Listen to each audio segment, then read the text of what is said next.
Dimp Digital presents Idle Game Chat. Cool.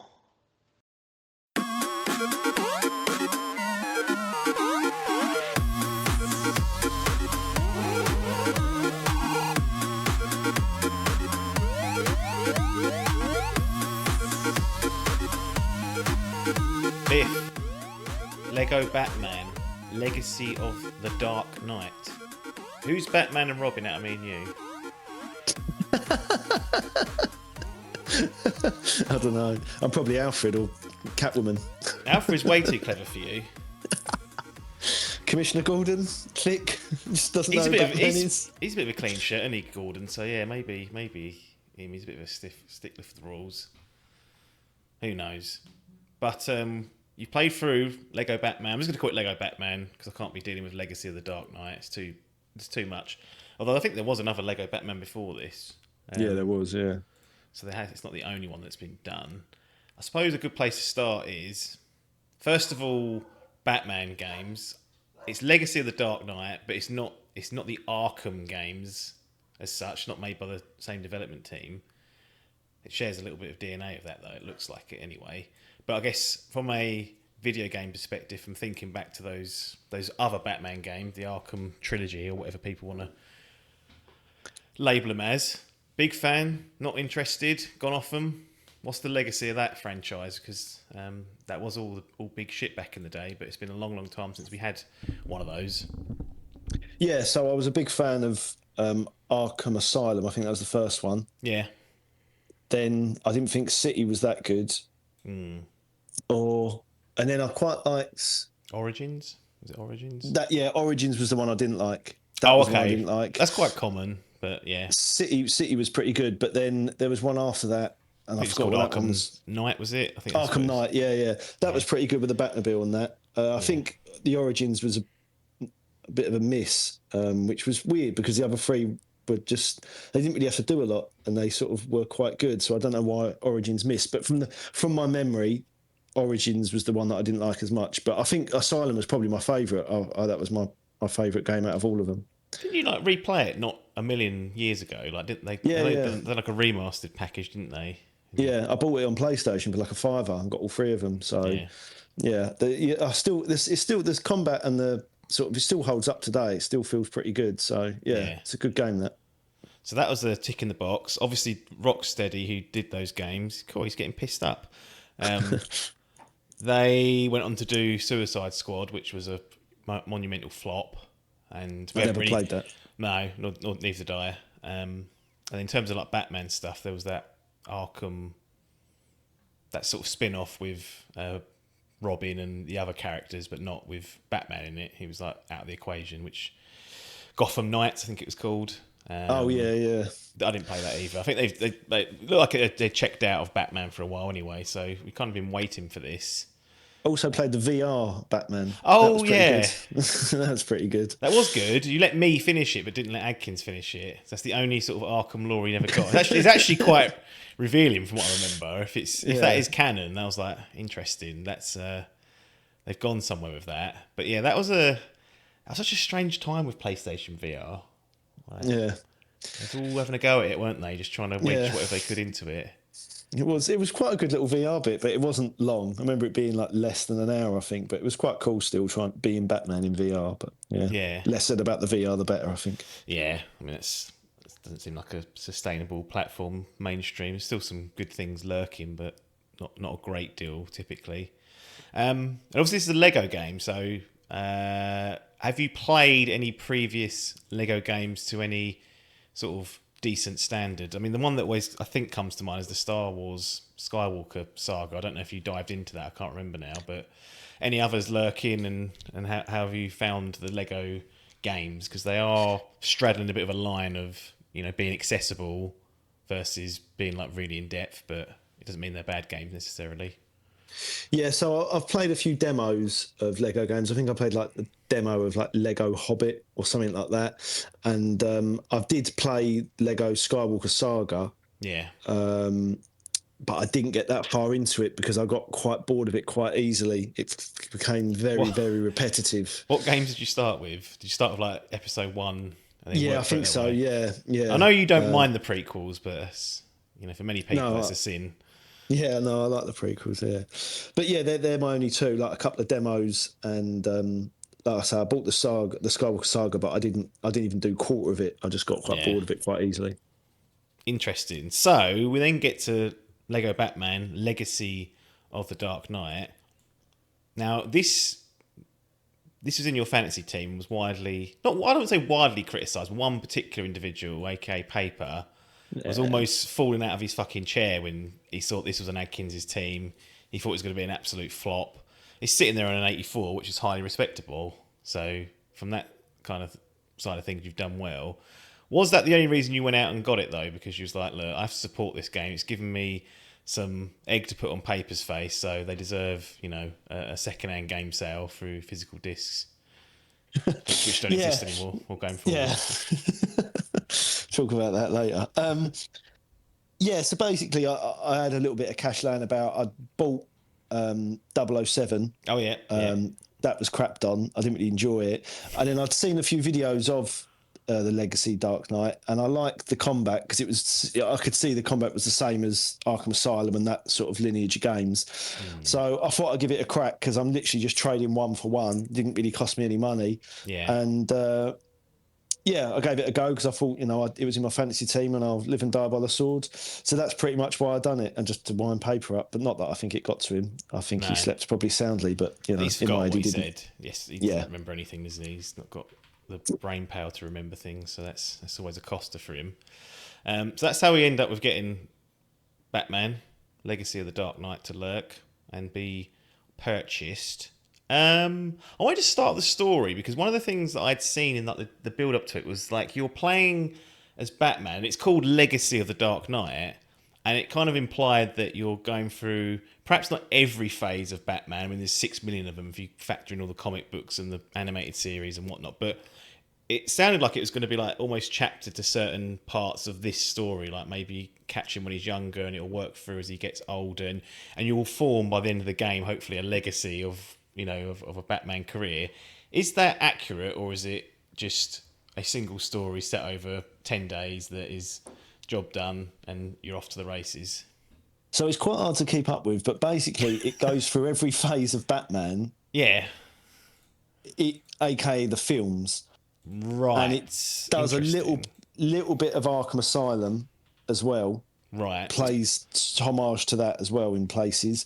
But you start off as Bruce Wayne as a little boy. Yeah. And then you have to get to the top of a mountain and collect a blue flower like you do in Batman Begins. Oh, yeah. Then it sort of arcs, and then you become Batman from the Batman with, what's his face? Robert Pattinson, and you do the scene with the Penguin when you crash his car. So it's literally like these are almost not like for like, but they are. It's implied, or at least maybe even pulled directly from these different pieces of, because they are Batman, but they're different, like canonized stories, aren't they? But it's doing like it's not. It's very blatant, or if not exactly copied. It's exactly copied. Right. Okay. So you go to the top of a mountain, get the blue flower like you do in Batman Begins. Then you do the Batman with Penguin and the car crash. Yeah. Then you go to Batman where you're Keaton and the Joker's there. And I don't know if there's like a parade. And the balloons. That's another scene. Then you go back to like Christopher Nolan, and then the Joker sort of changes his face, and then you're driving in the Tumbler. Yeah. And he's in the back of a truck. And then it just goes through every iteration. And there's even like Dr. Ice with Camp Batman when he was Clooney. Yes. Like there's that, and then you unlock. And as you go through the game, when you get to this section of the film or this bit of it, you unlock, say, the car, the bike, and the suits for all your different characters. So, yeah, it's quite a hard story to keep up with. It's not like, but it's just basically little segments of all the films and all the best bits of the films. I was going to say, does it make sense? Is there even an overarching narrative, or is it just like almost like flashbacks to certain bits and you just sort of do them? Or do they try and sort of stitch it together as though it's this is sort of stitched together, but it's hard work. it is hard work. But it's for children. Do you know what I mean? So it's Yeah. it's quite a basic story for them to understand, and yeah, and then it sort of does have a loose story, but they're trying to bundle everything in basically from all the different Batmans. Yeah. What do you think of that as an idea of what they've gone with there, where they've pulled direct sort of moments from the franchise that people will hopefully be familiar with most of them, if not all of them? I think it's pretty good. Yeah. I think if you're a little kid, say, because my son Quinn, he's played it a little bit, he'll watch a film and he'll go, oh, that's from that and that's from that. But me, as someone who's older, I can go, oh, because I've seen them all, oh, that's from that bit and that's... So it is quite a cool little idea, and it's a good way to integrate sort of the suits you unlock and the cars you unlock with the section you're in, if that makes sense. So it's sort of, I think it tied in quite well. Interesting. Anything else on the story front? That's interesting the way they've done that. But I mean, not really. Like I say, it's not going to. It's tongue in cheek, I assume. It's not a very serious tone. It's the Lego sort of. Yeah. So it's not as dark as. No, it's nowhere near. So, for instance, because it's sort of got quite a good sense of humour. When you climb to the top of the mountain and collect a blue flower, you're trying to do it, and you know it's a real struggle. You get to the top, and as you get to the gate, there's a bloke with a florist selling thousands of blue flowers. Right, yeah. So it's sort of just taking the mickey out of itself and out of the films. Basically, yeah, but it's quite funny. I quite like it. Bloody hell, poor Master Wayne going through all that trauma and then he's having fucking fun pointed at him. It also looked like, and again, this is just from footage, that it may play similar to the Arkham games with that sort of flow combat or free flow combat. Is that accurate, and is it actually a good game to play? Because one of the things that I found playing and dabbling with Lego games, like I said, I think I've played a few demos, is that after about 3 minutes, you're like, yeah, I'm just jumping and punching things and, you know, I'm not really doing much. This actually looked like it had some decent mechanics behind it. Accurate, or does it all get boiled down eventually into just one one button? It's exactly the same as... I say exactly the same. I'd say like 90% same to Arkham Asylum, even in the fact that you have enemies that have shields, so you have to jump over them. Yeah. Some have taser sticks, so again, you can't hit them forward, you have to hit them back. Some have guns, and you use the same skills, and even like you have quick buttons where you can throw a batamarang or use your bat claw, whatever you call grapple claw, to take them. And there's different gadgets that they actually take from Arkham Asylum that are exactly the same as this, and you can integrate them into the combat. So it is good. Sort of when you play the game as well, you always have a buddy with you, and there's like Commissioner Gordon, Nightwing, Robin, Catwoman, Talia. I'm trying to think of Talia. She was the one that set Batman up in that last film, The Dark Knight Rises. To be honest, I've only ever seen that one once, and I can't remember anything other than Bane and his accent. I was born in the darkness, or whatever he says. That's another line. Of course it is, in the game. Yeah, they do that section. Yeah, of course. So, and then you can play as either character, and then those characters have their own weapons and own special moves, and you can use them while you're fighting as well. So once you've done it, I've pretty much played the whole game with Batman, but if you wanted to, you can be Commissioner Gordon shooting, and he shoots this like putty, and it just sticks to them and they can't move. Right. So yeah, there is a lot to it. It's much better than like Skywalker Saga, where you just go and hit someone on the head and that's it, sort of thing. It's like really, you have to think, and a couple of times, like if you're not on the ball, you'll get sort of done over. Yeah. So yeah, the combat is good, and it is very, very similar to Arkham Asylum. Like I say, like 90% similar to it. Are there like vehicle chases in it where you're driving, you know, the Batmobile or the bike or the plane? Do they have any vehicle sections where you're using that, or is it all on foot, kind of, you know, smashing people up with your fists and whatnot? I don't know if you remember on the Arkham games, you'd be like flying around, and it'd be like things you could do that the police would say. So they'd be like, "Oh, there's a robbery happening." Yeah. And then you could go and help someone with a robbery. It's the same with that, and there'll be a stolen car. If you want to, you can chase them with your vehicle, and then. But it's pretty similar. You just push triangle and it shoots them, and they blow up. Right. Yeah. That's sort of it. But the vehicles are mainly used for traversal, just to get from point A to point B. Right. So yeah, that's mainly what they're used for. But they are really, really good. The vehicles are fantastic, and they all handle differently. So if you all the different Batmobiles, there's like I don't know, so there's 15, and you have the Tumbler, Christ. and you have like the one from Batman Forever or Batman Begins, or they're all different, and they all handle different, and they all have different qualities. So the Tumbler's like a tank; it's quite slow, but it just bulldozes everything. Whereas something like the one from Keaton's Batman is quite fast and it looks different, and they all handle differently, and it is quite well done. I was surprised at that. I thought it'd just be like a reskinning of the same Batmobile, but it isn't. They all handle differently. Do you get to choose the vehicles at any given time, or does it assign you the vehicle based on the scene or the era or the situation you're in, or do you start to get like flexibility over what sort of equipment or vehicles you're using? Yeah, so you can choose whatever one you want to at any time. And every character and every buddy has their own section of vehicles. Oh. So even like Commissioner Gordon has like a police van, and he has like 3 or 4 different iterations of that. And then the Batwoman has like a little Catwoman. She has like the Catmobile. Yeah. And then a motorbike. And then she has her own iterations as well. So they've all got their different things. Interesting. So is the game structured in a way where it's open world that you can just doss around doing things, or are you put into levels that you complete that might lead to going to another area, and en route you might see one of these crimes, or are you given at some point like free reign of the city just to do whatever and doss around? Yeah, you're given total free reign of the city. So it's completely open world, and it's so similar to Arkham Asylum or Arkham Knight, where it's literally exactly the same. So you'll have like Riddler puzzles, and you'll go and solve a Riddler puzzle, but it's up to you if you want to do it, or you can do like a jewel heist with Catwoman, or you can there's all these different missions. And then when you get to the main story, there'll be like the sign for the story. You go into it, and you might go into a building, and that's when it shuts it off. Yeah. So you're doing that main mission, and then you'll come out of that, go back to the open world, and then you can go back and do a main mission, or you can clear down the city a bit. And it's pretty much exactly the same as sort of Arkham Knight in that respect. Even the traversal with your flying, like you grapple, fly, you can speed the glide, you can dive. It's very, very similar. I mean, it's basically just a rip-off, but for toddlers or children, basically. Interesting. Is there...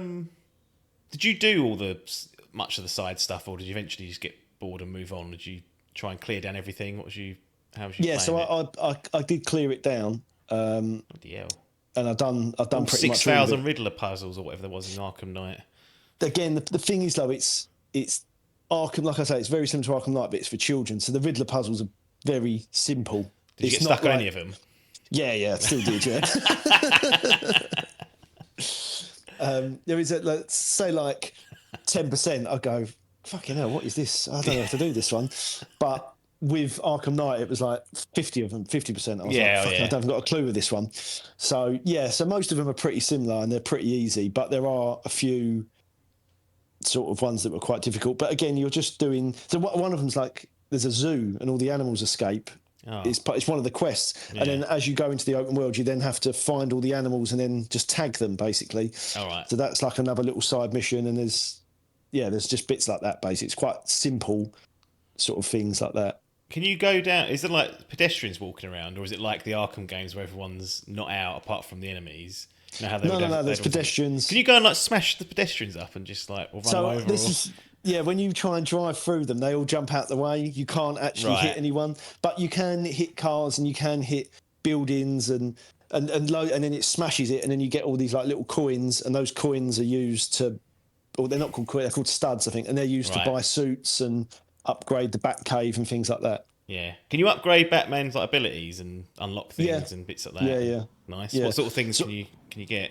Again, it's more combat stuff and the gadget stuff, and then it's sort of things because again with the fighting. I don't know if you remember when you played the Arkham games, you would have like a hit meter where you'd build up.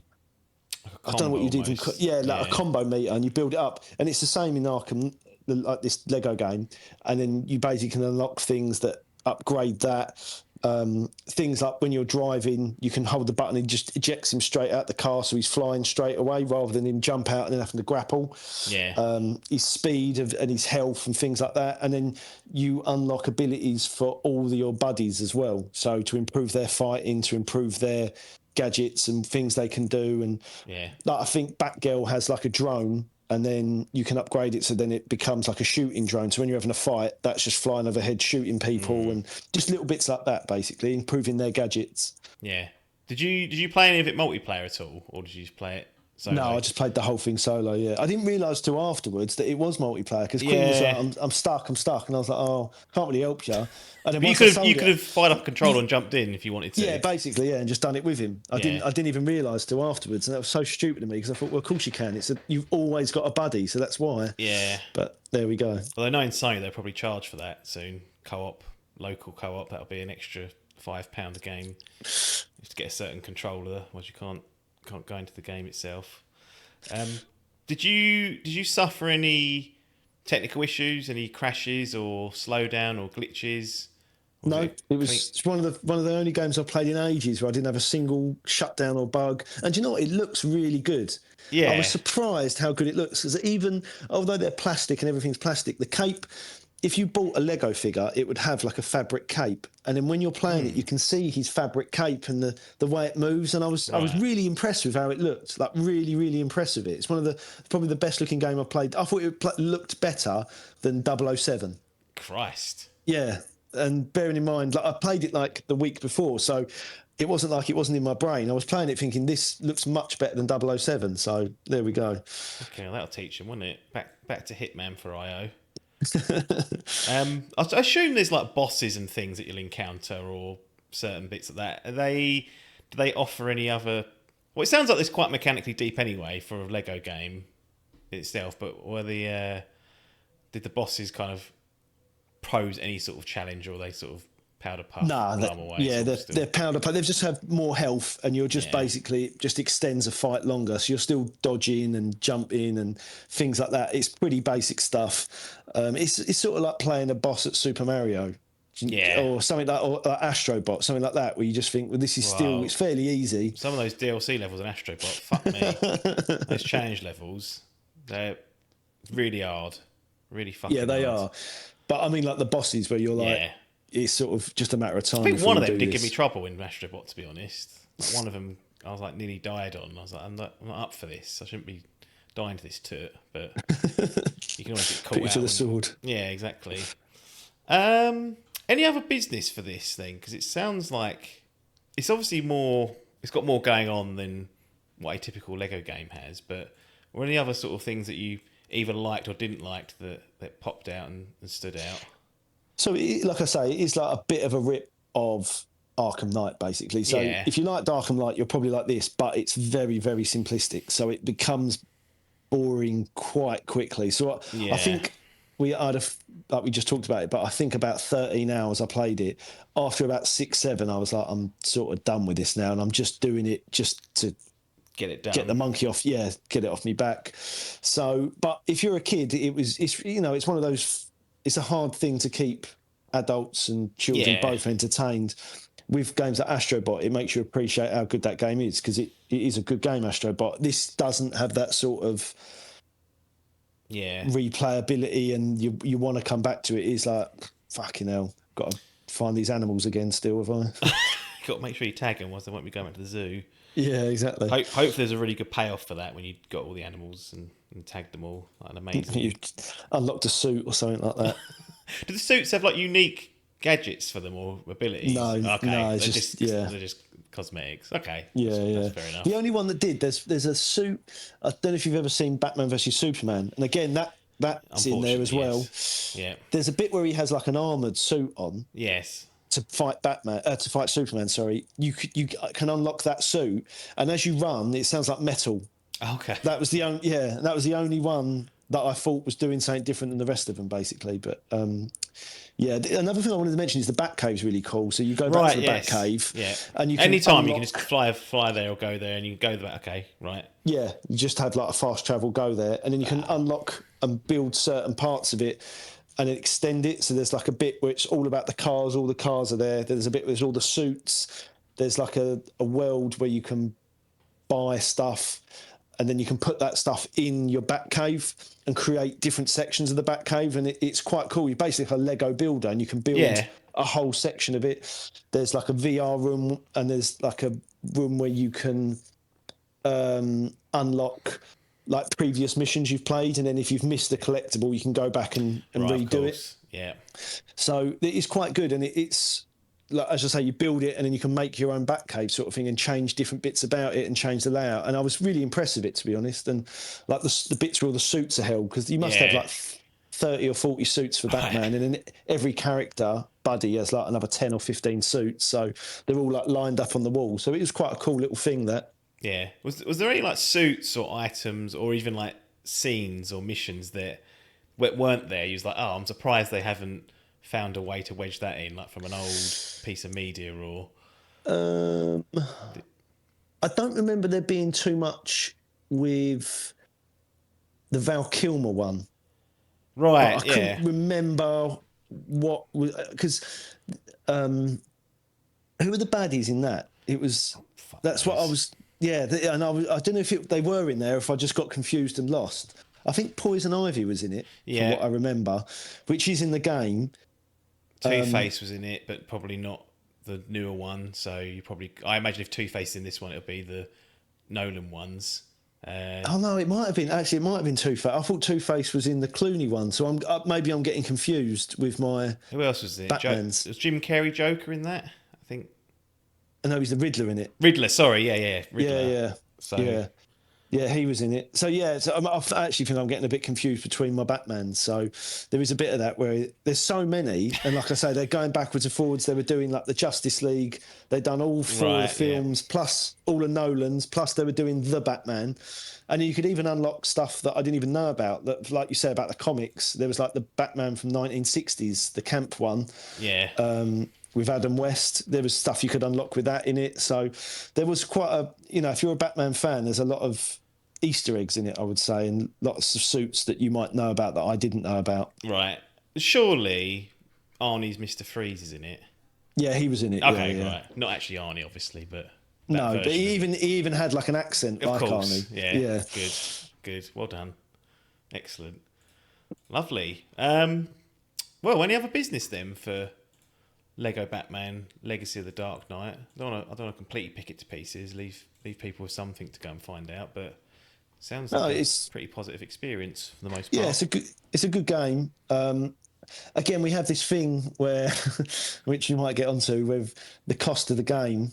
Right, yeah. If I paid full price, I think I paid like 33 quid for it second hand.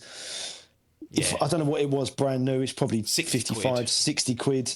I wouldn't have been impressed with it, but for 30 quid for 13 hours, and then I sold it a week later and got I think I lost like £4 on it. So stuff like that, it's good. That's all coming to an end. I don't know if you want to go into that now or not. Oh, we'll get to that. Yeah, we've got a bit of time, so right, okay, absolutely. We'll let the positive vibes of Lego Batman simmer and get its official grading. So I'm assuming that Legacy of the Dark Knight's going to go into the gallery, and as it does, it can either be platinum, gold, silver, or bronze. Let's be having you then. What we're going to do with Lego Batman Legacy of the Dark Knight? It's a bit of a difficult one. If you Bond went in self-storage, for those that can't remember last month's podcast, this is almost like a sequel to it. So that's where Bond went. This sounds much more positive. So let's see if it's... I would probably put it in a silver. Yeah. But if you're a big Batman fan and you've got young kids, it could get a gold. I'm going to personally give it a silver. Right. Okay. But I think it could get a gold. It's a good game. It's worth playing. Yeah, I mean, a lot of people like the Lego games. This sounds like it's probably one of the better ones. So, or perhaps even the best, at least mechanically. So, if you like Batman and have liked even like the Skywalker saga, you're probably in for a really good game here. So, yeah. I would say there's much more to it than the Skywalker saga. Yeah. And there's more combat. There's more to it. It's more of a game, and it's like I say, very similar to Arkham Knight. So if you like that sort of game and you like Batman, it's a no-brainer. But yeah, I'd give it a silver. Silver for Lego Batman Legacy of the Dark Knight. That's in the books. And that's where the positive vibes end for this segment, because now Sony have announced, as of this recording, haven't decided to U-turn it, which they might do. I doubt they will, but you never know. But essentially, no more physical games from 2028 onwards. So probably when the PS6 is going to potentially be released, I imagine that console will be digital only. I don't know what they do with people with PS5 discs that want to play on their PS6. They offer the disc drive, but say no more new games coming to it. It's just going to be for your old games. I don't know, but that's been the scuttlebutt. That's been the talk. Other than Xbox just obliterating their studios and laying off a load of people, it's been Sony decide that physical games are no longer from 2028. You are a avid buyer, trader, resell, keep sometimes physical games collector. Probably bought a handful of digital games over the years. GTA 6 being one of them because A, they're not offering a physical version, and B, it's GTA 6, so you can't really miss out on that. They've kind of got you by the bollocks of that one. Yeah. But what's the lowdown then? Is it absolute tears in the Biff household, or anger, furious anger?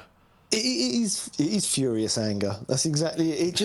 It's so annoying because I just think Sony are not making a profit. They're making millions. They are turning huge amounts of money, and they're sort of. I got the vibe that this is like, oh, it's good for the environment, and it saves on manufacturing, and it saves on costs. They're not going to pass that on to us. That's just so. I think it's awful, and I genuinely mean this. The only thing that I'm bothered about is because Sony have a lot of games that I like that are Sony exclusives, like Drake's and Last of Us and things like that. But if they bring out an Xbox, whatever the new Xbox is called, and they bring out a PS6 and the Xbox has a disc drive, I will buy an Xbox because I think it's such a slap in the face because games are like everyone. I'm not going to talk for everyone's financial situation, but times are hard. Everyone's feeling the pinch. If you want to, I was talking about Batman. I wouldn't have bought Batman. I wouldn't if I had to download that game from Sony and they're going to charge me 60 quid. I'd have gone no way. Yeah. And even with things like 007, I bought it because I knew I could buy it. If I didn't like it, I could sell it. Yeah.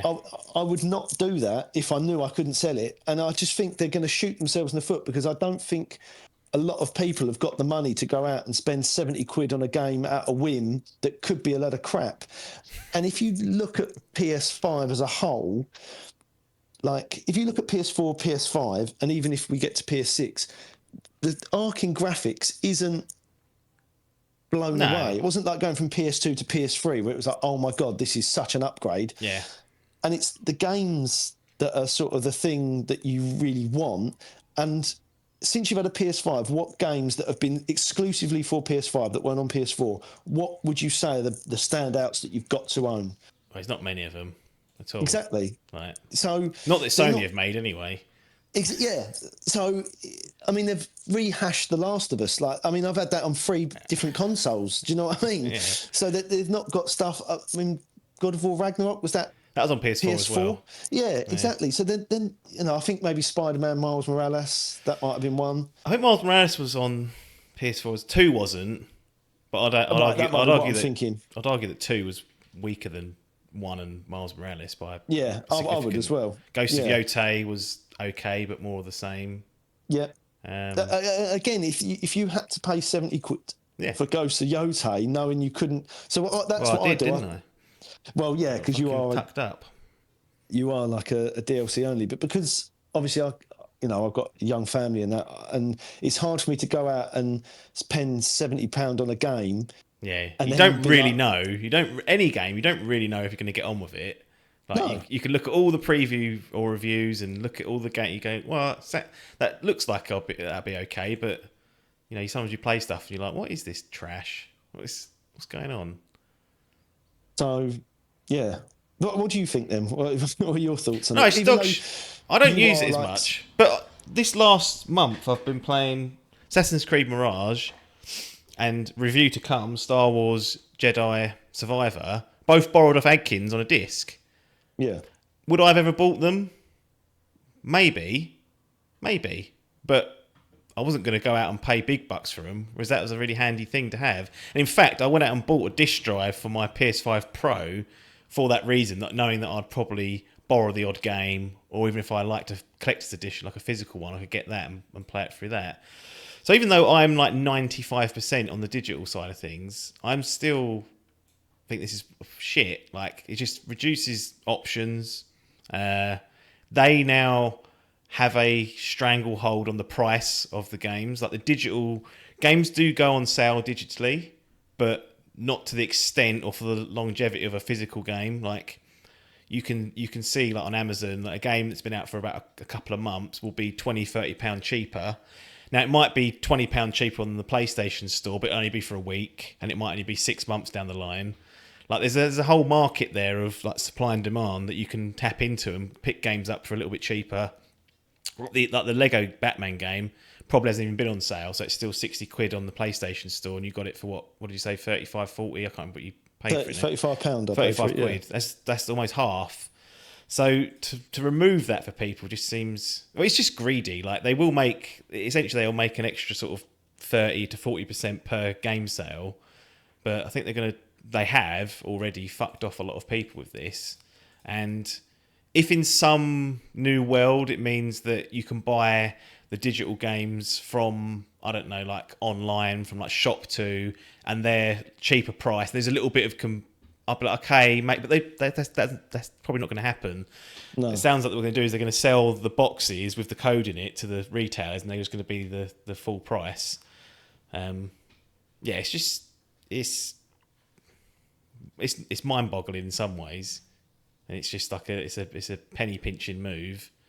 I really hope it comes to bite them in the arse, and I hope that game sales drop, because they say it costs so much to make a game, and I think, but this isn't. You're not going to sell more games by doing this. You're going to sell less, because if a game's 70, 80 quid, people aren't going to go, well, if I buy it, at least I can sell it if I don't like it. They've got to go, I've got to like this game, so I'm not going to get it on release. I'm going to wait till it's like done deal and delivered, and then I don't know. I just think it's mad as well. I actually thought to myself, I could get a PC. Yeah, it's sort of pushing me to that way. I think, well, what's the point in having a console now? You might as well just go and get a PC, a gaming PC. And I know nothing about computers. No, but I mean, there's this. I think Xbox. It sounds like are going to do the same, but have just let Sony take the PR disaster. Just going to be quiet, and then eventually follow suit. But I would be surprised if they're not seriously sitting there around the table saying, we don't really want to do this, but this is a very easy win. Like, to get people on side and to come back into the console next generation as and when that becomes apparent. Because How much does it cost to make a disc? Like, I'd love to know the difference between, like, I'd love to know that. Like, what is the cost for them to put the game on a disc? Is it really that much? And I just think they're going to lose more. It just seems a bizarre move to me. Yeah, I mean, it's clearly done for one reason. That's just they're gonna generate more cash out of it. There was like a little comparison going around. I'm trying to scramble around to find, but essentially it worked out that per game you buy, they'll earn 30 or 40% more depending on the type of game it is. But if you're selling 20% less games. Yeah, I mean, that's the thing. Do you know what I mean? This is the trade-off they're going to have to find. It's a risk. It's a massive risk. Because a lot of people, well, anecdotal, but people have started in protest cancelling their PS Plus subscriptions, and like that sort of stuff is reoccurring easy money that they may have or have lost in the short term. Like, I don't think they quite understand this one, but I wouldn't be surprised if they just sat there and rode it out. But the trouble is, like, these new consoles they're going to peddle in the next 12, 18 months, maybe a couple of years. Like, the prices of them are going to be, they're saying like £800-900. It's like, well, yeah, that's not going to work either for people. But I don't know if you remember when we bought the PS5, we bought it like day one, and then we were like, what do we play? And I just ended up playing PS4 games because there was a few games out, but there was nothing. And I think if the price of this console is going to be really high, the price of the games are going to be really high. If they haven't got stuff that people want to play now, like say I don't know, my dream, like Last of Us Part 3, say that's not there, or they say what we're going to do is we're going to release it on PS5 as well as, I'd just be like, well, I'm not going to buy a PS6 then, because I just think it's... I don't know. I just hope it flops, and I hope they lose a lot of money, and I hope they get their fingers burnt and they realise. Yeah, I agree. I know the direction is most people buy it digitally now, which is fine, but it's still not an insignificant amount of people that still go on the physical side of things. Don't know. I just think you're running the risk of shrinking your total market share, and then those people never coming back, and then what do you do? Like, you've lost them for good. Are the whales like me who sat there carried on doing it still making up enough, or am I now sitting there going, I'll wait for a sale? I wait for a sale a lot of the time on the digital side of things, unless it's like what I could perceive to be a banker. So yeah, interesting that they've decided to do this, and we'll see if they do reverse course, but I've got a feeling they won't. They just stick it out and deal with it, but it's not going to help them in the mid to long term, I don't think. Just for a few extra pennies. If they were really hard up, I'd be like, all right. Like, if like Xbox's business is apparently pretty bad, like financial wise, if you listen to like the latest restructure that the CEO announced, you can almost understand from them saying, look, we have to just make every penny we can, otherwise, it's in jeopardy of going under. Sony is like a market leader. It's like, you don't need to be doing this. No, yeah.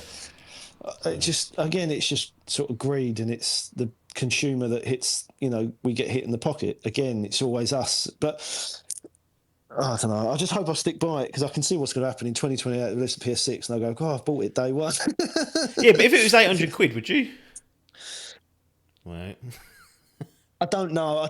Probably not, because it's hard to, like, I think about it now. Like I say, I've got a small family. That's like a week's holiday. I can take the kids to Centre Parks for that, or I can buy myself a PS6 and sit there and play PS5 games, or a game that looks play slightly 007 better. when they re-release it. have another crack at it. And then if you got will it be something where I go, my TV's now not good enough? And it's a slippery slope. Once you, they go, the PS6 doesn't look as good because your TV's a bit old now. And you go, right, okay, how much is that? That's another £1,000, another 1,500. Right, okay, I'll just lob that in, shall I? Yeah. So I don't know. If the PS6 comes out and there's loads of games that I want to play on it, it's still a possibility. But I just think it's just a disgrace, because, like I say, it's just greed, and like you said, they're market leaders, so it's not that they're not turning a profit; they're making huge amounts of money, and they're just shitting on the people that have given them the profit, I think. No, they are, yeah, absolutely. There's some if Xbox do carry on doing the physical side of things, which they might, they've started reorganising their business where they're going to focus on like Elder Scrolls and Fallout. They are also being a bit more aggressive in the exclusive realm. It's not unthinkable that the next Xbox is the only place, and PC is the only place to play a new Fallout game. And I think for you, if that came out and was good and had like a physical disc that you could play on it, they've almost won you with that, because Sony are going to release Intergalactic at some point, which is Naughty Dog's next game. So we don't know what that's going to be like, but it's not The Last of Us Part 3, so it's not an insta buy potentially for some people. Like GTA is still going to be on there. Hasn't this already happened, where the PS2 was like the ultimate console? The PS3 come out, it was massively more expensive than the Xbox. The Xbox had better exclusives. And then the Xbox 360 outsold it to, like, I don't know what it was, but it wiped the floor with it, didn't it, basically? Yeah. And it weren't till sort of I don't know what about the PS4. What was the one that came out with PS4? Was it Xbox One? Yeah, they got crapped on. Xbox One did. Yeah, but they were the guy. Right. That's because when they went to launch the Xbox One, they said it's going to be a digital console with the physical side of things going to start to be. And Sony made an advert of them saying, "Oh, this is how you share." What it was that if your disc was like locked, so if I gave you my Xbox disc to go on your Xbox, it wouldn't work. It wouldn't work. I remember that now. Yeah. So everyone took the piss out of them. Then Sony did this like little skit where they had like the two CEOs saying, "This is how you share games on PS4." Like, he literally hands them the disc and takes it, and it's like we're here. It's happening. But the shoe's on the other foot. So son of a bitch. Yeah. Well, I and I hope it does. I hope the Xbox then out. If Xbox say we're going to keep the discs, that would be really funny if they did that same skip back to them, wouldn't it? That would be amazing. It's already written. They've done the work for them. They should be looking at this and saying there's an easy chance to get some people in, and then you just build a bit of momentum. Once people are on your platform, you go, "Here's Fallout." Yeah. Here's Skyrim. Got a new Halo. Gears. Wow. Gears is BioShock 3. You've got loads of Gears games to catch up on. Yeah, 4, 5, E-Day. No, I think what was the one that was like the prequel? And Oh, Judgment. Yeah. yeah, That's when you I think play it as was the last Bear, one I didn't you? played. Yeah. I like Bear, but I don't want to play as him. No, So, he's an outsider character. He's not main character vibe, is he? no, not at all. A bit like you. Right, let's close it down. Sony are dickheads for getting rid of physical. Xbox, you should carry on doing physical and use it. Go and buy a Batman if you like Lego games or Batman games. I think that's a good recap. So people skip to the end. I'll put a timestamp for that. Then you haven't got to listen to 45 minutes of DOS. So Black Flag resync soon. Oh, he's dropped the absolute tantalizer for people. Have you got it now? This second. Yeah, I've got it. Yeah. I've just turned it off before I come on here. Yeah. All right. I won't delve into it. There we go. He's next month potentially. You might have Black Flag lurking, so we'll see how that goes. Anyway, cheers, Biff. As always, appreciate your time. And for anyone else, we bid you adieu, and we'll see you on the other side.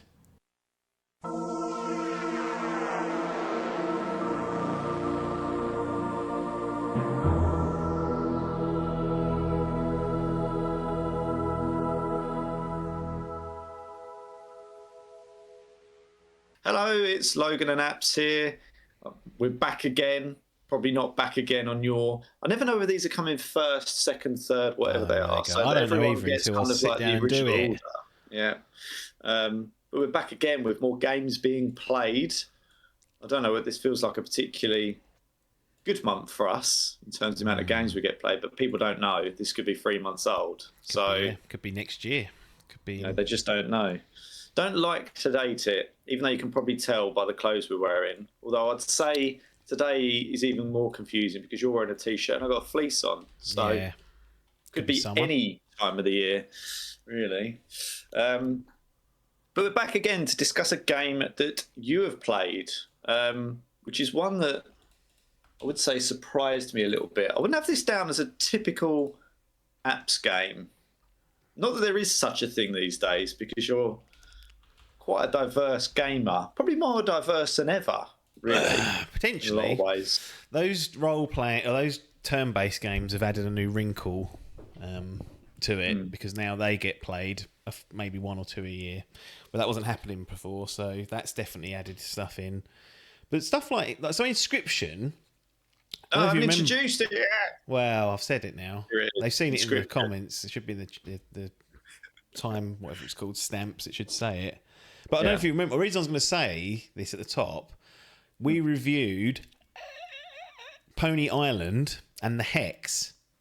And this was the third game from Daniel Mullins, I believe his name is. I knew I recognised that when I saw it, because I watched a quick trailer earlier and I was like, Pony Island. Yeah. I was like, shit. I was like, where do I recognise that from? And I was like, can't remember. But that's it, yeah.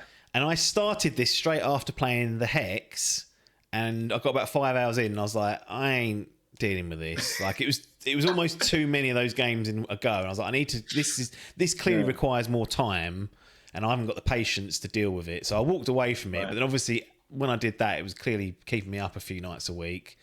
So for months and months and months, I've been putting it off. And then I was like, right, got a gap here.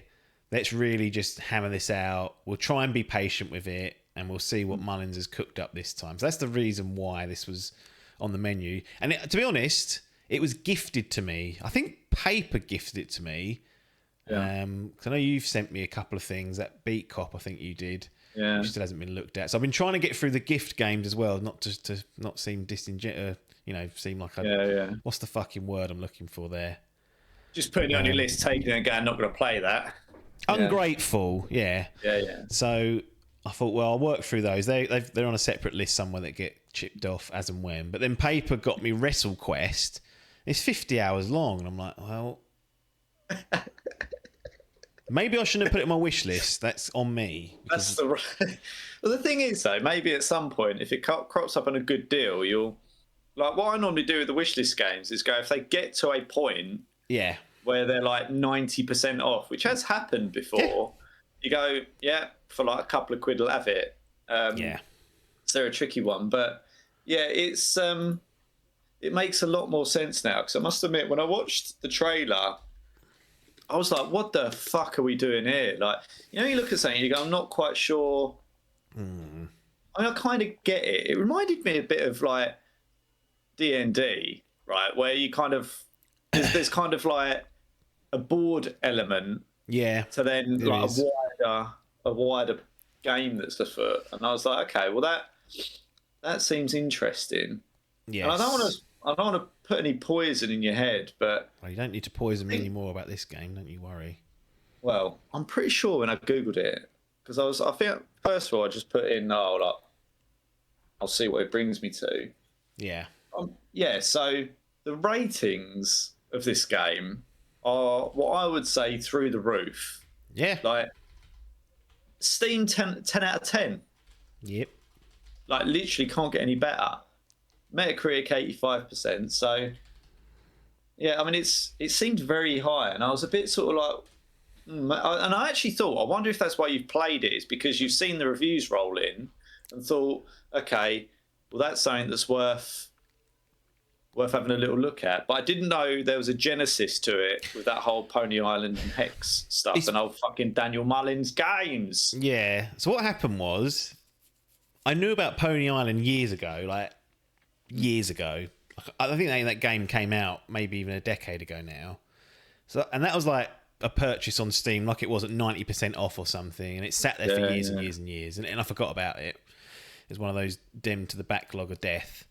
The Hex I didn't even know about, so that's the second game in the Mullins franchise, if we call it that. And I didn't find that out until after I started playing Pony Island this time round, and I was like, oh, I've got a game in between. And then Inscryption, yeah, it got put on radars because it got a really solid, like out of the gate critic response. And then at the BAFTAs, it got nominated for Best Game and won Best Game Design. It was nominated for Game of the Year at the DICE Awards. It was nominated for Game of the Year at GDC, the Game Developers Choice Awards. So they're the two sort of industry ones. And then it was on Best Independent Game and Sim Strategy Game for the Game Awards, so the Keeleys of society. So when I saw that lurking, I was like, well, this is clearly... Because you look at the trailers and I agree, you look at it and go, what is that? What are we doing? Why does it feel like it's a horror game almost? I don't want to be playing cards games and being scared, potentially.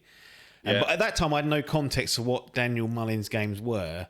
So anyway, it went on a wish list. Pretty sure Paper got it for me years ago again. And then at some point, I said, "Oh, I've got Pony Island." I'll tell you what it was. Pony Island 2 was announced to be in release, and I was like, "I fucking got the original. I should go through that. I know it's not a long game. Let's do it." So that's what started it off. Then in my research, after finishing Pony Island, I found the Hex and was like, "Oh, there's a second game. I might as well do all of Daniel Mullins' games now and just see what these are all about." And then that got done. Then we tried Inscryption. Bounced off it, walked away temporarily, and then we're back. So Wore himself out of Daniel Mullins Games. That's the timeline for old Mullins and co. Yeah, it's an interesting one. All not to be seen as ungrateful. That's the genesis of this. So I need to be careful of these wish lists. They are. That's like the small domino of putting that on there, and then I've ended up playing Pony Island, the Hex, this, and then probably Pony Island 2. So I've got to be careful of what I do in future. You don't know the consequences to your actions. You were sick of it the last time we discussed it. Yeah. I'm pretty sure you were done with it. So how long was that break? I reckon it must be might even be a year, I want to say. It's over half a year for sure. Not quite a year. Somewhere between 6 and 9 months, I'd say. If I was gonna, I mean, I could find it out, but I'm not going to.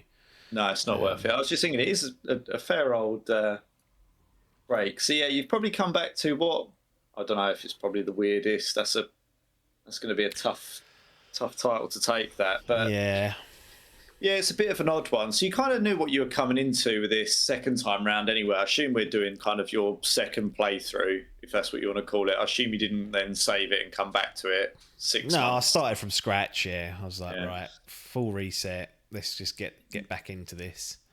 Yeah, so you thought you'd give that a go. But yeah, I mean, it fundamentally looks to me like you sort of have to progress through a certain path via winning card.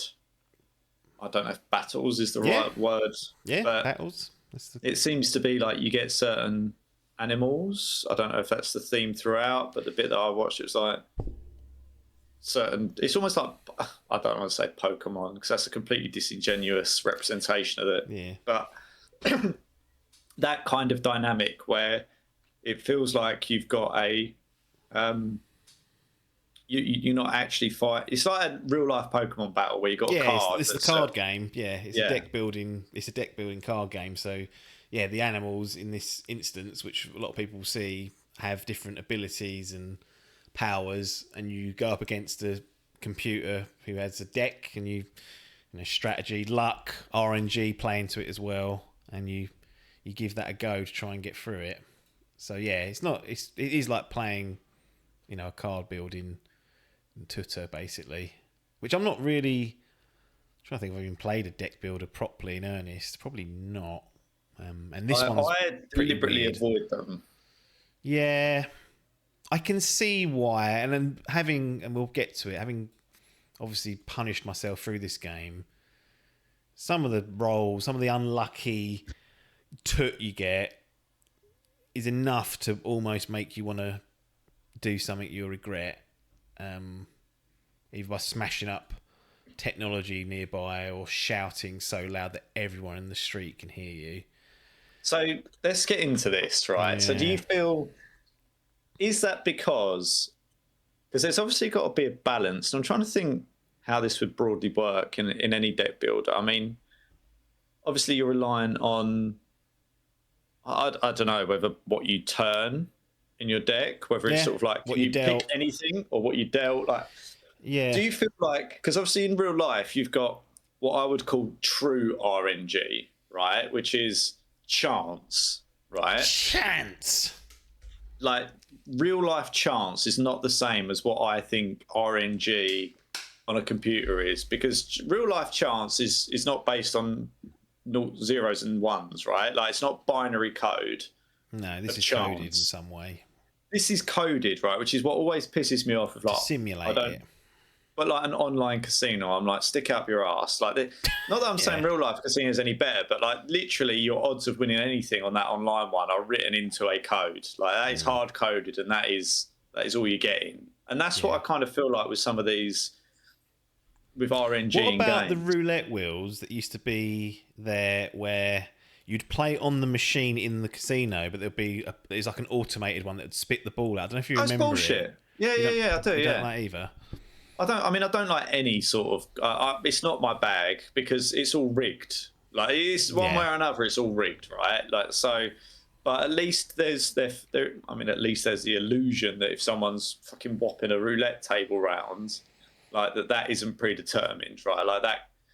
Obviously, it's based on the strength of the individual, for argument's sake, and their technique, whatever you want to call it. Like, in an ideal world, there is pure chance. Right, so technically it could land on the same number 10 times in a row.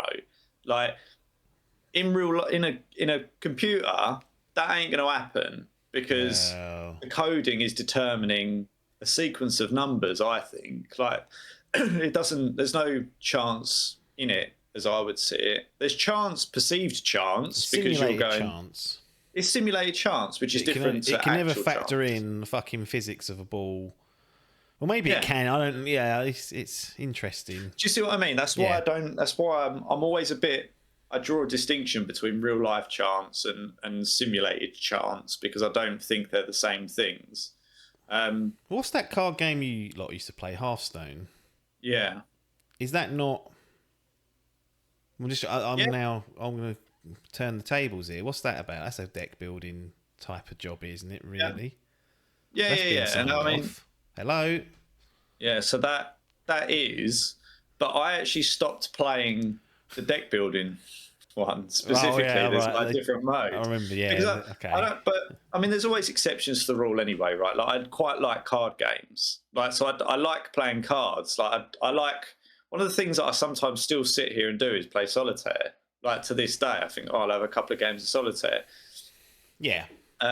But there's still a difference, I think, between, because there's certain games in like Solitaire, Microsoft Solitaire, whatever it is, that you cannot fucking win. And no matter what you do, that card deck it's been preordained as an unwinnable deck. Whereas in real life, you will shuffle them, and then nothing's preordained there. It might, by virtue of how you shuffled it, be winnable or not, but it hasn't been simulated. Like there's a very slight distinction, which is why I generally fucking hate RNG in games, because there'll be the game will just decide if you're waiting for something, it will just go, no, fuck you. And that's that. Like the game has decided for you that is a doomed run or a doomed whatever it is, and you're like, great. And you're just waiting for the game to decide that it will allow you to progress. And that's what I don't like. But anyway, that's a mini rant for like 5 minutes on RNG and chance that no one cared about. Well, they know now at least, don't they? Not to annoy you with that. But do you know what I mean? Does that not sometimes get on your goat when you're playing games? You're like, I know. Then that would if exclude... there's a pattern. Yeah. But I think having, like we mentioned it earlier, like the turn-based games, that's that. There's percentage chance built into the code that you might whiff, or they might whiff, that you might hit a crit. Like it's all, and at that point, I get it, because sometimes you feel like the game's actively playing against you. But if the game's coded at least well enough for it to seem like it's simulating it, then you will, sometimes you'll be so lucky you can't believe your luck. You'll be like, oh my God, I can't believe that's happened. And then that kind of undoes the frustrations. And as long as there's a balance and it's seemingly not nefariously trying to work against you, it's obviously game to game, isn't it? Because they're not all not all games are created equally. Not all games are necessarily developed well. But I think if I've run across something that was intentionally or sloppily, against the player, and it wasn't part of a narrative or part of a meta reason potentially, then I think I'm about to pick it out and say that's poor. And there's a difference. I don't mind it if it feels like at least it's seemingly fair in its own parameters. Because otherwise I wouldn't be able to play any of those turn-based games either. And there's even, there's some action games that will factor in critical hits, which are, they're all random in certain elements. It's kind of baked into so many games these days that, until I hit something that's, I feel like it's being a real pain in the arse, like poorly made, then I'll leave it. Okay, it is what it is. But, I'm not saying I typically avoid at all costs, because I won't, as you say, like there are games where, but most of the time it'll be like a 1% chance of a crit, or so it'll be. It's not like it doesn't fundamentally change. Like you're not usually relying on a crit to like necessarily get through it. I mean, there are some more difficult games where you'll be like, "Fuck me, I need that." Well, there's Destiny perks. Well, yeah, and this is what I mean. There's usually things to improve chances and all that sort of shit. But I'm not like, I wouldn't say I'm against it in all forms. But yeah, when it's like affecting the outcome, like you literally can't do it unless you get a certain role, like whatever sort of role it might be. I remember when we were playing Destiny at some point, and there was a certain chance within one of those bosses for certain things to happen. Yeah, and you'd be like, almost playing for the right role. Yeah, you'd almost quit you'd wipe. We'd wipe, right? Until we got... And it's things like that where I'm like, okay, well, it's actually fundamentally changing the outcome. Yeah. Like, possible versus not possible. Like, well, maybe we could have done the other outcome, but Dave weren't a good enough leader. I've seen other raid teams get through it.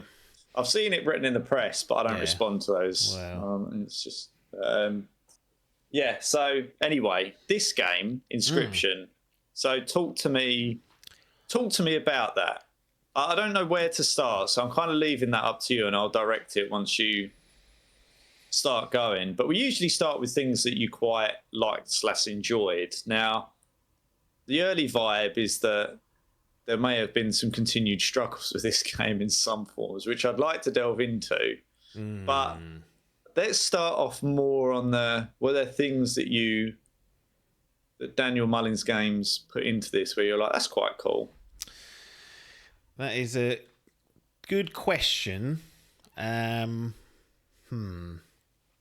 So it's... Or let me put this to you. Do you just want to give it a good fucking kick in and move on? No. I'll tell you what I'll do. I'll just go off on this, and I'll just go, because these games, these Daniel Mullins games, aren't always what they seem on the outside. There's usually some level of twist or meta or something else that's occurring.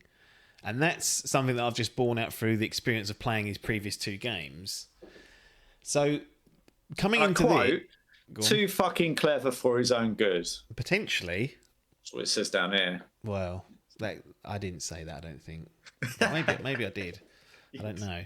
So, coming into this, the other thing is there's a lot of baggage before the game was even booted up, because I'd heard in passing this, that it's not what it's seems. Like, when you start hearing stuff like that, you immediately think, well, you're looking out for it. Yeah. And it will just dull the impact of whatever that is. So this is a very strange game to come into, to kind of... It's almost as though I came into this and I was like, I've seen your tricks already, Mullins, and I know what the... And seeing people react, going, I can't believe, X, Y, and Z, whatever it might be. I'm like, have you not played Pony Island? Have you not played? No, you haven't. So you're not wired in. Fool me once. Yeah, Fool me exactly. Twice. So you kind of come in arms crossed about, well, impress me now because I've played your previous 2 games. Yeah. I suppose one of the biggest misinterpretations I had was that this game, what everyone will see in this, I have to go this far because it's the only way I can really describe it and do it fairly for people that have no idea. What you see in the trailers, what you see and are played, that is only a part of the overall game. Okay, so even the look of it, perspective, etc., is subject to change at some point. And I kind of knew that going in. I knew there's more to it. That's kind of, you go into these Mullins games, you go, right, there's more to what's being shown. There's more to this opening gambit.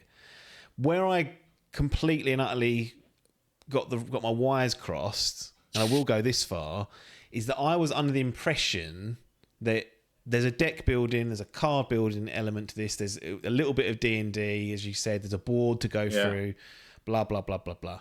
I was under the impression that once that had been got through, that we'll be moving on to something completely different. And in some ways you are, but what I will say is there are several acts to this game, this opening that you'll see in the trailer being the first of that, but everything is based around card and deck building. And in my head, I thought this was just one part and then I'd move into a different genre maybe, like a completely different type of game. Right. Platformer. I don't know what I was thinking, but I wasn't expecting to then be like, okay, here's a new twist on the deck building, genre again. And I was like, this is the game is from stem to stern a deck building, card battling, whatever you want to describe it, game. Yeah. And I had got the complete wrong end of the stick. I was under the impression that it was just a part of it. So that really, having struggled through that opening gambit, was a real deflating moment. I was like, oh, it is just that. Now, you can argue, I won't go into specifics, that he does, or they do, it's a studio, have some interesting twists on it throughout. But when you come in excited to be shot of it, and then only to be presented with it again in a different kind of context, it was a bit of a fucking blower. And then you got to factor in that outside of that, there's always a meta narrative style story to these games. It does that piece land? When it's all said and done, do you go, that's very, very clever from a narrative perspective? And I will say I wasn't overly impressed. And it may be because the trick's up. And we've talked about this, the Hex, Pony Island. I've seen it. I've seen flavours of this before. There's other games that do it. And maybe it's because I had my guard up. I was like, okay, yeah, interesting, but not as kind of mind-blowing as what you might expect. So if you'd just played this out the bat, for example, and not played the Pony Island, not played the Hex, you'd be not known anything about the game. You hear things, unfortunately. That's why I hate when people say, "Oh, wait for the twist at the end of the film." Like, what are you doing that for? I've got to wait 90 minutes. I'm waiting for it. Yeah. I've just done it in this, but I feel like it's important for people to understand that. Well, it's different. Like if you want to know about a film and what's coming up and whether it's worth watching, then that's different, I think. But I hate when people, You go, oh, I'm going to see that. They go, oh, wait for this. You go, well, I didn't ask for that. I didn't go looking for it. You've just told me it off the bat. Adkins knows well. It's his favourite trick.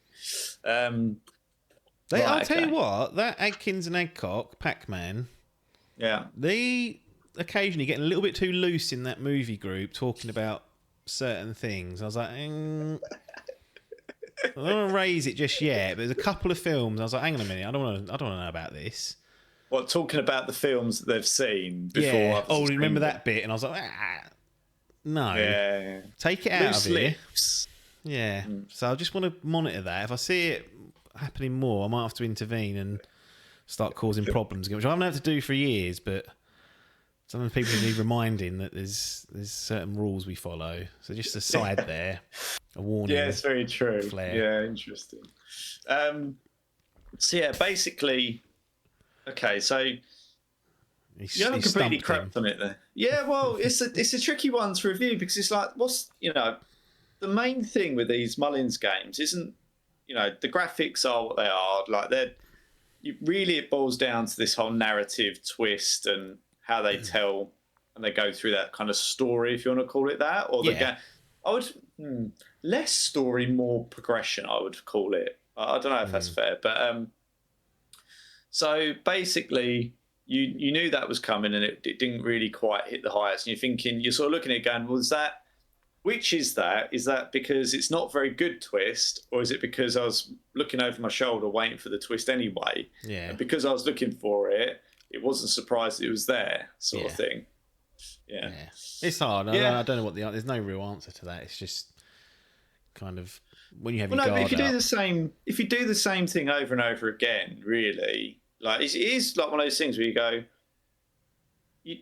go into games like when Insomniac make a game, you go into it with a certain expectation, right? Yeah. When Rockstar make a game, you go into it with a certain expectation, right? You kind of, as you make games, there's a theme or there's kind of a baseline that runs through that studio and their games. Generally, Kojima, you're going to get some weird shit generally in some form. I mean, Metal Gear Solid as a story with the characters is fucking bizarre, really, when you write it down and look at it. So there's kind of like this underlying expectation throughout games, developers and studios anyway. Yes. So, and the key thing I think is that you don't want that to become too obvious or repetitive. Like you get to the point with these Kojima games now, right, where you're probably expecting something a bit weird or left field, but there's not like a consistent left field nature to it, right? Yeah. And we're saying like Rockstar, the consistent thing in there is quality and depth in the game, right? Which you can't, is such a broad thing that you can't really not like it. But if there's a kind of consistent, if their stories were told in the same way every time, you'd kind of go, you've done this a couple of times already. Yeah. Like, I kind of know what you're doing now. So I think it's fair that a game can be diluted because of the expectation of the studio or the developer, because they're basically doing the same thing over and over again in some form. Or the pedestal that others put it up on. And that. Like, one of the most interesting games, of the decade. You're like, okay. That's a high bar. That's a high bar. It happened with, it's happened with loads of games. You get put on these pedestals and I'm like, arms crossed, that impress me. Sometimes they do, but sometimes I'm like, it's good, but... What was a good one? What was that game that got released to the Xbox? Was it last year? It might have been the year before, Joe. It got announced at one of their events, then it was immediately available on Game Pass. Hi-Fi Rush. Yeah. Hi-Fi Rush to me was a prime example. Yeah. Because that got released without any real preamble. Yeah. It got just dropped. Yeah. And then everyone started going, immediately about it. And I was Couldn't believe it. And I sort of jumped into it. And the first I was like, okay.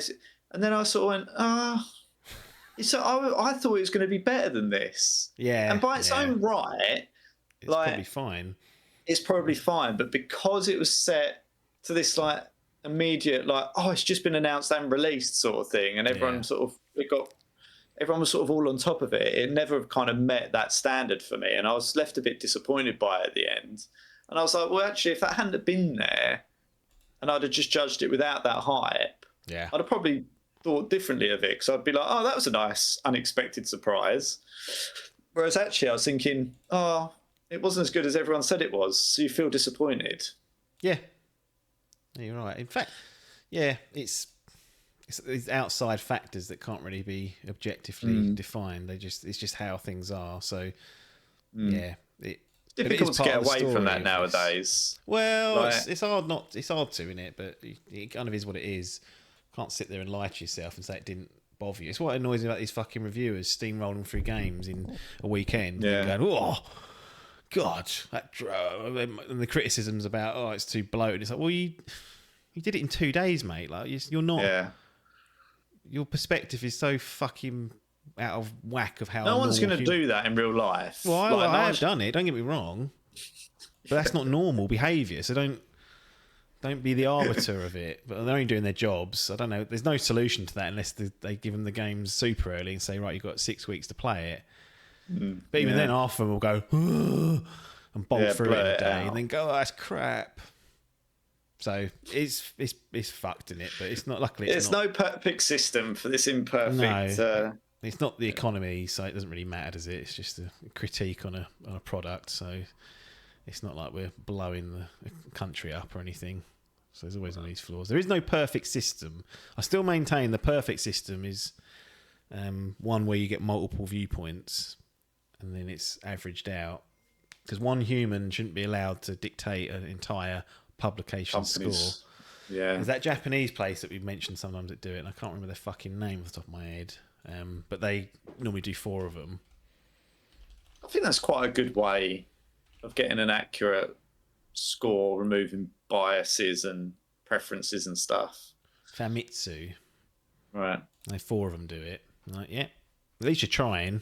I mean, they are so biased towards Japanese games that it makes their critiques useless, but at least they're trying to put some sort of structure in place that makes some level of sense with different opinions.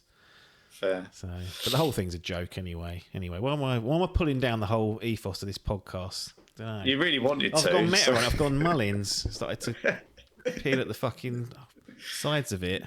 I took it up there, to be fair, by starting on... I can't remember now. I feel like it was me that started it. Anyway, let's bring it back down, is what I'm saying. So, essentially, it didn't. The narrative didn't quite meet the highs. But do you want to start? I assume you've got some points you want to walk through. Like what? The main thing that I'm interested in was what really got up your nose, because Mullins Games seem to do that in some form. Yeah, well, I think so. Act 1. This is called them acts. The opening act is the strongest break it down for all of them, but and then the cat's out the bag after that. So inherently, the game just gets weaker. I think as it goes on. Well, after basically the intro. Well, look, the intro's not short. Like it's probably a good third, if not longer part. It depends how you get on, right? But it's a decent chunk of the game, but.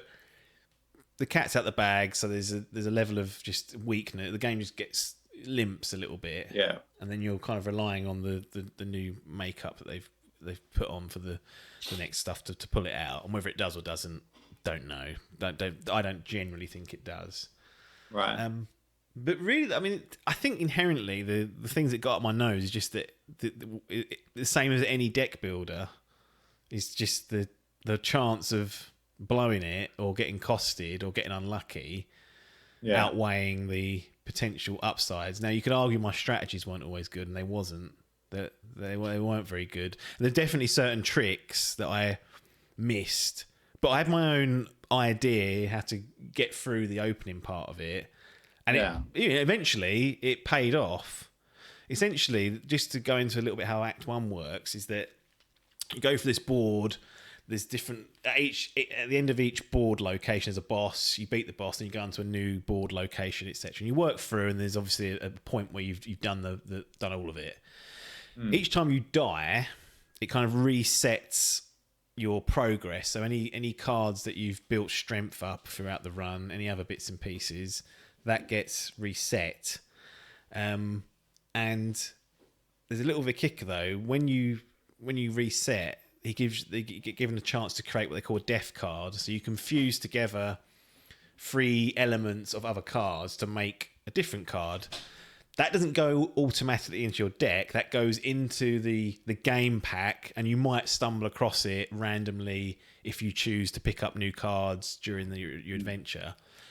But essentially, it got to the point with the death card. I was like, okay, I can make a very cheap card to pull. So in this version of the game, each card you have to sacrifice blood to put them on the board, or sacrifice another card. So some require 4 sacrifices, and they're the powerful ones. So you have to have 4 cards already laid out, then sacrifice them to put this big daddy on. So I was like, okay, let's fuse it with a card for the base that has just 1 or 2, like a low cost. Then it was like, okay, which has got the most power? You know, which hits the hardest, which has the most health. I had one of those in my deck, so I fused it with that. I was like, okay, this is going well. And the final one was like an ability or something along those lines. Will it, can it jump? Can it have certain buffs, etc. I had one where it could go back into your hand if it died. So if it ever fell, you could have it back in your hand, and then you could relay it, providing you've got enough sacrifices to do it. So I essentially was like, right, this is going to be my god card to get me through the game. And that eventually happened in my playthrough. Now, there are many other ways in which you can go through it, and that's just one of them. The frustrating thing about the way that I did it, and in hindsight, there is better ways of doing it. And this kind of, I guess, speaks to the strength of the game in some ways, that you can use different strategies, and they are effective. But each time you die, you introduce a new death card into this overall, RNG of you picking it up during your travels. And you can't make them all that strong, because you might not have picked up the really strong, powerful defense card. It might, on your death card roll, only give you high sacrifice level cards to set as your base. It might not give you good abilities at the end. So essentially what happens is, the more you die, if you're not being able to create these super powerful cards, you're diluting your chances to get the god card, as I call it. Right. So then you think, fuck. Like, am I ever going to get drawn this card in a way where I can use it before I die? So that was my main annoyance, was that the strategy I chose actually got worse the more you died, unless you were able to put in more powerful cards. And you couldn't take out the other cards. There was no way of manipulating it. It's like, no, if I die and have to put together a really shit card, chances are that's going to pop up just as much as the god card. So that was annoying. Yeah. But on the positive side, I do like the fact that there was many other ways I could have gone about this in order to do it. And you can effectively break the game with the god cards, but you can't just drop them into your hand or your deck. But what I actually really enjoyed was that, although you've got this deck building element to it, there's actually a little bit of an escape room element to it as well. So you can at points get up and wander around the shack that you're in, and there are tools and other things that you can use, and you have to kind of do those pieces in order to overcome the final boss, if you will. And I liked that element of it. I just felt like the game, I would have preferred it if the game didn't rely on me doing the card game to complete this opening gambit, but it was actually like an escape room puzzle completely. Like eventually you unlock a key or something to get out, but no, you have to still have the luck of the card draw to get through it. But it's really interesting to look at that, how much work has gone into that opening piece, and then as the game goes on, it never gets to that level of depth. I don't think. Like, they've really front loaded it, which is strange in some ways. But I guess if you want to hook people in, that's the way to do it. But obviously, it's deflating to come out of that and then for nothing else to really be that strong. You're like, okay, you clearly put all your eggs in one basket here, and you're left sort of waning as the game goes on. It's like, I want to get through this, and you don't want to be in that situation when you've got card games, because you ain't up to you. It ain't up to you most of the time. No, I wonder. Now you've explained it. Like, is it? You think, did they try and build a card game and then didn't know how to take it to the next level, so come up with this alternate way of like the twist is actually slightly different, where it's an escape room, because it does feel weird by the looks of it and the sounds of it to put all this effort into having this sort of deck card building element to it and then not really use it for 2/3 of the game.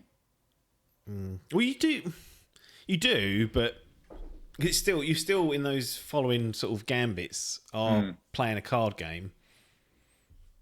But it's just not as interesting because the wrapping around it was so clever, I think, in the first instance, that the next wrappings are like, that's not as interesting. Oh, that's not as interesting. Oh, that's not. It's one of those things that it just suffers from being pretty strong at the start.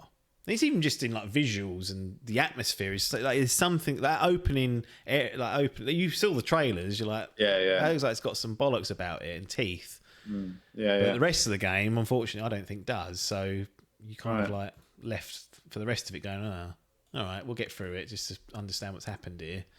And then you run into the problem of, I've just been fucked over by that last deal. And, but it's interesting. I'll tell you what was interesting was just learning things about deck builders. I don't really play them. At one point, I was like, I was just getting every card and trying to I was like, if I have the biggest deck available, that's going to make things easier.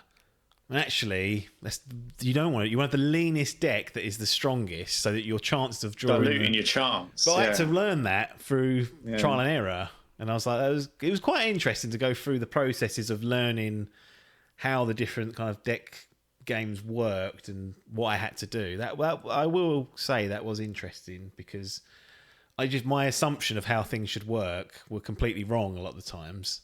I was like, But in its defense about it being, there is a way in every single instance of it to sort of cheese it.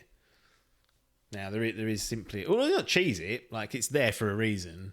It's whether you're picking up on the signals or the signs to take advantage and exploit of it. And even then, you may never on that run get dealt whatever you were looking for, but at least you got a chance when it does happen. So it's not fun. It wants you to finish and get through the game. Like I absolutely believe it does want you to do that. It's just that you have to tolerate a level of fuckery, which you could run into in any game like we've discussed that has any elements of chance in it. So I remember playing Persona 4. First like major boss I got it down to like low health, and it did a crit basically that knocked down my protagonist. And then that had never happened before. It knocked down my healer. Then the next turn, it got another turn. And it just finished off the protagonist. And that's it. 30 minutes lost. I was like, well, I was one turn away from beating it.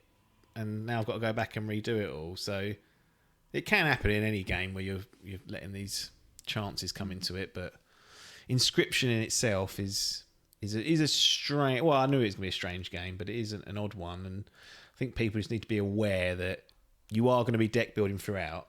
You're not going to get new genres chucked in here necessarily. So my expectation was misaligned with the actual facts of it. Right. Is there anything else that you want to say about Inscryption? Are you looking forward to Mullins' next game? I am. I'm a bit... Pony Island 2... Yeah. It annoys me. He's done 3 games, all separate, different. In fact, I'm sure there is meta linking between all of them. Like, there's real world, I don't know what they call them now, like alternative reality games, I think, for nearly all of these. Like, there's code. If you open up a document in the files, like, there's all shit going on. You can read about it, like, if people are interested. Right. It's clever, but I ain't going to go out the house to figure this shit out. So nonetheless, but they feel separate. They're very different games, all 3 of them. And to see Pony Island 2 revised, I'm like, my gut reaction was I would have preferred a new whatever idea rather than going back. And it's the same reason why I haven't jumped on Hades 2 from, is it Supermassive or Supergiant? Let me look it up. But those guys... it is Supergiant. So they were renowned for doing like different games each time. Bastion, Transistor, Pyre, Hades. So then they were different genres almost.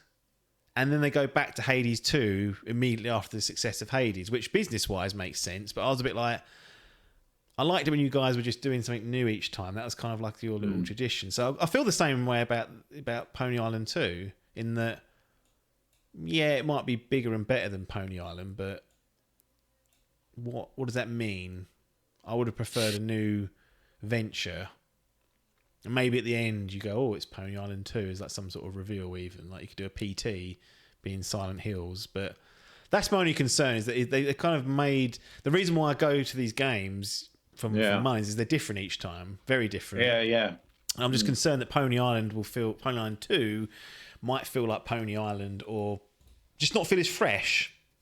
Like you can look at trailers for all three of these games, Pony Island, The Hex, and Inscryption, and they are completely different games. So that's my only concern with Pony Island 2, not to labour the point like Starmer, that slug. Yeah, fair enough. You happy to move on to the gallery? Yep. Okay. As we've discussed before, we pull up outside. No car park that I'm aware of. Not accessible. It's not easily accessible. It's easier to pull up to the front. That's where the lock You won't is anyway. park around there in London because they won't let you. You get... We've got a permit. fines. All right. So That's a lot. it does, yeah. It's not. That's why we need those subs. Yeah. Got a lot of overheads. Got a gallery in London. Yeah, that was a location manager should be fired for that. It's expensive. Yeah. So we pull up and go in. Now, does Inscryption get into your gallery, or does it go into that big old self-storage?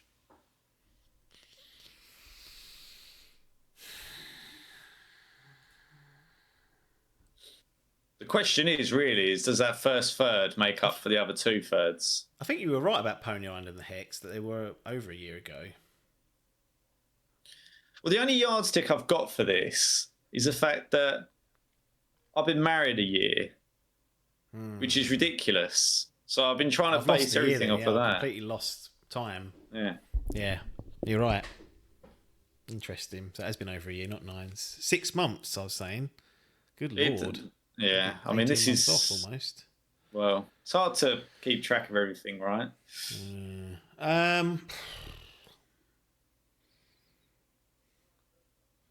This is what I'm toying. This is what I'm grappling with, shall I say?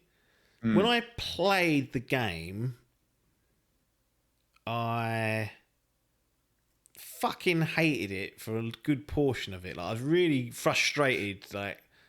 For a long time, I've been that annoyed or frustrated with a game. It wasn't necessarily because it's doing anything out of kilter. It's the genre, as we spoke about earlier, the RNG, the chance. And you can build your deck and strategize to give you a better chance, but you could equally end up in the shitter through no fault of your own. So from that perspective, it's damaging. Because I played through it and hated that's complete hyperbole. I hated large portions of it. Once I was done and I was out of the stress pit, I was kind of like, okay, there's certain things that have missed that we've spoken about, but there's some really clever design in there. And now that I've finished it, I'm like, oh yeah, that wasn't too bad, was it? But I'm almost lying to myself at that point, because when I was actually going through it, I was completely and utterly enraged with certain moments of it. So it's the grapple of once you conquered the fucking king, was it worth the bloodshed of the nation? We've gone through, we've lost all these people. We got there. The evil king's been conquered. Was it worth it? Was it worth that? And that's what I don't know what to do with. Well, so if I played a game and I fucking hated most of it, we wouldn't finish it. This is the other problem. It would go into the fucking bin. Yeah, but it hasn't. Yeah. Because I don't like playing things that I don't enjoy in the moment. Like, things can be challenging and frustrating. That's And what I I'm think trying this to is- grapple. Was it that, or was I not enjoying it? Yeah, Because there's a so- difference. But sometimes when you want something done, you're not being balanced to what's occurring. Well, no, I mean, I think Frightening. there's a difference between something being challenging and being bollocks. There's a difference between something being challenging and being challenging because it's bollocks. There's difference, like, it's the context of the challenge, I think. Like, what am I being served up there? Like, is the challenge, like, is doing something satisfying? Like, 'cause it can be frustrating in the moment, Yeah. but is it satisfying when you've done it? Do you feel like what's letting you down as well? Like, is it, when I'm looking at something and I'm going, why am I struggling here? Is it because I don't know the pattern of what's coming next? So do I have to play it to get the pattern? Do I have to understand the mechanics? Like, is there a certain order I have to do things? Like, I'm trying to figure it out. Like, if This is the it's a boss trouble with battle, not going to guides and stuff and not seeking outside help, is that having finished the game and then looked at actually some of the bits, I was like, I can't believe I missed that. That would have made it easier. So it kind of was all there.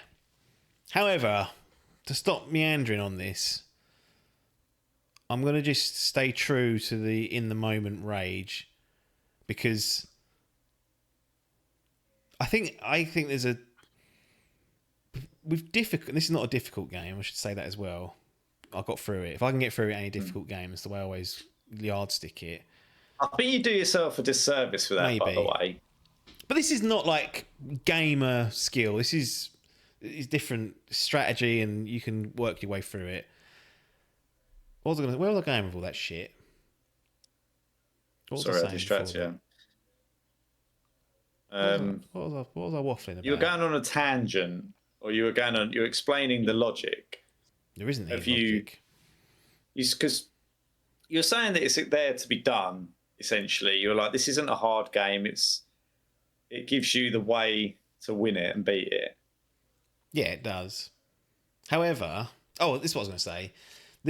There's a pattern of, at least I see, difficult games that come out that people finish and they ignore the experience throughout it. They're like, and it's almost like, I finished it, so this is a great game now. Whereas if they had stopped, they would have fucking hated that game forever. But because they got through it, they're like, it's that the achievement of getting through it boosts the game's quality in some way, which I don't subscribe to. Is that more? Do you think that's because it's like an ego thing? Oh It's yeah, like, it is. It's 'cause stroking I their built bollocks it, and their I beat ego. it, yeah. and they're like, I'll beat it, so that's a great game now. It's like, well, hang on a minute. You were saying it's the biggest sack of shit ever up until you got lucky that turn, like whatever it might be. So, and I think that's a genuine thing. So, for that, and because of the other baggage that I came into with it, which most people won't have, expectations, misunderstandings, hearsay, etc., it goes in self-storage. Yeah. And that's where Mullins will stay until Pony Island 2. So that's that. It's a complicated game, this one, for me. It was a tricky way to navigate. I actually think if I played it again, knowing what I know, I would enjoy it more. But that's not the deal here. I return don't get to second it. chances. If I return to it in a few years, which I don't know why I would, there's a chance that it ends up in the gallery for me. But yeah, it's just... I think what a lot of people hang the hat on is the narrative side of things, and I keep going back to that and think it was just okay. It wasn't worth all the struggle. So, Inscryption self-storage, final, done. End. I'm not going to argue with it. No. Learn Mullins is what we're asking. Well, he's only going to get more clever because that gave him Game of the Year nominations and like more success than he's ever had. Why do you think it's? Why do you think that? Like, can you go? Okay, I can kind of see why. Okay, yes, I can, because it's because it's all the meta shit basically, like the cleverness around the game, the cleverness on the ethos of the game itself. It's that I think that's done a lot of it, and I think that's good to recognise, certainly, because games are way too safe these days, predictable, etc., etc. But at some point, you got to realise it ain't the fucking be all or end all. Or maybe, I mean, I can't remember what games came out in 2021 necessarily. Yeah. Did it usurp something that should have been on there? I doubt it. You know, it's sometimes good to recognise the unique stuff. It just made me think you guys haven't played any of his previous games to do that, because the cat's out the bag. They probably hadn't done. No, because who would have played Pony Island or the Hex? No one even heard of it until they come up on this podcast. So, Inscryption gets the title. So yeah, that's it. We're done until Pony Island 2.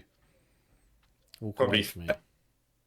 The ongoing Mullins saga, I'll call this. Indeed.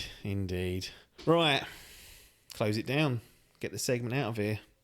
We will bid everyone adieu, and as always, see you on the other side.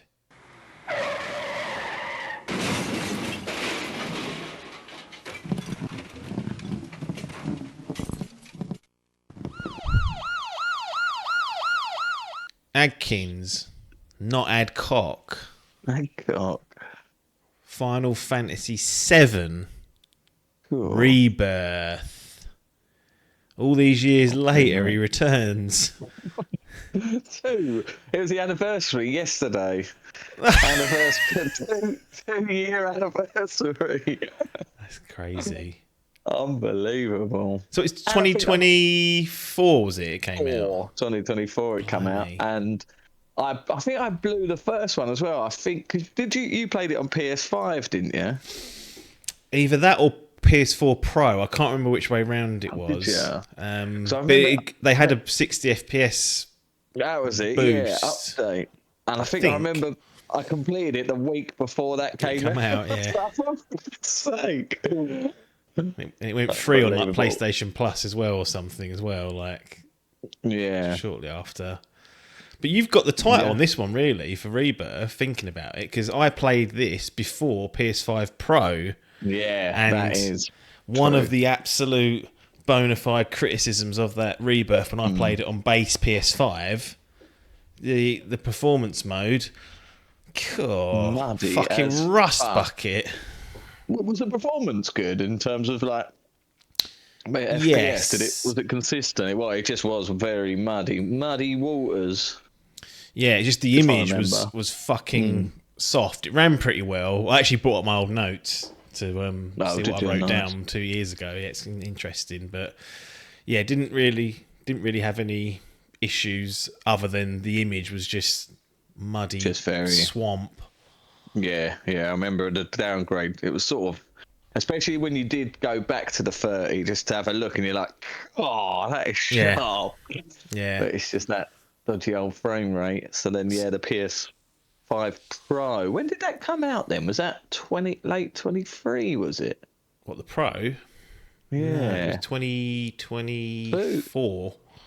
Late 24. It's only like, it's that year still. Oh, fucking hell. Oh, of course, yeah. I'm thinking of fucking Resident Evil 4. When did that? No, that was 24 as well, wasn't it? That's 24 or 23, yeah. In fact, I think I've got it right in front of me. Could just look it about. up. 2023. That COVID's really 23, fucked with my brain. I know that's been 6 years now as well. That's mental, isn't it? I've never recovered from that lost time. It feels like, yeah. Well, that's when the first one came out, wasn't it? Remake was 2020. Yeah. Because I remember not knowing what to do and not being able to afford to. I was like, right, well, I don't know what I'm going to be able to do work-wise, so I can't go and buy all these games. Right. I think that come out, and I Didn't think like- Animal Crossing and Doom came out. Doom Eternal came out. I think it was like the day before lockdown, and I opted to buy Animal Crossing, and then I was like, I think for about 2 weeks later, then Remake was coming out, and I was like, fucking hell, I can't drop another 50, 60 quid. Yeah. Might be living on the fucking streets by the end of this. And then Yellow Boots turned up with it in his That's hand it. and went, oh, I bought it for you. Good old boy. Yeah. But yeah, I think I played that, I think, yeah, that year. And then, yeah, then they released a patch for that, a 60 FPS patch. Yeah. And I That's it. finished it just before that was released. I was like, oh. Perfect timing. So then with this one, I think I got this on release, Rebirth. Paid the Played full it whack about- for it. Played full whack. And then, yeah, I got to about chapter 3, I think I did. Yeah, they're then, quite longish chapters if you're doing clear down, which I'm sure we'll get into. Yeah. Yeah, there's a fair few hours put into it. Yes. Yeah, sometimes that's what I think happens. I've got it on my fucking trophy list, actually. I'll be able to tell you. So, where am I? There I am. So, on Rebirth, so I finished up in March 2024. Mm-hmm. And yeah, and we're in March now as we record this. February 26. Yeah. Almost 2 years. Do you know what you bailed out from, or went to, or stopped? Do you have a memory of what that was? Don't know. Let's have a look what's on there. I'm trying to think what was coming out. Astrobot. I mean, that one. I think I just started to play other games. Don't know what. There wasn't anything. Elden Ring, that was way before, wasn't it? I'm trying to think if there's been anything huge. I think it was just like one of those games. I was like, I'll definitely go back, and it just never did for 2 whole years. Yeah. I'll tell you what happened once. I remember, I'll tell you as well, I went to boot it up, and the disc, because I fucking got it on physical, the disc didn't work. Yeah. It somehow scratched, so I couldn't reinstall it. Oh dear. So I did a cheeky sneaky. I went and bought it from Asda's, and then bought it off Amazon, and then returned my one. Return the scratched one. Yeah. Bezos don't care. He don't even check any of that. That's it. Nah, he don't check that. Is that when I bought the VR headset, and then I used it for because that was in COVID, and they'd extended their return window to 60 days. So I played Half-Life Alyx, and then returned it. Because it didn't work that well either. So it wasn't like I was just trying to stiff them. It was a pain to set up every time. And it's fucking hot. So I played in the summer. So I thought, that's going back.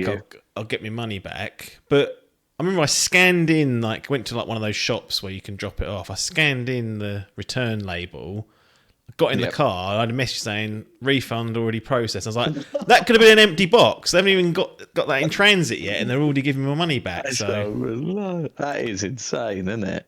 Yeah, they don't care. But Alex, is there any way they would release that non-VR, or is it impossible? I think they could, but they won't. And maybe they couldn't. I think you would lose a lot of it. I've said previously that if they wanted to find a way, they could, but right, yeah, they're clearly not interested. Annoys me. That's an integral part that needs playing. But VR's just. Do you remember? It felt like it was gonna hang around, really but now it's a real niche. It's there, but it's a proper niche. We went round to Biff's, didn't we? We were playing on his VR, PlayStation VR, and it had the fucking Batman and all that. That's it. And then I sort of thought, this could go places. And then you get Resident Evil 4. Yeah, they did a version. Resident Evil 7, pants down. Oh yeah, see that's when I was like, cool. But yeah, they said every time when they released the VR 2, and they were like, right now we're going to really focus on it, and then they just sort of done like what I do, and then just go, leave that for a couple of years. We'll come back to it. Not interested. Yeah. I mean, they're shutting down games left, right, and centre now. So might be tired to think about shutting down VR. Yeah, I think Adcock's got a PSVR 2, but I don't know he's played to put it even on his head yet. Oh, really? They're meta ones, the completely wireless ones. The Quest ones, I think that's the daddy one, silver bullet in a way, but right, yeah, that doesn't have Half-Life Alyx, for example. You have to Steam link it to so you then got to then wire it into a PC and play it through Steam. So but that's the way to do it. You get a wireless one that's competent, and then titles. But it never really kicked into gear. Never had a Final Fantasy VR, although you do VR in the game. It's true. You do a bit of training in that virtual reality, which is interesting. Going back to the original, because I remember, didn't you, for for 7 Remake, did you go back and then played the original up until the part where you thought it was going to end? Then went back. Did you do the same here for Rebirth, or was that idea been I didn't. I wish I was. After now playing this, I do want to go back, because I was just about to start it the other day, because I want to play all of it because I did think that. I thought that about the first one. I was like, because I didn't know when this was going to go up to. I had an idea, but I remember, I don't know if they released the information, but I think they were quite heavily on the first one saying like this is going to be the Midgar section, so everyone knew where it was going to end. Whereas this one, they didn't really say. Yeah, exactly. So wouldn't have got that on Blockbusters though. This one, I want to know. I didn't know where it was, so I wish I had have played it. And then anyway, so now I'm like, right, I want to play that original to completion, so then I can see what's happened and what's changed and blah blah blah blah. Went to go and start it, and then there was a message on Steam that said we are shutting this version down. Yes, yeah. And you're re-releasing the new one for free. It's just happened. Basically, all it is they've just put the console version on it. Because, you had those, like, little... Quite fun, actually. It's for if you want to speed run it, like I do want to do. Yes. You can... Just scored. That's exactly right. It's 1-1. Against bottom of the league. Yeah. You can, 3 times the speed, and That's then there's it. like you can turn on limit break on all the time if you want. Turn my limit breaker. That's it. And then counters. So that's just been released. I was gonna, but no, unfortunately, I didn't do that for that one. I should have done. What I did do, I remember now, is I played Remake on the PS4. Yeah. Then got the PS5 version, but didn't go through it. But what I did do was the Integrate DLC on PS5. Yuffie Malarkey. I played that. When did I play that? I played that. Yeah, the beginning. Just before Rebirth came out. Right. Yeah, January 24. So God, got himself all G'd up for it and then walked away for 2 years. It's amazing, the 2 year gap. Normally it's not that long. It's normally like 6 months or something. But this has been a real lengthy one. I think what put me off was how long I knew. Like, I think you'd done it. I've hit the post now. I think that you'd completed it and told me how long you spent, and then was like, "Oh no, but I know Apps plays a lot of games for long hours. I'll be able to get through that quick." And then looking, and everyone's like, "Yeah, even if you fucking mainline this, it's still like 60, 70 hours or so." I was like, "Oh fucking hell!" So I think must have that sort of mentality got locked in, and then was like, And then I think, it was just the beginning of this year. I was like, right, these fucking games need playing. This backlog's getting cold and sorted out. Yeah. And then that one, I just had to fucking do the apps and lock in and go, right, here we go. And I finished on 90 hours. 92 it was, 92. Interesting. Yeah, mine would have been up there as well. Yeah, I had a look at yours as 110, I think I looked. 110, yeah. 10. That was because I wasn't fast travelling until I got to you saying that. Cosmic Canyon, is it? Yeah. Fuck. I don't think you can actually get around it all without, so I had to bow down to that, but I wasn't happy. Maybe we should just fast travel. You can traverse the entire fucking map, can't you? It's crazy, yeah. Yeah. It's, if you want it. I think it takes about an hour to do it, but you can get to all the locations, yeah. It's pretty insane. So we're up to date with Final Fantasy Remake. We've done the Yuffie DLC. We started it. Took a break. We're up to Midgar on the original. That may get replayed before part 3. And then we get to Rebirth. We do 3 chapters. We stop. And then do we restart from scratch, or do we go in? Because normally you'll just carry on years on.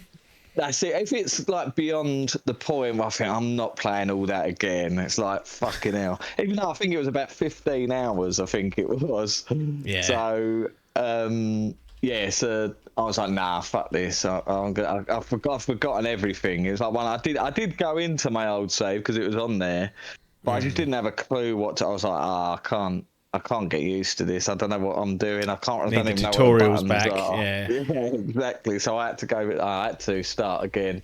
I even was going to watch the YouTube to catch up. But I was like, nah, let's just start again. If it's too far going, unless I'm like over 50% through or something. Yeah. Then yeah. Although I don't think there's. I mean, the trouble is I've got that fucking Baldur's Gate. I'm about don't know where I might have to restart that because I can't imagine that's been another 2-year gap as well. I think. Yeah, that's a deep old game as well. But I'm about 30 hours into that already. Yeah. So decisions will be made against that, but that might need a full reset. But no, so this was clean slate and just straight through. Nice. Have you learnt your lesson about getting these games and not playing them? Because it was it 70 UK pounds? I can't remember now. Or was it still 60? I'll tell you what. I'm that much of a list man. I will be able to tell you exactly how much I paid for it. Yeah. It would have when was it 24, wasn't it? So yeah, it's beginning of the year.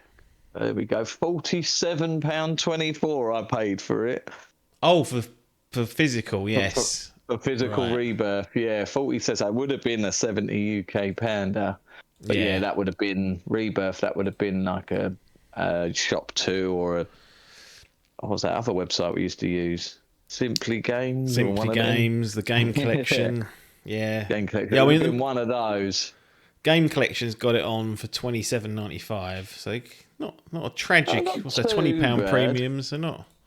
It's been worse, but it's probably been on sale a few times, sub 20, I reckon. Yeah, the one that gets me is like the fucking Resident Evil. I think I bought Remake. When was that? 23? Did we say 23? That was, yeah. Remake. I paid £47.54. I see it the other day for £12.99. Yeah. I've only just completed that. That's a fucking. This is getting ridiculous. Yeah. So are there lessons to be learned? Do you think you're actually going to be able to carry this forward, or will you eventually? Well, so far, touch fucking wood and whistle this year. Anything I've started, I've finished. Yeah. And I've got, like I say, I sent you the list the other day, didn't I? My little list of games to get done. So the ones left. I mean, there's some fucking legacy ones on here. But yeah, it's just, to be honest, it's not too bad now, but Baldur's Gate's probably the only one, but again, the rest of them are ones like Hollow Knight. I mean, that ain't going to go down too much by the time I get back to that. Oh, no, it's about 15 quid anyway, isn't it? It's like, exactly, yeah. But like you say, Guinness. But the ones like the likes of like a Resident Evil, if I'd have bought that full price, like I would nearly bought that on PlayStation for like 70 quid. If I'd have stopped that, like you say, it would have been about 15 quid in about 6 months. They all seem to go down. So day one is basically now that is the new rule to be installed to get played and done that year. Yeah. So if I can keep up this consistency, I've got Resident Evil currently playing now, and then we'll go from there and get some of these other little tutters sorted. But yes, hands have been burnt and new regimes have been installed. Otherwise, you're getting 2-year gaps and you're having to fucking plod out 90 hours in fucking 2 weeks or however long it took. Yeah, that's hard, but good. It looks like he's reformed in some ways. So back to Rebirth. Let's start on the presentation and the performance thing, because this is on the PS5 Pro, and like I said, when I played it on base PS5, ran pretty well, but was absolute diabolical mud, like on that performance mode.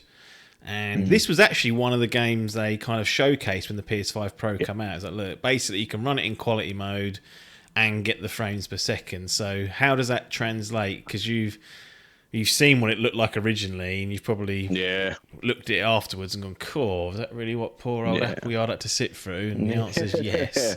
I thought I needed glasses, but I didn't. It was just the game. Although that still works, doesn't it, when you do that? Stick the old glasses on, you get the 4K fucking visuals. But TV.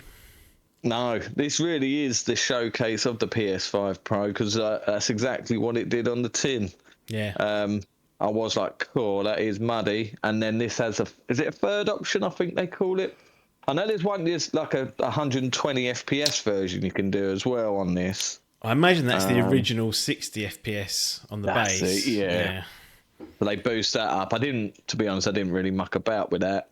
But yeah, it was just the getting the combination of the 60 FPS and high quality mode. I think there is another quality mode on here that's them 30 FPS. I think they add a load of bells and whistles.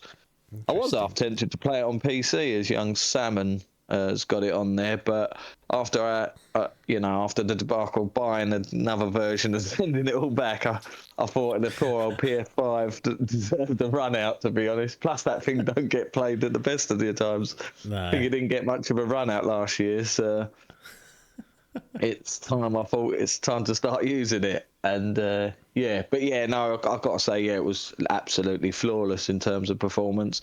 A very good looking game. It's that engine they use that on. I don't know what it is, but it's incredible. I mean, some of the even the cutscenes and stuff. Sometimes I question. I think that the graphics are just as good as in them cutscenes. Yeah. But flawless, absolutely flawless, and no crashes. What was that game? Oh, fucking Star Wars Outlaws, wasn't it? Fucking that. I had about 8 crashes on that. Terrible performance. Fucking bugs all over the show. This was absolutely, and for a dirty great game as well in terms of size and scope. It's got to be over 100 gig in to download it. I can't remember what it was, but it's a fucking giant. It's an absolute giant, and on the technicality, it's an absolute fucking sweet as a nut, mate. Sweet, lovely. Let's talk about the world and the open world, because this is definitely where people will get snarled up potentially. Because it kind of, from memory, it kind of starts quite linear. You go place to place, region to region. You can sort of clear down as you go, and then I suppose you can go. I don't know if you can go back to some of them initially. Like, I don't know if you're locked. I can't remember now. Like one of the early ones. I think you are locked out since some for a little while, not for the whole thing, but no. I think when you get on the boat and go over, like you can't immediately go until back. You get that, you can't. No.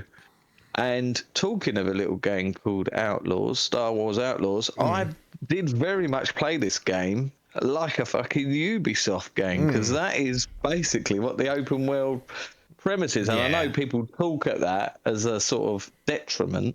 Crap on it. Absolute bloated world. I mean, this game is a bloat fest, but the stuff. The literal towers that you have to go up and unlock. Actual towers are back. Yeah, which is unbelievable, like for a Final Fantasy game, because that has a bit of a stigma to it, calling like a Ubisoft clear down and a world full of that you can do. But I don't know why. It's just, I think because it was so sort of high grade, this game, like high production and stuff, it didn't feel like bloat. And all of it is optional. I mean, you ain't got to do it. It's not integral. It's only, you can do what you want. You can golden path it. Don't know how you do in terms of fucking. That's what I was just thinking. Yeah, but well, I suppose it's an my action rule game, with you playing, can probably get around it. That's true. Yeah, my rule in this was clear down anything until we get to the main mission, and then. But the trouble with that, you do one main mission, and it adds about 50 new objectives to do. Yeah. Which I gotta say, by them last few chapters, when that kept doing that, I was like, oh. It's a lot in it. It is a lot. Yeah, they really do chuck at you right towards the back end. You're like, right, that kind of story starts picking up, and you're like, right, here we go. And then they go, no, here's another 10 side quests in 8 different geographies. Off you go. And you're like, fucking hell. It was, it is an absolute open world. Like, it is pure open world and full of side activities, mini games in there are it's uncanny the amount of fucking mini games and shit you can do, collectibles. Fucking, it's got everything in it. This game, there's stuff I haven't even tried, and it's like, I mean, struggling, but that was how I played it. Ubisoft mentality, I'd say. Did you play any of that Queen's Blood? The card is it a card game? I can't remember now. Yeah, that's hard getting confused. What was the one? It was like a fucking tower defense game. Was that in the Oh, first yeah. game? Yeah, Where I can't you remember what that's send called. out your people. Yes. Is that? I forget what that was called. There's Queen's Blood and was there. Yeah, what is it? Oh, I can't remember what that fucker's called. Have a little look. Because It was in the Yuffie DLC as well, wasn't it? Yes, that's right. Yes. Yeah, what was that called? Queen's Blood is the card. Yeah, Queen's Blood's the card game where you have to put the cards down, don't you? And then you've got to beat the points on their side. That's it. That was it. To be honest, I only played a bit of the. I think I'd done the first open. Fort Condor. Oh, Condor, of course it was. That was it. Yeah. So I think I played what I had to. That was like because they do sort of interweave it into the main story. Yeah. Yeah. And then I think it was like the first 3 areas. So I think it was like the Grasslands, Junon, maybe, and something else. I played all of the ones there because there's about 3 or 4 for each area, isn't there? That's it, yeah. And then by chapter sort of 5 or 6, I'd had enough. I was like, oh, I can't. It's same with I did the same with Witcher with Gwen, and I don't know why that never really caught on for me. I should go back one day and play. I'm not really a card game type of player, but yeah. So no, unfortunately. Queen's Blood. I mean, it's very cool. Like if you're into that sort of thing, it's a lot of people are surprised that it's not been turned into a Gwent style game, and because it's that fleshed out with I collected all the cards that you could buy. I bought every single one, but I just didn't really play the game. Whenever there was like an opponent there, I was like, I'll come back to that. Yeah. But I mean, even that's it. There's a story on itself intertwined into that, playing that, which I've not done. So. Little setting there to get through. Missing out on rich lore here, so I might have to go back and do that for another 12, 15 hours. But yeah, I dabbled in it, but I didn't sort of complete it as such. Which yeah, did you? I did the quest line. Did you? Yeah, it was. I can't even remember how to play it now. Was that about 2 years ago now? You completed it, but I went through it and did the quest. Yeah, I was like, oh, that's.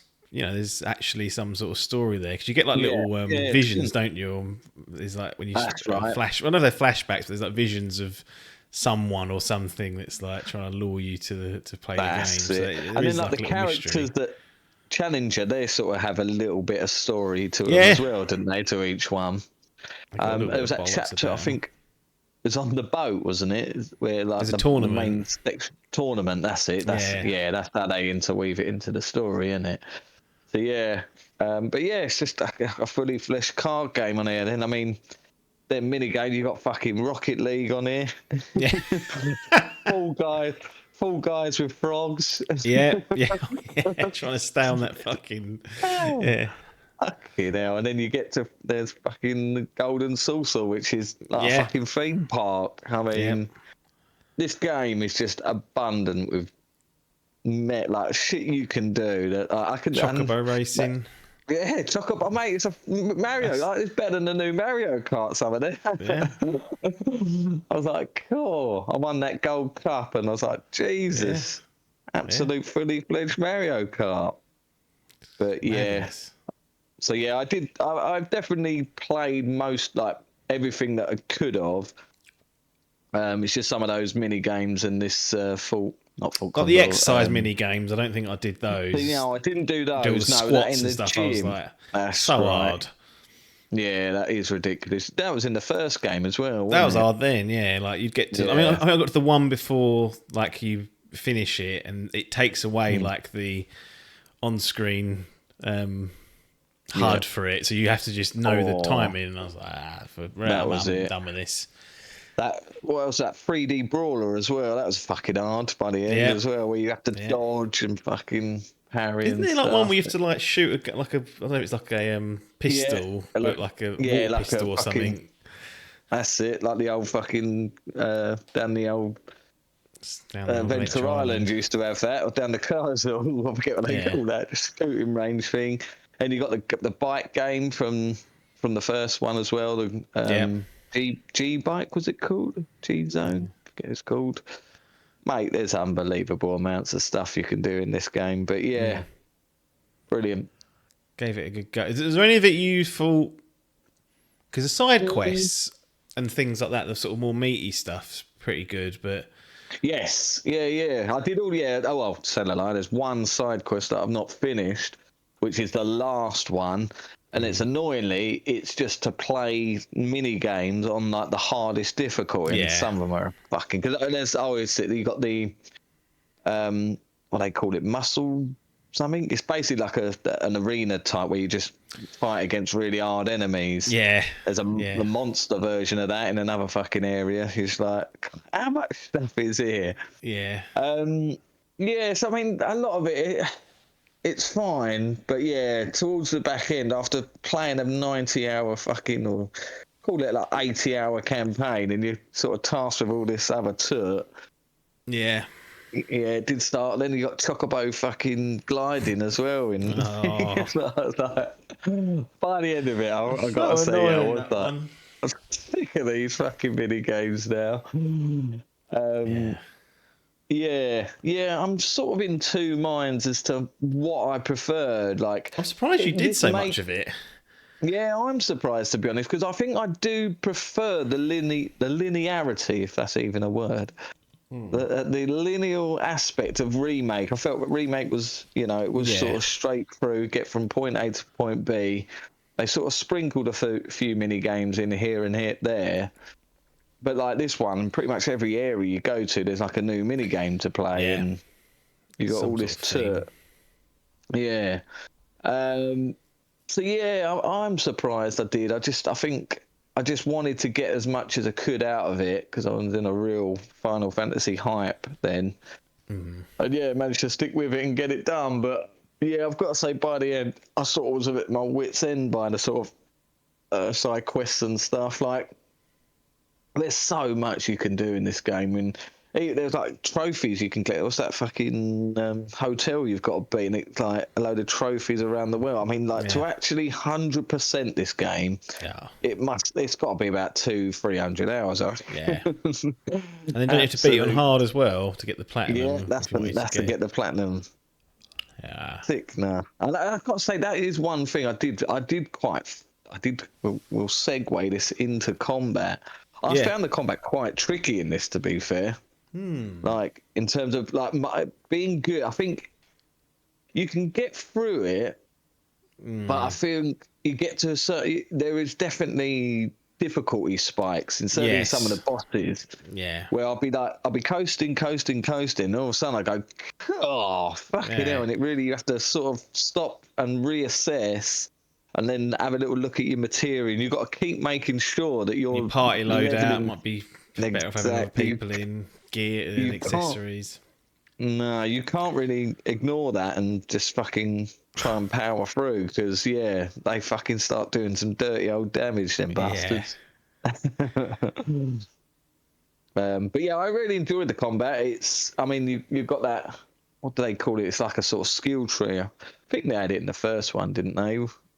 I felt this one was more complex in that. Yeah, it was, wasn't it? It had like things you could put in that you could unlock, like dual moves and synergies things like that, which are quite cool. Oh yeah, that's something they added. Was that? I can't remember if that was in the DLC or not. In the Yuffie DLC, I think it was. Synergy modes. Yeah. I think they just started to do that. But yeah, they were pretty good. And that sort of increases your reputation with each party member, which then slightly interjects into the story. But I really did love the combat. I did try that fucking, what was it called, classic mode, or no, action mode, is it, where it sort of does all the stuff for you, but you just can solely focus on the ATB side of things.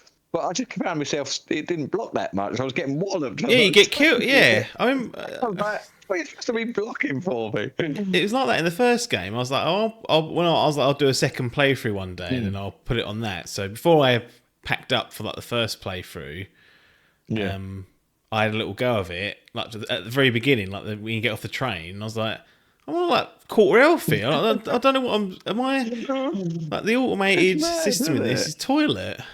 Yeah, Yeah, I tried that. I just thought, and that's when I was darting about with all the other stuff as well. I stuck it on dynamic difficulty. Oh, what, the that scaling? The scaling, I thought that would help me out because I thought if I'm struggling, then it will lower the difficulty. It fucking don't, does it? No. Basically, it's like more of like a hard mode that's not been unlocked. I was like, bloody hell. Just levels all the adds up that you just one shot into actual enemies. It's like, fuck you now. But no, it's I've got to say that is the combat. I know you're going to have the hardcores here that, if it's not fucking turn-based and it's not Final Fantasy, but I just really like the combat. I think like the actual action of it, the hack and slashness of it, combined with that ATB filling up your meter and, being able to control your party on the fly and stuff, it's a great combat. It's a very unique combat as well. I know it's a sort of evolution from 15. I mean, they started from, and then that was like an evolution from Kingdom Hearts, which I've never played, but I hope they carry that on to whatever the third game will be. But yeah, I've got to say, I definitely did get my ass kicked quite a bit in some spikes, some difficulty spikes, but I like that it did that, to be honest, because like I say, it makes you reassess and sort of make you pull your finger out rather than just sort of feet up and we'll see what happens. I really liked that cause you'd have a party of 3. Is it 3 in total? You have 2 others with you? 3 in total, yeah. Yeah, but the other party members have been like they call like a back line. And they'll just offer like chip damage, and I think you can still synergize with them even if they're not in the party. They can still. Can you? I didn't know that. I know you can see some of them, like some of them. Yeah, like parrots in the background. They'll be like shooting and stuff. Yeah, that's very so many cool. like party-based games, like Baldur's Gate, for example. You take 3 people with you, the rest just disappear. Just sit there. Whereas you're going through this world as your party of however many it is, 5, 6, and or what it ends up being, and they are present during the battles, and they're not controllable, and they're not really offering any real aid because the damage they do is like one bit. But it's just nice to have them contextualised and there, shouting things and just being present, because you feel like you're actually going through the adventure together rather than whoever's in your party you're with normally, and then the rest are just frozen out, disappeared, and not in the game world. So no, that is good. Yeah, and I quite like that they sort of force you to change that party up. You can't if you sort of think, no, Barrett and Tifa are my sort of go-to, which they were mine. But I like that there's sort of sections throughout the game. It's almost as if like each area was like a dedicated area for said character, and then they sort of crescendoed into sort of a big dungeon with that said character. It was quite nice, actually. Yeah, I assume that's probably how they did it, but yeah, that's sort of how the sort of levels worked, wasn't it? It's sort of based on that area, and you've got a good sizable chunk with each character, and I think that is why the sort of the characters of it's insane when you go back, like just by obviously where I've been watching stuff of the game and stuff, so now I'm getting loads of like Final Fantasy stuff, just to see how much they've fucking improved, delved into like each character.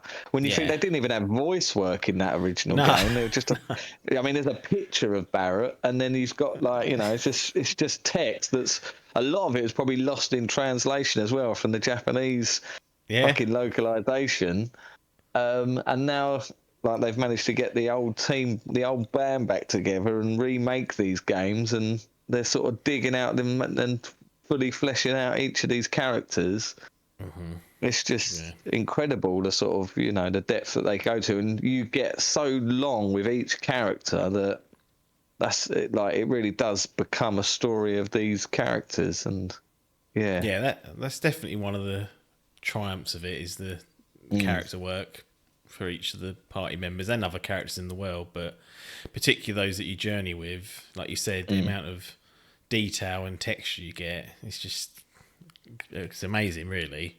It's, and again, like you said, the original probably had a quarter of that.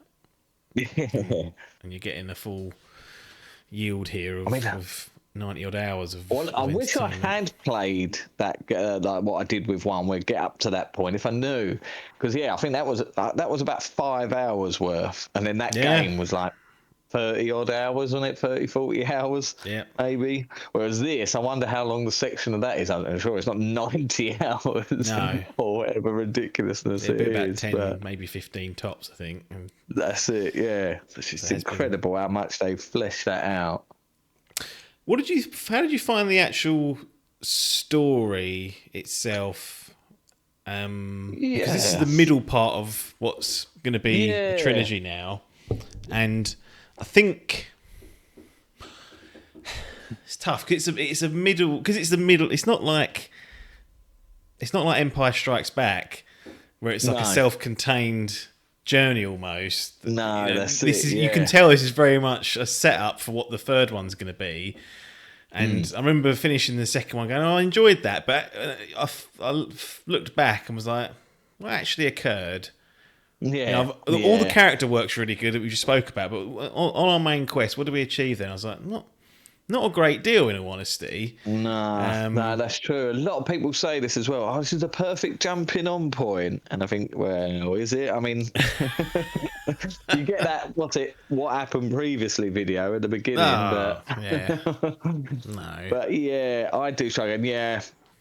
I mean, it's hard to discuss this without going into spoilers, so we'll keep it spoiler free. But yeah, with the events of the first game, and then leading into this game, certainly that aspect of, let's call it the rebirth aspect, that's what I was sort of quite interested in the most, to see what sort of changes or what sort of new content, not fully knowing the actual story, because I've never completed the original. I've sort of obviously... Yeah. I can't remember how far I got up to in the original, but when I played that last time, I got up to the end of Midgar. So Yeah. I think pretty much that's all I've been to. Obviously, there's spoilers of what happens in the game. There's some very large spoilers that are widely known. Yeah. So I was just sort of keen on that. But overall, I mean, the story... it's not his strongest point, I wouldn't say, of Rebirth. I think it's one of those things where it's sort of, a lot of people try to say about Lord of the Rings, sort of, the story is so basic, but it's more about the adventure to get to the story done. I feel like this is a bit on this one. Extended, you got This is the 12 extended hours. edition. Oh, imagine that. Wonder if we'll get DLC for the third one just before. How long did they release that after Remake? That must have been 20. It must have been 3 years after, wouldn't it? 2 or 3, I think, because it came with that integrate, didn't it? It felt like it came with the release of. Yeah, it did, didn't it? To the PS5. Yeah. When did it come? When did the original come out in 2020 on PS4, didn't it? That's correct. So 22. Integrate. Where we go? An upgraded version of Remake Final Fantasy Integrate was released in 2021 June, featuring improved visuals, shorter load times, available at no extra cost, and included the episode's intermission. So I think it was that then, the PS5 version of it. Did it come out? So it came out in the beginning of 2020, didn't it? And then the PS5 came out in November, did it? That's it, yeah. That's it. So we had April 2020 for the OG. Integrate was June 2021. So, yeah, right. 12 months and change afterwards it came. Right.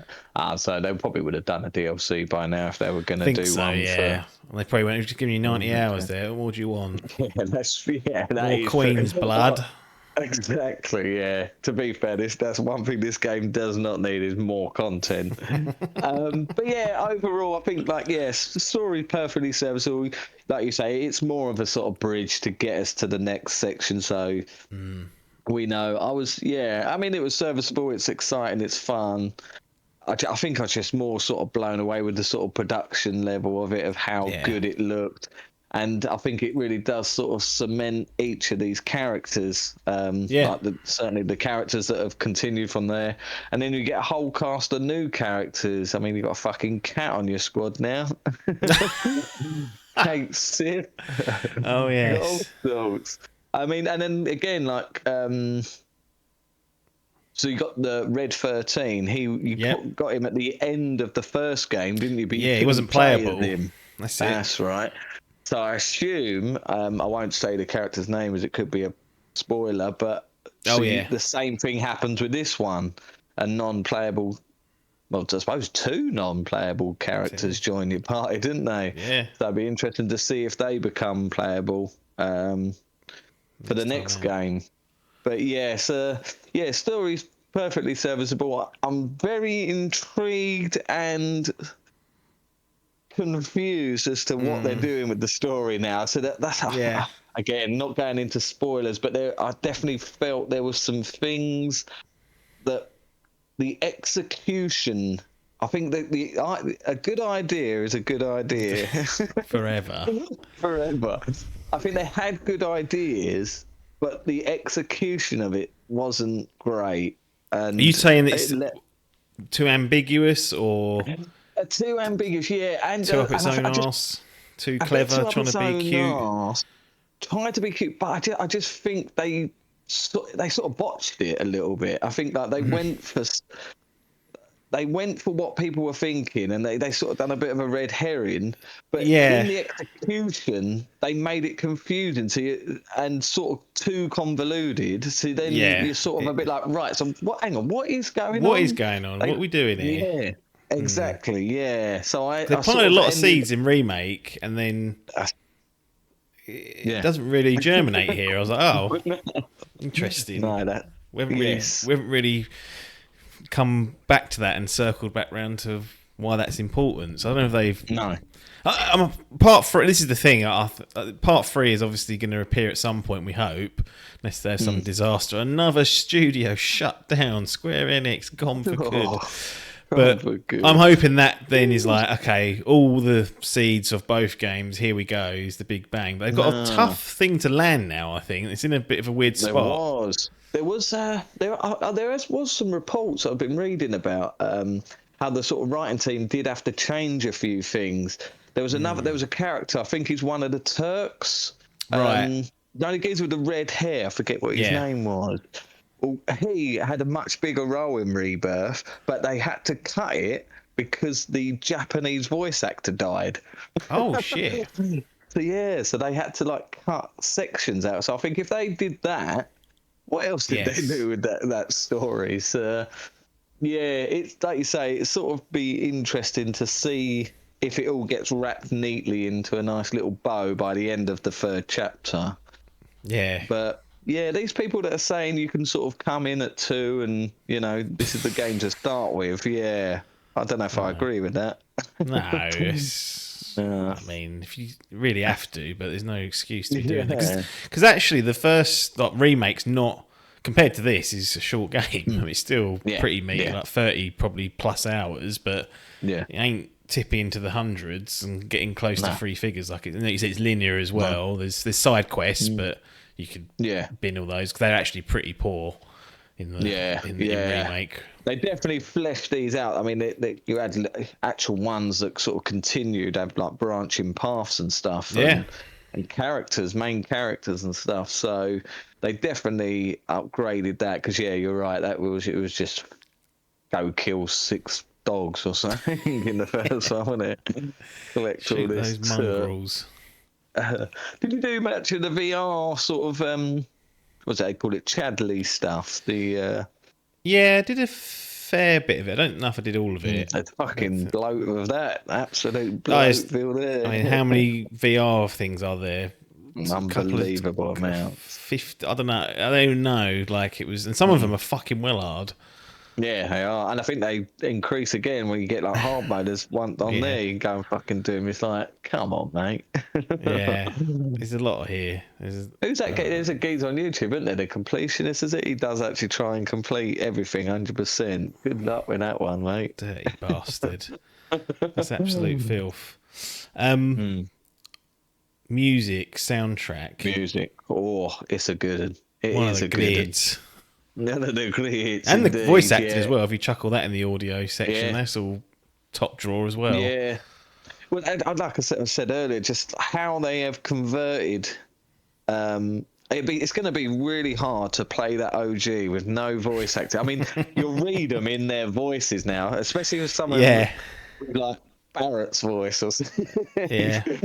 The most stereotypical voice for him, yeah. But That's again, Barrett like that is now Barrett, yeah. That is Tifa. I mean, that voice actor now. Anything she does, I'm just like, nah, that's Tifa. She's got that little whiny girly voice. Yep. All of them, yeah. What was fun thing? I did see this. It was quite funny. I wonder if you agree in it. They said this game made them hate Cloud. They said it's pretty much like a dick in this game. He's a knob in the first one though, as well. Yeah, like he is an odd character, like an oddball.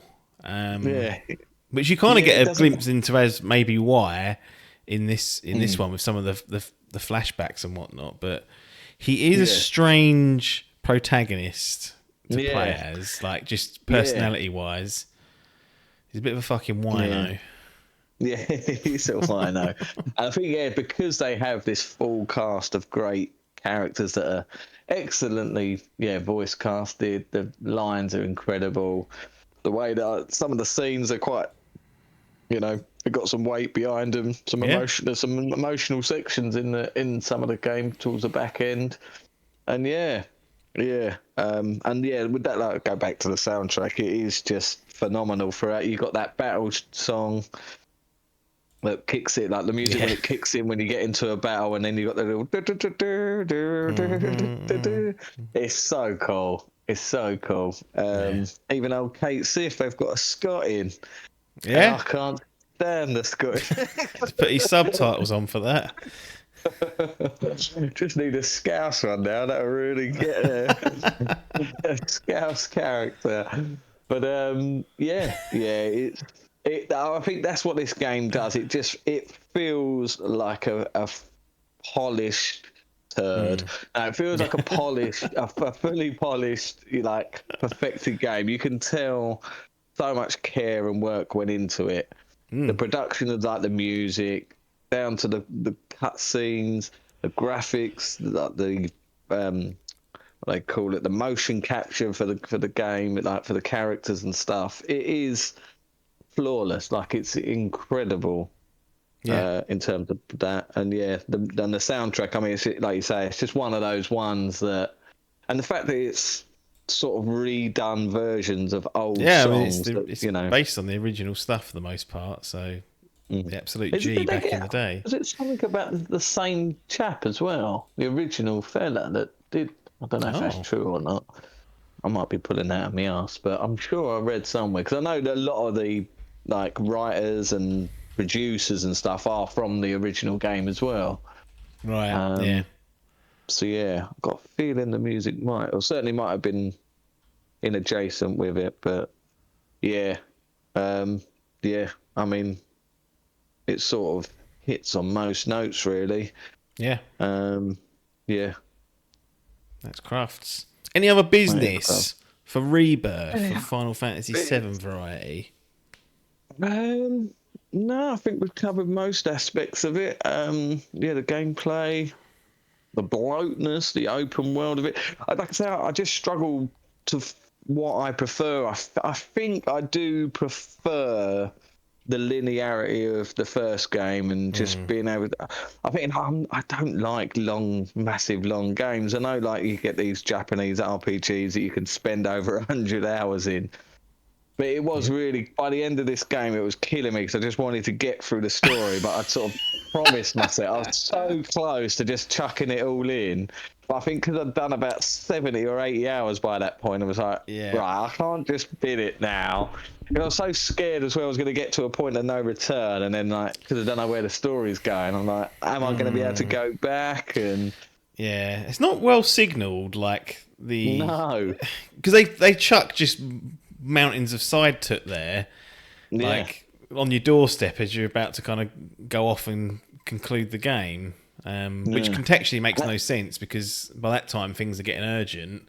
It's like, let's just pop down the beach and fucking do whatever they collect these bolts or whatever. I can't remember what some of the stuff is, but there's because you can't go back once you finish the game. You have to like chapter select, so That's it, yeah. narratively take all your party back to. You keep all your levels and stuff, but narratively all your characters are as though they're in chapter 6 rather than the end game. There's no like end game status where you explore as a party. I was a little bit peeved by that. Yeah. And annoyed that I was peeved by that because I was halfway through that last side quest. And because I went back to the chapter, Reset it. I just I was like, for fuck's sake. So yeah, that wasn't ideal. But yeah, a couple of little blows here and there from them. Yeah, there was. Yeah, like I say, it's a phenomenal, amazing game. It's highest level of that, but it isn't a perfect game. It definitely has its flaws. I think a lot of it is subjective, depending on your take on the story and stuff. But yeah, I definitely did come away from it. With that not being the perfect, 10 out of 10 masterpiece that I thought it would be. But yeah, I've got to say it is a very, very strong game that I think fans.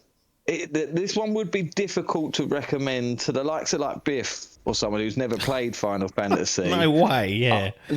I think remake maybe, but again, I think he probably. I don't know if it'll be his bag. But he won't be able to handle the character. He won't be able to handle Tifa and Aerith, and he won't be able to tolerate that. I'm almost certain of it. Get him to that Don Corleone's thing where he dresses up as a woman. Yeah. That'll be too much for him. Where it's linear and he can sort of get through. Whereas this, if you say, look, play this game, it's a 90-hour JRPG, and you need all that back. It's a hard one to recommend to people that aren't sort of in it for the ride, basically. Agreed. So yeah, but like I say, I thoroughly enjoyed my time with it. I'm glad I played it, and I'm very looking forward to the third one. I just do have some questions. Yeah, hopefully they all get answered in a satisfying way. That's going to be one of the more interesting things. There's no musts in this world, but you'd hope they've got a good idea on how to execute it, because I think that's going to be key. If they really fucking blow it on the last part, story-wise, 2.5 games flushed down the drain, 100 odd hours, probably be 200 hours by the time we're said and done. It's like, fucking hell. How many years has this been in the works and you've thrown it away? There's a lot of pressure on that last part. Yeah. To somehow coordinate it all. When did you play Remake then? When did you finish that and then start Rebirth? Were they quite close, or was it a decent gap? It was 2021. I think it was that PS5 upgrade once that happened. Right. Because if I go back in the gallery, I can find 2021 and the 2020 years. It would have been 2021 because I played it on PS. Yeah, I've even got the logged here PS5, so it would have been after that patch. Right, of course, I didn't pick this up until obviously when it came out a couple of years ago. And then you start with it, rightly so. You didn't have the 2-year hiatus. No, but there was times when I was working for it, thinking, "Good Lord, am I going to finish this game?" I think I remember. When I was sort of getting back into it, I started listening to Colin Moriarty's review of it, and he just straight off the bat, he was like, it had no right being that as long. Okay. And I know he played 1 and fucking Remake and Rebirth back to back. I was like, oh. That's too much. That is ridiculous. Too much. Final Fantasy VII Rebirth formalities. Got Gaming's gallery of games, which you can drop it in and then award it a platinum, gold, silver, or bronze. I mean, when people walk around, they go to the Adkins Cove. They're like, "Oh, what's he put in here that seems worthwhile? Oh, he's marked that as a bronze. He's given that a go." So it will be attached to your name forever unless you re-review it at a later date. But it will. If you want to just wash hands of it, it can go in self-storage. I'm going to bring him into the warm. I'm going to cuddle him up. Yeah. I'm going to be very lenient. Because I'm going to take give it the platinum it deserves. I'm going to give it a gold. And it's just scrape that. It's just scrape that. because I do Because think of Tifa, I put the nude mod on, and that's what got it over the line for I'll tell you why me. that's got the gold because of that beach scene. All right. And the outfits you can unlock, yeah. I mean, in context, they would be wearing those outfits, so it made no. They had to go on. True. They had to go on. Isn't it? Interesting. A gold Yeah, for Final Fantasy VII Rebirth. A gold for thing. Yeah, I think I listened to your review. Did you settled on a silver? I believe. I did, yes, and that's what we both gave Remake as well. Is it silver? Yeah. I do think like it's got a 92 on OpenCritic Rebirth. Mm. And there's just something about that. I think it's just a bit. I think I was getting fed up though. I mean, I spent another 20 or 30 hours more than you did, and most of that's just travelling around. So true. there was a time, and then when they took away my fast travel, my natural travelling in that one area, I was like, well, yeah.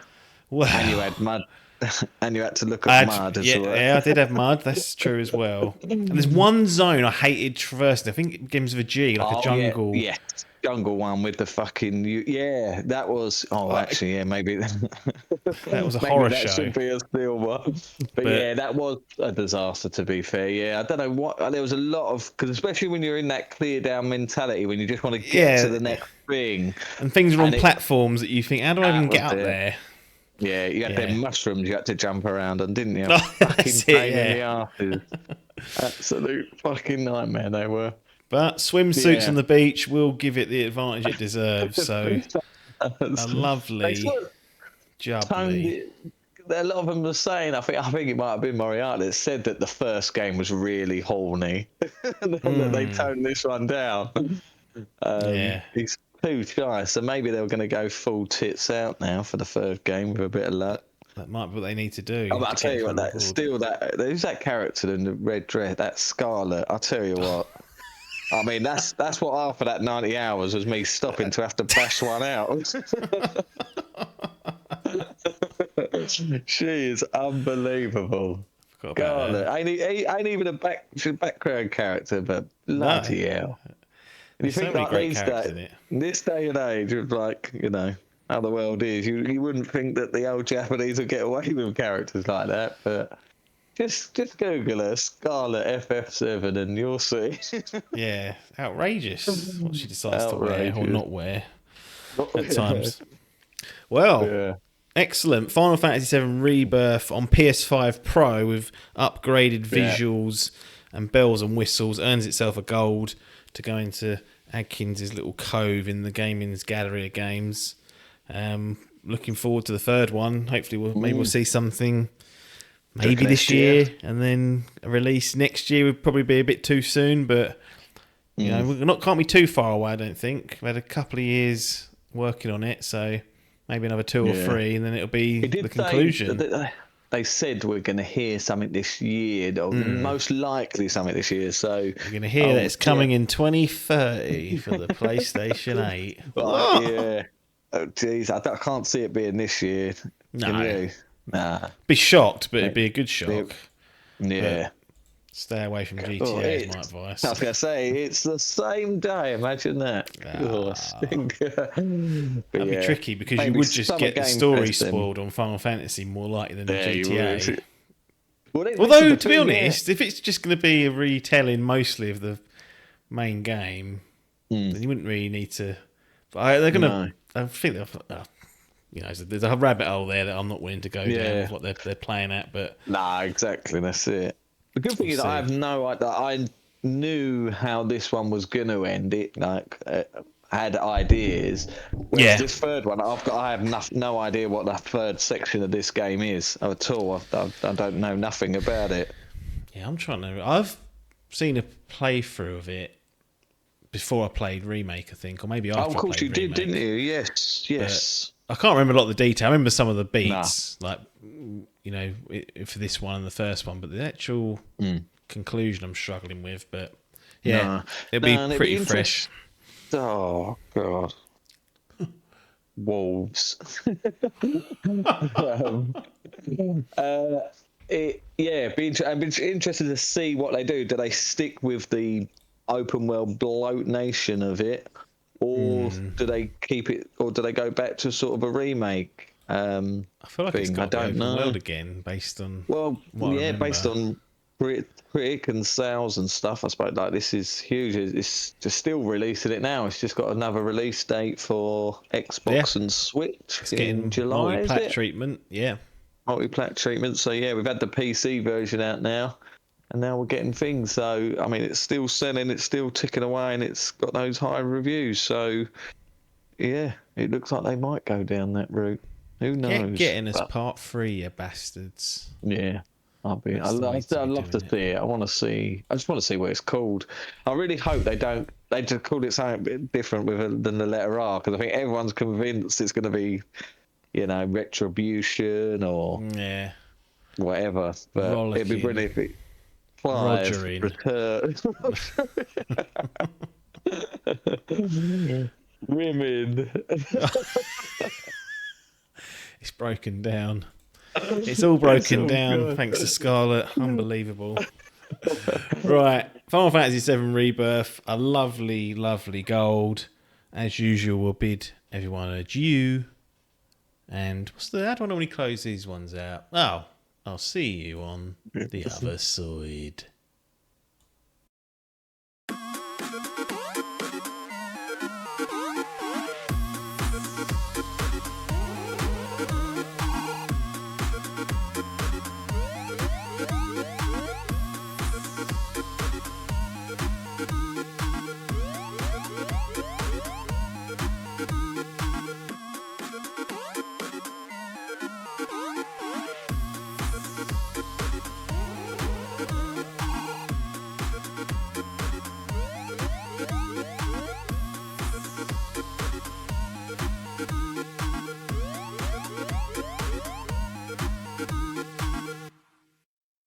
This was a Dimp Digital production.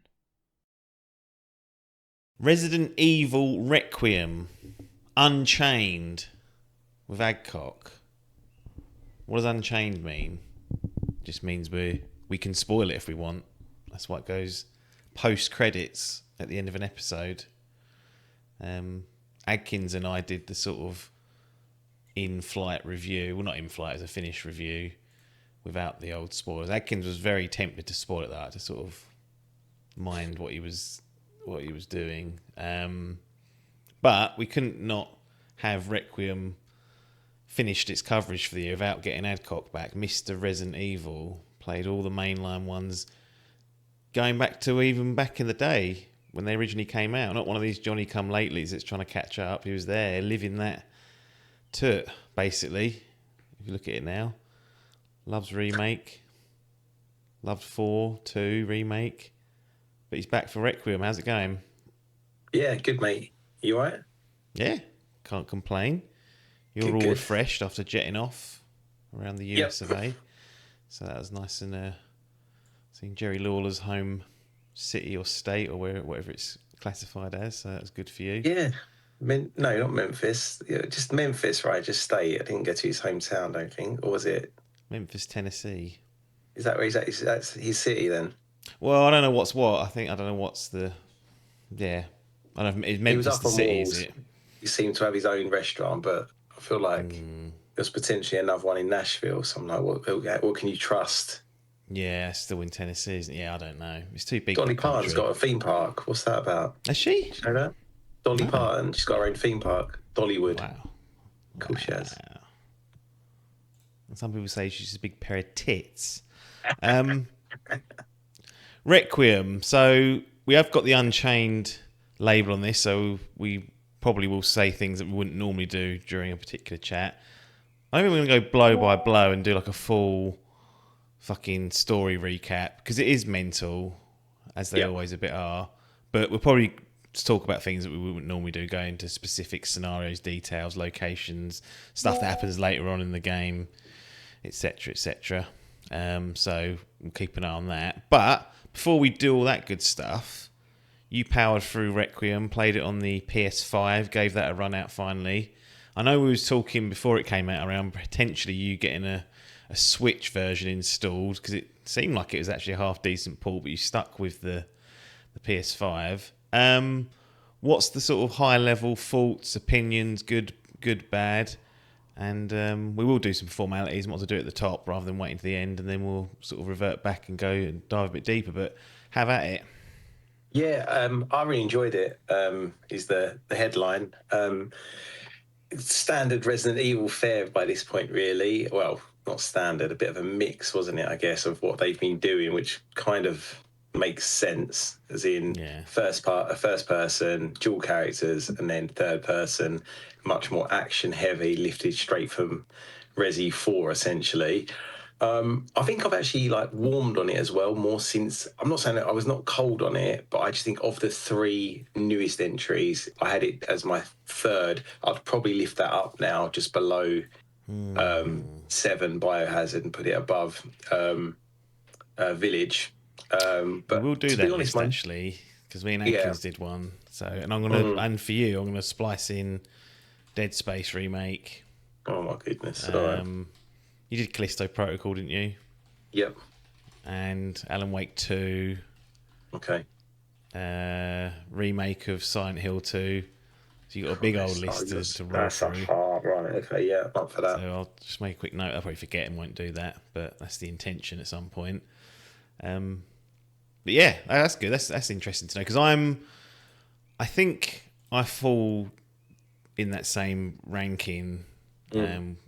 Where out of the 3 newer ones, it's the best. But I was struggling between 7 and Requiem. But then I just remembered that awful boat section. In 7, yeah, the sort of back end of it. It's just annoying. And my rationale was there's nothing actually bad in Requiem at all. It's actually good and above all of it. There's no poor bits, whereas that is, I think, a bona fide poor bit.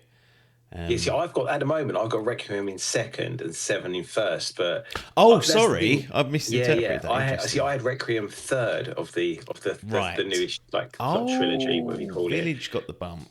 Right, but I think, like I said, in all honesty, Village particularly, I don't really remember a great deal other than the beginning and. I remember 3 sections quite heavily, and then anything else is just gone into the mush. But I think my vibe with it was that I just enjoyed it. I've got good memories. 7 was obviously, I agree with you. To be honest, I kind of thought out of all Resis, potentially. I feel in my head that boat section was quite short, but again, maybe I'm misremembering. Yeah. And I feel like they all tend to start stronger, and then once you're kind of in an underground vault, which you kind of always tend to end up in, I feel like that's generally the weakest section for the most part. Yeah.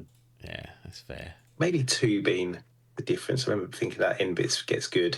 But I still really enjoyed them all. And this is no different. I think it's, with what you've got beforehand, I think it makes a lot of sense of what they went for. I also really like that they didn't just feel the need to see out a Winter's trilogy, just because I feel like once you make a sequel to a story, it always seems like they need to do a third, even if the story doesn't really require it. And I feel like, to be fair, that one had legs. I know they going through that in the movie group. What's Alien 3 being turfed out for back in the 90s? Could have been left. Nope. Mate, they cost Fincher. His vision was not realised. No, he disowns it, doesn't he? He says, no, that's hardly anything of what I wanted. I don't know if you've ever seen that assembly cut, but no. I saw Alien 3 about a year and a half ago again, and I was like, God, this is poor. Yeah, I just think after what came before, it's that was not the one to go with, really. No, not like that. You could have done. You could have just got rid of Ripley at that point, but then. Wow. Yeah. But that's the point. That is it's a good sort of argument. It's just bringing back the same characters when there's no more real story for them to do. Killing off people off screen. Everything about that was poor, really. There you go. Just reviewed Alien 3 as well. Did you see that back when it came out in the day? Were they was that a bit too early? I don't think I did. No, I didn't. Yeah. Was it 90-something? I feel like I really wanted to as well, but probably best then I didn't. You wouldn't have been old enough, would you? It would have been an 18. No, but just on video, we watched everything then. But just, my dad wasn't willing to rent it or whatever, so just never got to see it. But I was like, shit, there's a third one. So I remember seeing the video games. That's how I kind of learnt the story through those. Yeah, no internet to tell you. You just found things randomly. Like, could have been a paper. You hear on the playground, said, oh, she's on a prison. It sounds pretty cool. You're like, shit. But then you see it and you're like, well, it's not really cool, is it? No. And the games weren't that great back in the day. And they really, I mean, I've not played them all, but Isolation's the standout. It's like, basically like Alien 1. But yeah, that's Requiem. In terms of galleries and where you'd put it, I'm assuming it would go in because these almost auto going for. I mean, they're all really good games. They've not really balls one up since 6, so they're on this roll with it, and it continues with Requiem. I've softened a little bit on it since I've played it, I think. So that's worth probably. I'd put it in, obviously, and I'd put it probably a gold now. Might be. I don't know if it ever would have been a silver, but. It's like a gold now, like, fully realised. Yeah, that's where me and Adkins had it. I'm teetering whether that was the right choice, but I think I don't know. I don't know what I expect Resi to be. Like, it's missing things that I think some of those other games have, like Silent Hill and Alan Wake 2, for example. Yeah. But then they're pushing on further.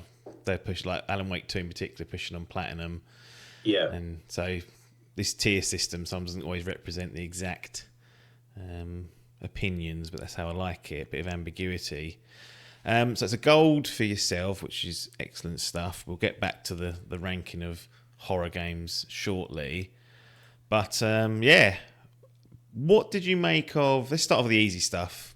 You played it on the PS5, ran through it once. I assume you didn't go back and do any reruns. You ever do that? It's like a massive thing with this franchise. But I always felt you, Adkins, hit credits and they're like, hands washed to that, thank you, for 12 hours or whatever it was. I've replayed Remake, which I don't really know if that's even got the same sort of legs for a playthrough again. But I know once you kind of know... my brain just doesn't work. Like, some people, I feel like, go through these games once and they remember everything. So they can then run through it in about...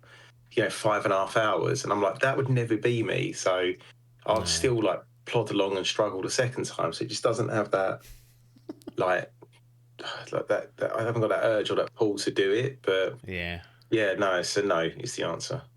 No, that's fair enough. And it was on the PS5. How did you find visually any bugs or performance issues? No, I was talking to my nephew about this. It's testament to them that they can pull these games out in like the time frame they do. Was it 4 years since the last one? Yeah. Like, they look great, and definitely no crashes or anything like that. It just ran perfectly for me. Yeah, no, same here. I had it on the Pro as well, which had like some nice little boosts. Yeah, that were pretty spectacular, if I'm honest. So we'll just blow through certain bits of the game. Yeah. This is a bit of a strange one, I think, because it's Requiem. It's called. The meaning of that, I always attach that awful Aliens versus Predator film. Getting back to that franchise. But it's strange in that we've had this Winters 1-2 narrative story, Rose DLC, which was parked for this. I assumed we'd be getting more of that. So technically, after playing that, this is actually before the Rose DLC because she's older and she's young, if that makes sense. Oh, so this is kind course, of in the middle of that. Yeah. So we've got there's a timeline of sorts that's getting a bit messy, if it wasn't messy already, especially after 6. But the marketing was really, and I don't know if you agree with this, but I think it would have been impossible because as soon as the game was out, everyone would have been talking about it. But the fact that we returned to Raccoon City, like, we knew about that before the game because they just showed it off in every trailer. Then they had to show Leon as well, so that wasn't even like a surprise. But I would have liked if they'd just been a bit more deliberate and restrained and been like, no, that can be a little surprise if you've managed to stay out the spoiler bits. But I suppose to get people in the door who are on the fence, it's not a bad little hook, is it? We know Leon's like... Especially after 2. This is the thing. They've done Remake 2, Remake 4, which are Leon's stories, give or take. 2's half and half. And then this third one. So it's almost like the modern stuff. They've done the winter stuff, but they're also still focusing on Leon. So he's his arc here, depending on what ending you choose, can end here, and but they've also got scope to carry it on. But how do you feel about that particular point around it being going back to something like Raccoon City? Because although it has been in real life, like when Resident Evil 2 came out 20 odd years, for us it hasn't, because we played Resident Evil 2 Remake, 5, 6, I'm losing track of time, 2019, so maybe a bit longer. But when you do eventually go back, which is kind of like just over the halfway mark of the game, maybe halfway, second, third, pretty much is the easiest way to describe it. I didn't get the nostalgia hit because it felt like I've been here recently. It's not like a major 20-year wait, but it felt like they was playing towards the people that only ever played the original and perhaps not the remake, because they've been waiting all this time. Yeah, to be honest, I think because of, as you say, being spoiled, knowing I'm going there, knowing that I'm going to at least see the police station, whether or not I was actually going to go in it or there's going to be much left of it, that made it slightly anticlimactic. And then obviously, I think I spoke to you about it, is that the majority of Raccoon City, it all looks the same. It has been blown to smithereens. It's a big old dust bowl. Yeah. And then even the police station itself, there ain't much going on in there. It was only really, in retrospect, I watched like a YouTube video about like the Easter eggs in the game, and most of them are in that police station. Yeah. And even though, there's not many rooms you can go in or do a whole lot, they've packed it full of Easter eggs. I don't know if you've seen this, like even down to like there's a zombie banging on like a vending machine, and in Remake 2 he was a big fat zombie, and now he's wasted away to like skin and bones, and he's still there banging on that machine. But everyone surely killed him on their run through, because he was right in the way. Like, I want to get to that point next about something, by the way. Okay, yeah. Yeah, absolutely. There's definitely some lockers to open that were already opened, and some things that were raided that are now magically back. But have you heard this theory about video games, that the only thing that canonically happens in a video game is the cutscenes? Everything else between that is kind of just like an interpretation, because of how because he's like bitten and stuff. Ultimately he's infected, which is fun, which is quite a clever way to kind of resolve that little loophole. So how the hell has he got out of there, like without being infected? It's like a dormant version of it, which I think was quite a cool way of doing it. But I always like the idea that whatever you're doing in the gameplay is kind of not real, but the cutscenes are the things they control, and they're not like, this is how it went down. But anyway, I distracted you. No, you're fine. But yeah, so I found that kind of actually underwhelming. It was only in retrospect I was like, oh, do you know what? They've done a lot of, with what they've got to work with, they've actually gone to a lot of effort. And I sort of thought, that is, maybe I just didn't get the buzz out of it that some people would, and definitely not, like you say, if they dropping it in as a surprise would have made more sense. But it was nice. It's just I say that when the Mr. X come out of the ceiling, I was like, at that point I was a bit like, I think I rolled my eyes a bit, because I was like, we don't.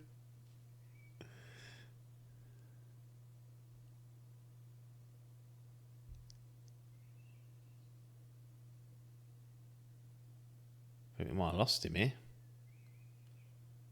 That's an unfortunate franchise, and they were like, what do we need? What do we want in here? Throw it all in, because it just seemed like madness that he was there. Yeah, I said to Adkins, I don't think this is probably a bit harsh, but it's the only way I could describe it. It felt almost bordering on like fan fiction, like someone cooking up their own super showdown, fucking end game type thing, and this is what they came up with. But then I thought, I don't know, these games aren't renowned for this. The fact they've even thought about putting Easter eggs in there from the game, like the jack is also in the exact same place that you have to use it. You have to collect it again, and it's like, at least they, had the foresight or even the intention to kind of go back and do that, and attention to detail.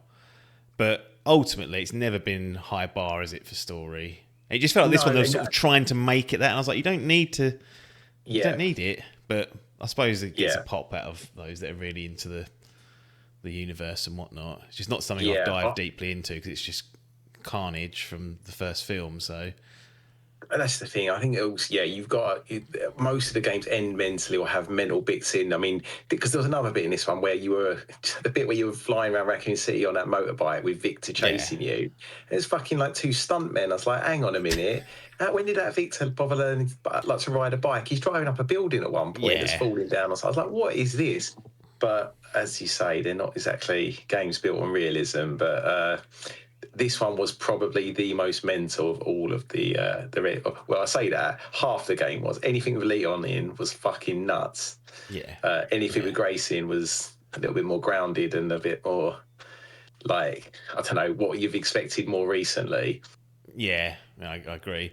Let's talk a little about Grace, because she's a new character, daughter of a lady that appears into what's it called, Resident Evil Outbreak, which was like that. I think it was a multiplayer, kind of like a Left 4 Dead go at Resident Evil, and she's a reporter, and she's in this as well in the early goings of the film, and until she's quite brutally slaughtered right in front of Grace.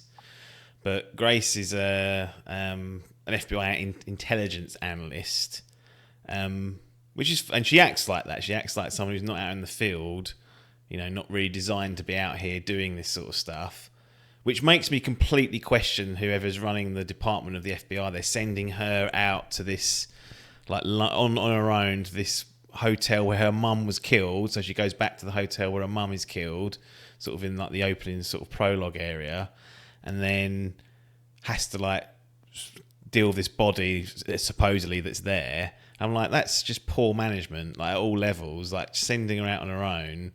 She's an analyst. He knows what she's like as well. She's like a nervous wreck and whatnot. But I've seen the opinion of like some people really don't like Grace because they're like she's just too. It's almost too far fetched because she's so nervous and like seemingly useless in these situations. But others are like, oh no, it's nice to have that vulnerability. We've got Leon, who's like the action hero, and she's a little bit more grounded. Where'd you fall on Grace turning up and appearing? Because that's kind of like two rookies in a row there, because Ethan wasn't anything special when he rocks up, and they kind of address it in Village because they say he's been training with like army weapons to like, so it's like, okay, he can do a bit more, but Grace can barely use the gun in this. And it's funny, there's a big magnum which is called the Requiem in this. When you fire that with her, the recoil and like she shakes her hands, there's some nice little details in and around that. But thoughts on Grace Ashcroft, and is there potential for her to become a franchise player, or is it a one and done? I mean, she'll pop up somewhere probably, no doubt, but I think this is probably her only main line outing. You're recording. Yeah. Sorry, Sarah wants to be on the podcast. There she is. There she is. Hello. Right. I quite liked her, and so definitely not against her. I just think, for me, it starts off very much like, you can tell like you're vulnerable, no weapons, having to sneak around. It will get to a point there where you actually, because I'm like so tight with her especially, my weapons, my health, it gets to the point where you are still pretty well stocked, and you can then just go around tearing it up, and it kind of becomes a little bit redundant, the fact that you're meant to be playing in this other way. Same as when you just get confident of like how a area's mapped, and you can just kind of power around, where everyone is. Yeah What about her people got annoyed with her sort of stuttering and mumbling, and the way, I think the acting's really good, like the way in which she's portrayed is good, but I saw people not really happy with just her constant and all that stuff, and I was like, oh, come on, knock it off. None of that bothered me really. I mean, if anything, actually, is Leon's. He's just like he's gone from like Resi 2, where he is mental, like, and like it's jarring a bit, like especially early on, I think, where you have got her in a vulnerable state, and you've got him just absolutely like thundering around with. They give him a chainsaw within the first 2 minutes. He's like tearing it up like Left 4 Dead. It's actually insane. Later on, it makes more sense, kind of, when you get longer runs with him. But that kind of sort of really, I never not liked it because it's always fun, but I was a bit like this. He seems so overpowered to the point where it's a bit ridiculous. Yeah, it's a weird one. Yeah, I found it jarring to swap a few times, but after a couple of times, I was like, actually, I'm quite enjoying this valve being released, like this tension valve, like with Grace, and it is. I've said to you, it's like one of the biggest struggles I've had at the start of like one of these games for a long time. Yeah. Like I felt really like on the back foot, like going through that care home, that first sort of loop you try and do. Didn't actually die, but I got to the other side of it. I was like, I don't know how I'm going to even tackle. What are we going to do here? And because I was scrambling around, I missed a really easy save room, which would have helped me massively for a good like couple of hours until I got to it. But that's always the way. But yeah, then jumping to Leon was like, okay, I can now relax a little bit here. This is a bit more fun. They completely do away with that in the middle section of the game, which we'll get to. That's kind of all Leon. But whilst we're talking about this swapping of perspectives and types of gameplay, how did you find the fact that it goes absent just in the middle part? Like there's literally no scent of Grace at all, and you don't swap, you just Leon for like 3, 4, however many hours it takes you to get through that little part until you get to the facility at the end. Yeah, it was nice to have a proper run out of Leon, I found. It was just obviously that area was probably potentially my least favourite. And also, I found it baffling that kind of Grace just fucks off with the baddies anyway. I was like, what's she doing, though? She's just like, what? A couple of bits narratively that were mental. That really sort of, I was like, did I miss something else? She just willingly go off with them. Yeah, no. And also, the bit I was going to tell you earlier, which is just mental, is like when post-credits or at the end when,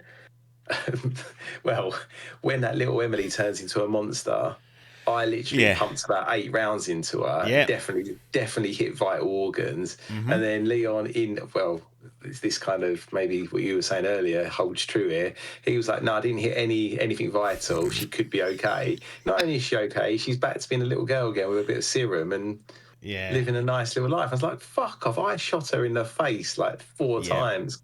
Yeah, it's ridiculous. I don't know what lets you shoot. Yeah, because actually if you don't shoot, you don't die. He just fires one sole bullet, which is not. It doesn't look lethal, so But it does give you the option because at that stage you just want rid of that fucking thing. Yeah. It's been on your ass for several hours, so it's like you're gone. And it's not even her. It's just like I don't want to deal with another one of these. Like, just got rid of one. I got you fucking morphing and doing whatnot into it. Well, that's the thing. So many people morph in Resident Evil. I was like, yeah, this is standard. If she's going down, it's a boss. But yes, indeed. And the last thing on the perspectives, by default, Leon is third person, Grace is first person. So they're kind of keeping alive the two sort of. Well, it's not even the classic ones. The classic ones are fixed cameras, but from Remake 2, Remake 4, Remake 3, they've got the third person. Then Ethan's ones, 7 and Village were first person. Strangely enough, the Rose DLC is third person. That's back. So we're toying with that then. And then they even added third person modes to Village, which you can go through. But did you leave that on the default setting, or did you change them both to third person or first person? No, I just left them. I assume you did the same. Yeah, I did. There's a cool thing, like if you change to Grace's third person, she's slightly quicker because of the way they animate her. They've got to do animate and whatnot. But to make up for that, she stumbles. So and it's all completely there. It's not just a hash job. Like, a lot of people think, it's just going to be, tacked on. It will be rubbish. But they've made it so that you can clearly tell they've spent a lot of time making it seamless. I don't know how first person with Leon would fare when you've got that chainsaw in your hands. And that would probably be a bit more awkward. But nonetheless, it's there for people. And I think that was a nice way of, again, you think, it's going to be really jarring, but actually it was, again, a nice kind of reprieve and a bit of just freshened it up a little bit, I thought. So anyway, Grace gets abducted, essentially, when she goes to visit this body by Victor Gideon. He's tabled as sort of the main villain throughout, and Resident Evil do have infamous villains throughout the many games they've done. What did you make of Gideon as the main antagonist? He does pick up a little buddy later on in Xeno, who's essentially Wesker clone, probably some Wesker child. We're not sure if that's ever confirmed. But nonetheless, Gideon's kind of playing the main part of antagonist throughout, although he does go missing again after that bike chase. But I really liked the acting of this guy. I really liked the visuals. I think he could have been in it more, but then how do you clumsily have him in it without interacting and like having to fight him all the time? I guess that is a bit of a problem. He's not like Jack Baker where he's running around indestructible for fucking half the game. Keeps popping up. But Gideon, talk to me. Yeah, I thought he was really good. I think they've done a series of good baddies now. That is it Lady Dimitrescu or whatever was pretty iconic in the other one, and there's some good locations in Village. What they called the Bakers? Jack or whatever the main family one. Yeah, he's really good.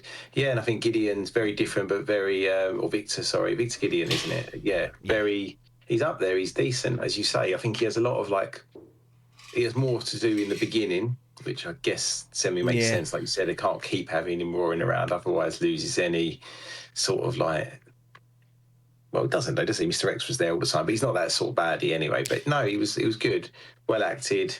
As you say, visually pretty striking. Again, just walking around whatever city they're in at the beginning, no one blinking an eye, even though he's half mutated at that point. Yeah, I liked him a lot. He's good. I think maybe the fights with him were a bit underwhelming once that actually happened. But again, I think that's always the case once they morph and turn into whatever they're going to turn into. I think even him turning into like Nemesis, I was like, why are we? Yeah, could have been something new, but no, let's do Nemesis again. They get away with it. They just do it. They're always the same, and they hit the eyes, make them stumble and finish them off. It's sort of literally it's been like that for 25 years. I don't know why I expect anything different, but it's always to say. It sounds like I'm a bit negative. I'm not. It's always just good fun. Whatever you're doing in these games, he's like good. It's quite bite-sized as well. I could literally play it for like an hour a night. Always make progress. Yeah. Always feel like I'm getting something done, and then log off. So I appreciate it for that as well. It does lend itself to that because of the save rooms, and you can just. I spent an hour just resource gathering, going to areas that I was familiar with, knew I could just avoid the zombies and whatnot. And then just because I was struggling early on, I was like, I can't even get a foothold here. I'm just in absolute disarray. I might have to restart the game, I was thinking at one point, but nonetheless didn't have to do that. First major location, anyway, once we get out of this hotel, is the Rhodes Hill Chronic Care Centre. So basically a hospital. There's sort of hospital vibes. You spend most of your time here with Grace, but this is also where you flash back to Leon in different parts of the care centre, and there's a little bit of crossover which I'll get into in a bit later. But what did you make of this as a location? Again, as much as we talk about the characters, the villains, and all this other stuff, gameplay, survival horror, the locations are like the mansion, iconic. Raccoon City, when it's not Dust Bowl, iconic. Like they do Baker Mansion. Well, it's not a mansion; it's a fucking homestead, but. They have a real knack, the castle village. They have a knack of getting these. Free doesn't have any. They have a knack of getting these locations to be made iconic. Will Rhodes Hill Chronic Care Centre be one of those when you look back on it, or did it just serve a purpose for this game? I think it's in between those for me. I think it's not on that iconic level, but it was good. It was my favourite location in the game, and I enjoyed the game. So I don't want to say it just served the purpose.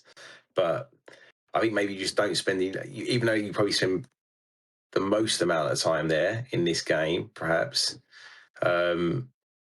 you're still not there enough to really bring it to that iconic level. Like there is a bit of backtracking and things, but it's not like you kind of, sometimes go right the way back to then, have a bit of a wow moment or, I guess it does do the kind of blister heads, doesn't it? But I don't even feel like I bumped into a few of those bastards in there.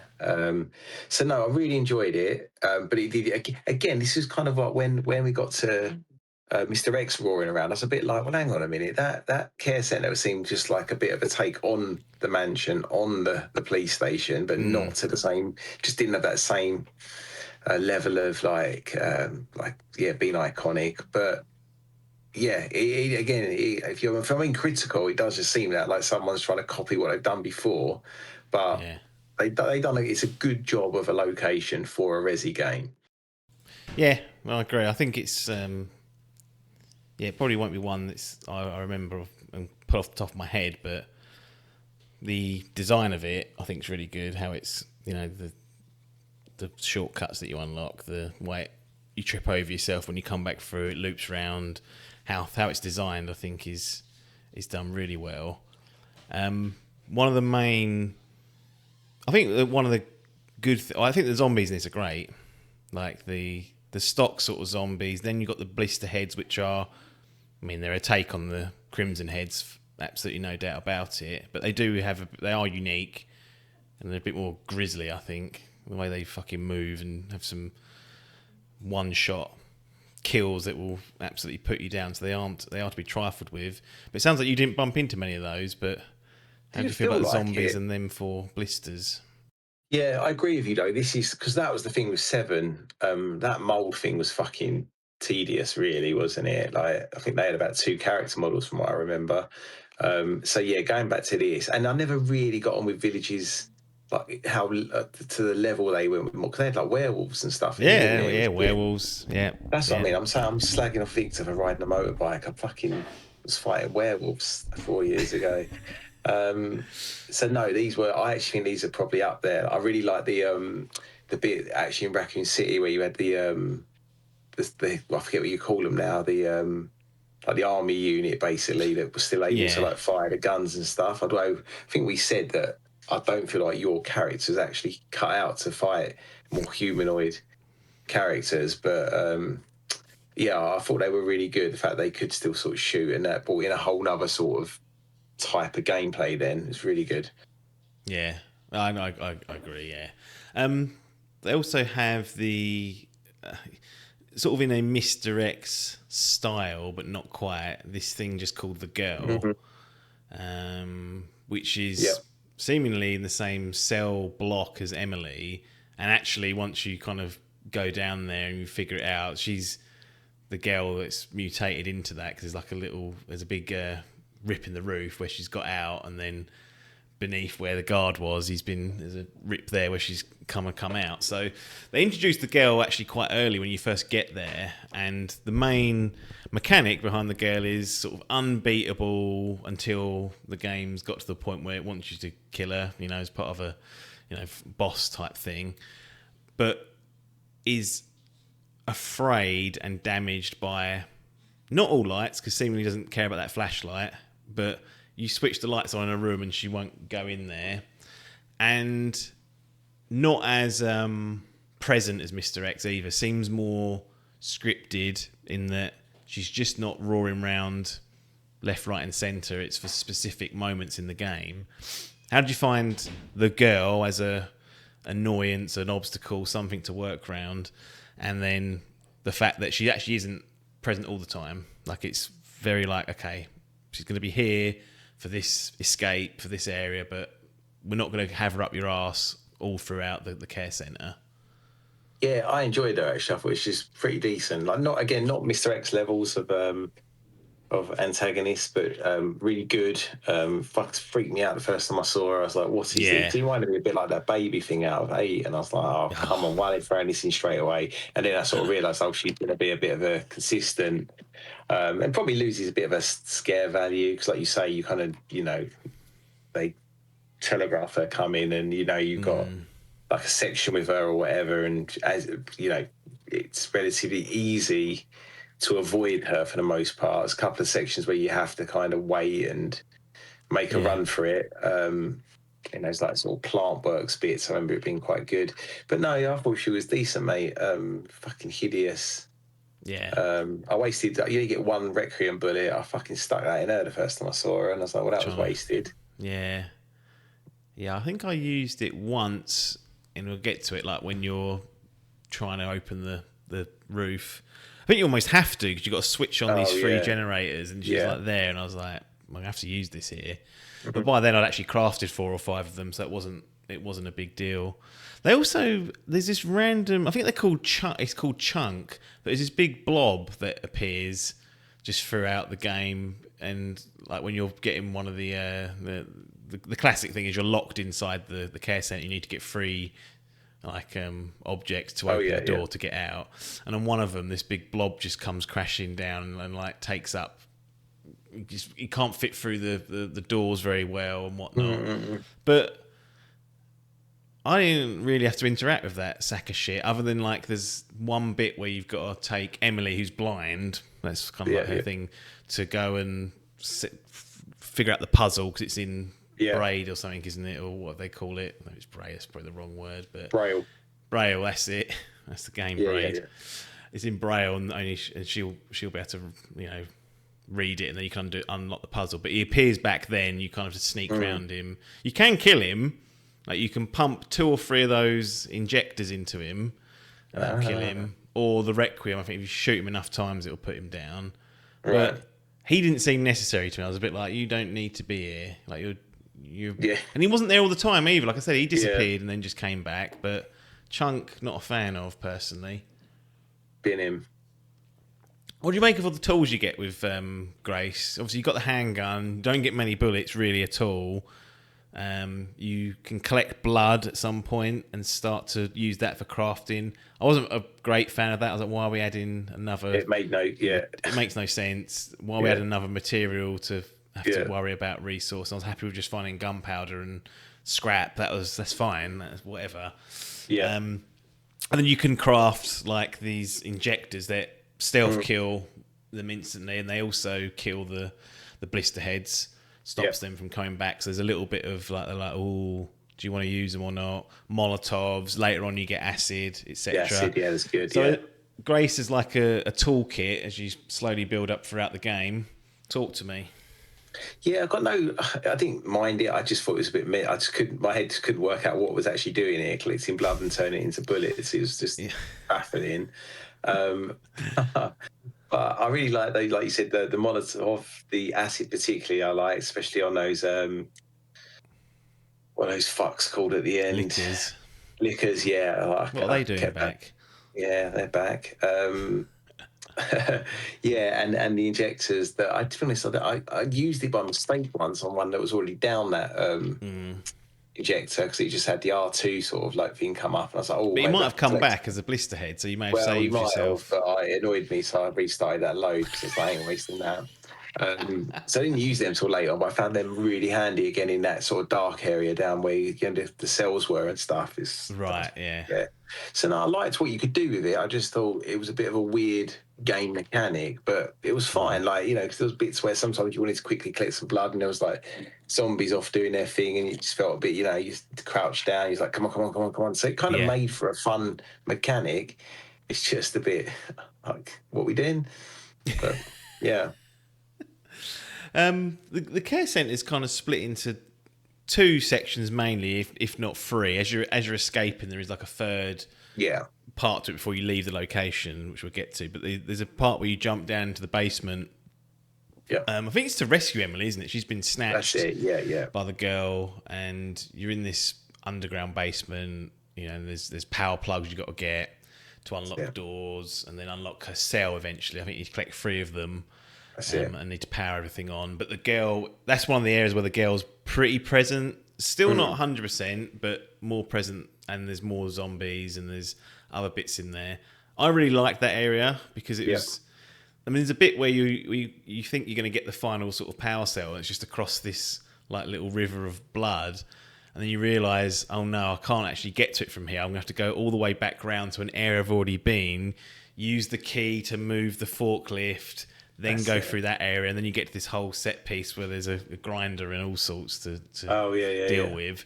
But I really thought this was like a nice change up of the circling, the puzzle solving. What this was like, okay, this is a confined-ish area.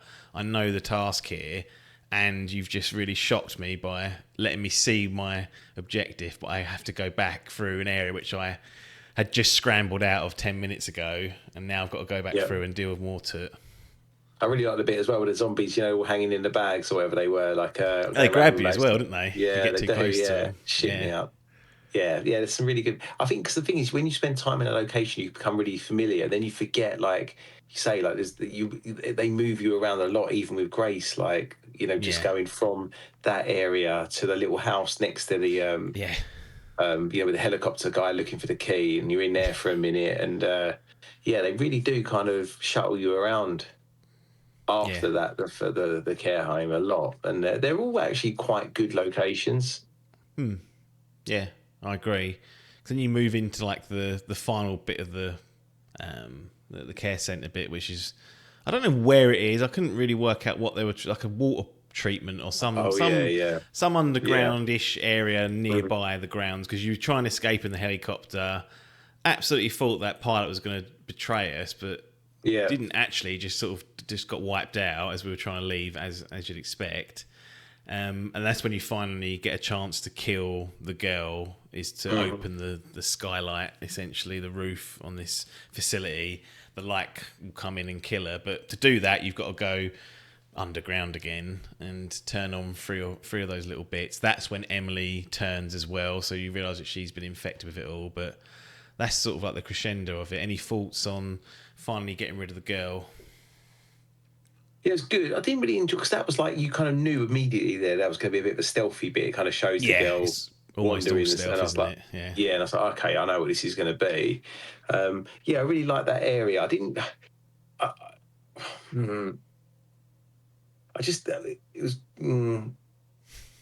it was the weakest bit with the girl, but I enjoyed the actual area itself, if you know what I mean. I just knew that, right, I've just got to avoid. It was just very gamey, and I kind of knew exactly what I had to do. I knew it was going to give me a chance to kind of actually probably finish her off here.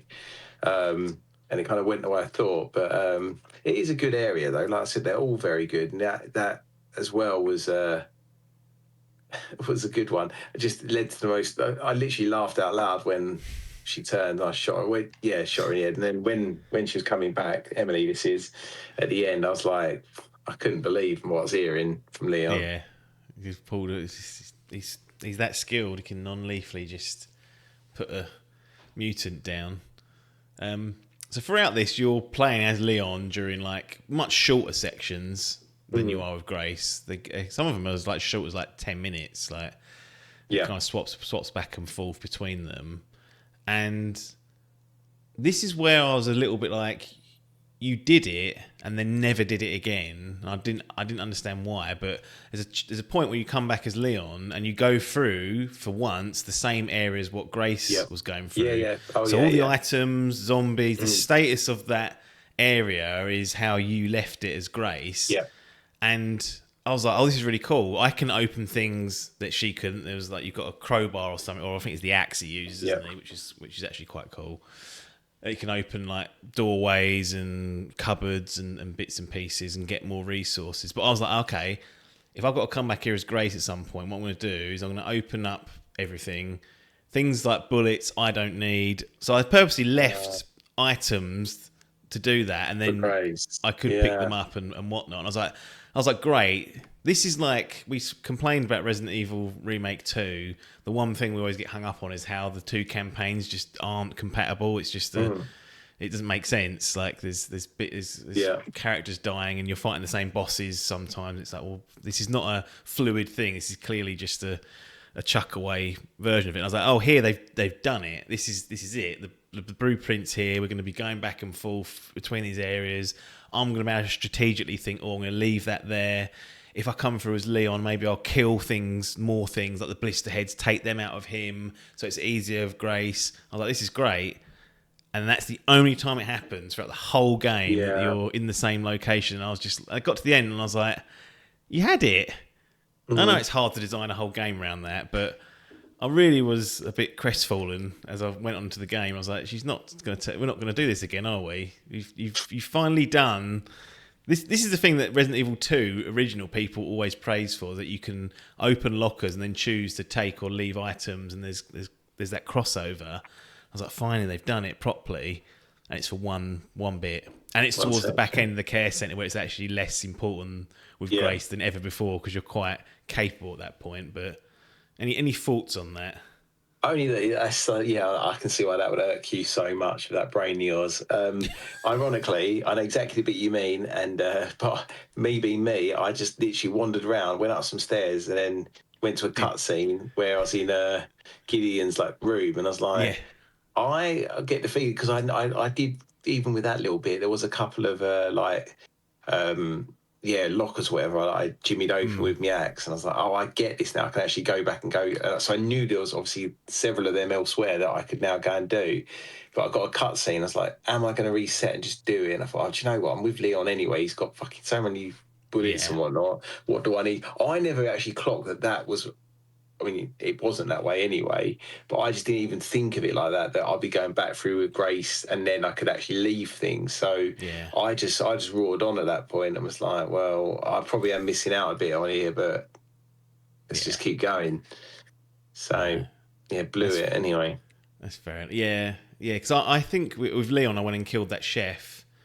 Yeah, because he was a pain in the arse and he's got a key that let me open that little pantry, I think it's called. So I was like, that's handy.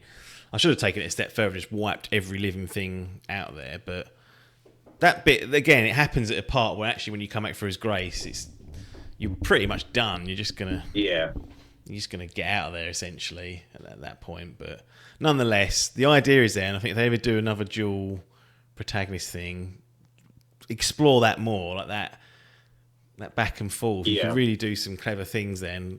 Give the player some level of strategy. Let's talk about Raccoon City, unless there's anything else you had to speak about on the old care centre. So we've spoken a little bit about this. This is just like all Leon. One thing, there's a few things that annoyed me slightly with this. One that is a bit bland, a bit like it's a step back of a location. I know there's like a nostalgia thing, but I'm like, no, not doing it for me. But really, the main thing that irritated me was that the bodies disappeared, because they make such a big deal of the blister heads being a thing to be mindful of through the care centre. Even as Leon, they can come back and be a pain. And yet, in this section of the game, T-Virus obviously different, so there's a reason why. But the bodies disappear. So that tension of going back through an area where you've wiped them out and thinking, are they going to resurrect and be a problem? Doesn't happen unless you kill one of those like big bloat things and it spits all that shite on them. Then they'll turn to blister heads. But I was a little bit annoyed about that.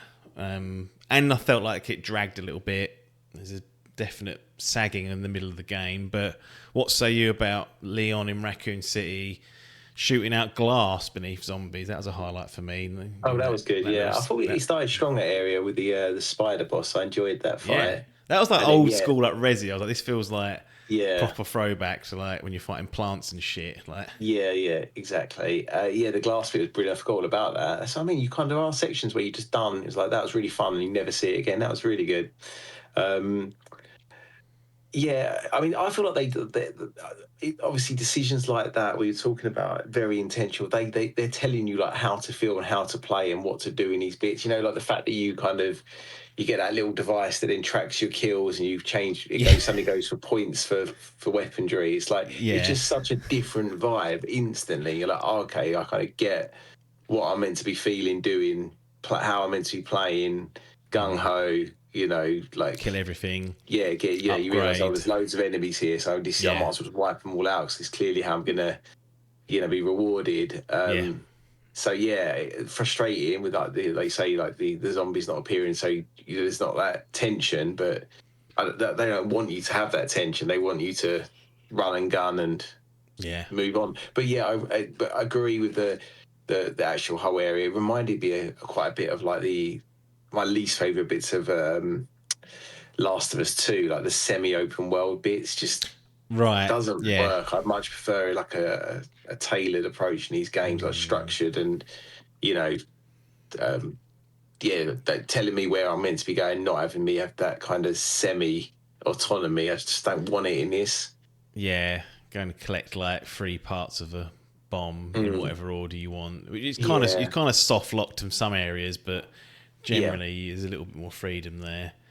'Cause it's a big old area, isn't it? When it's all said and done, like because you can go back on yourself through the like sewers again and come back to the start and open up like a locker that you couldn't before. That's like another route to do all that. Like it is a big old area. It just sort of dragged its feet a little bit for me. I was like, do we have to get 3 bits? If it was just 2, maybe I'd have been a bit more forgiving with more optional stuff to go and explore if you want to.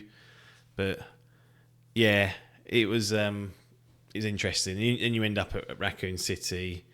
We've spoken a little bit about that, Mr. X coming back and whatnot. Then they drop that awful, like, that part where you play as like the orphan kid, from, like the flashback. I don't know what they were thinking there. Like, I don't need to play that.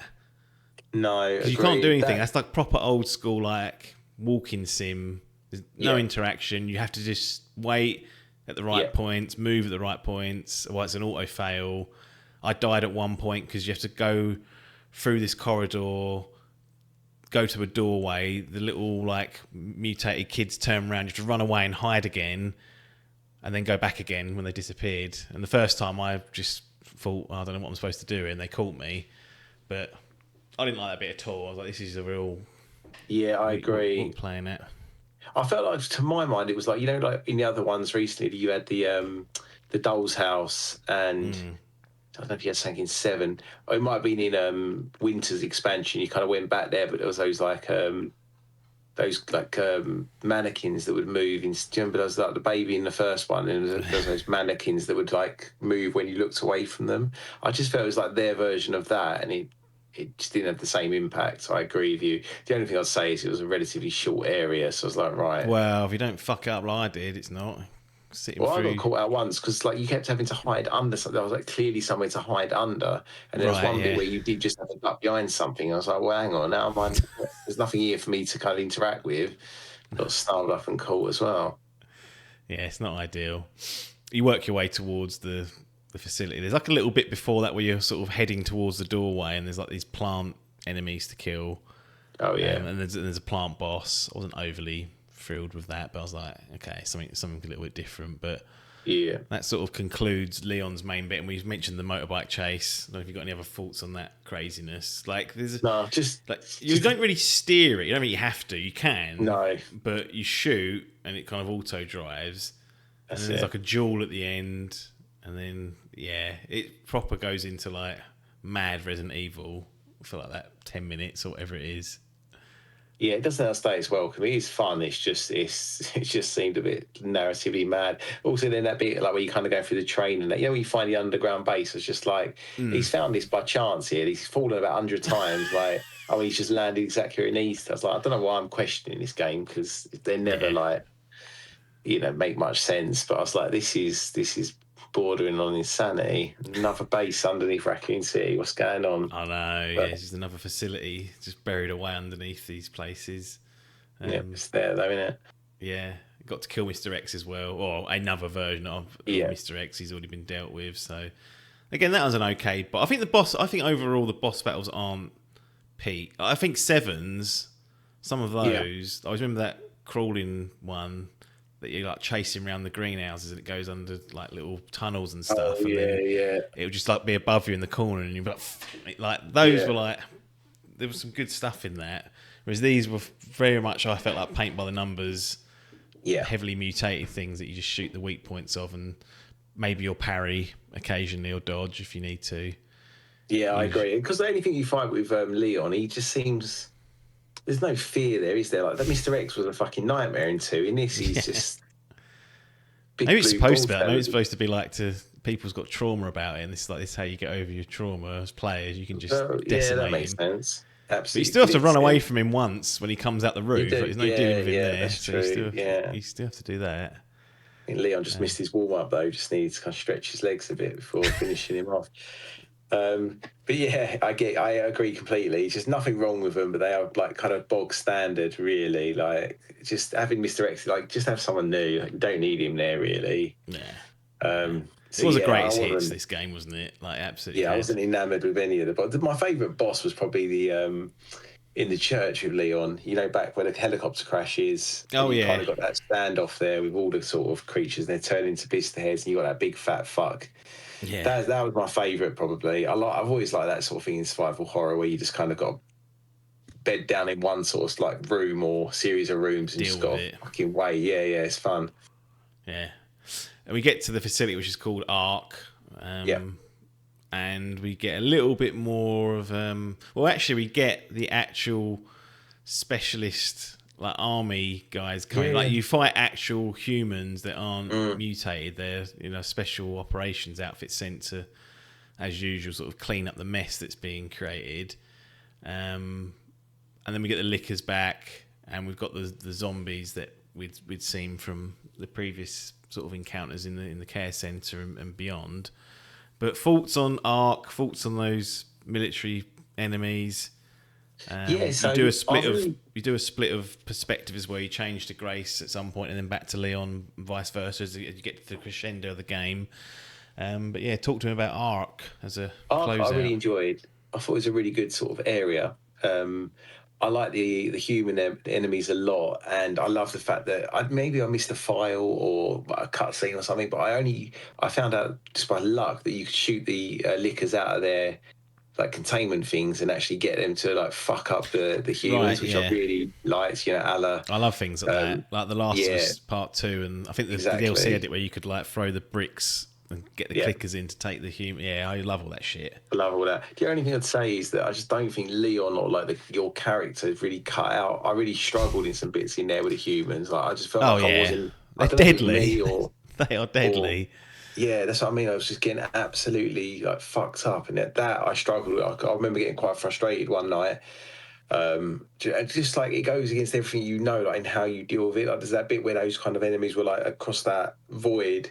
You just kind of go up around to the right over a bridge, and again I just sort of like fumbled my way through it in the end. I was like, I don't really know what I'm meant to be doing here differently. I was like sniping them where I could, and then but even when you get down there, it spawns like another 2 or 3, and then you have to deal with them. That's it. And that's when I was going to get one of those things to come out, but I was like, because I was so close to it, I was like, it's going to get me as well. I don't know if this is even I didn't bother there. I was like, I'll stay out of that. I just threw grenades. Yeah, I really enjoyed that. Actually, the other boss fight there was good. You know, with the fella who's apparently in one of the other games, the bad fella. Like the hunk. I don't know if it is hunk, but I think that's the assumption that it's him. But well, yeah, I saw it on one of those Easter egg things. Like, he's got the same like animations exactly when he does a kill or when he kills you. He like, I don't know, he runs his fingers through his hair or something. I think he's definitely meant to be him. Yeah, I thought that was pretty good. I like when you have a bit of a quick time event and a little one-on-one action. I actually really enjoyed this. Again, I didn't really think of it much afterwards, but it was a good area, I thought.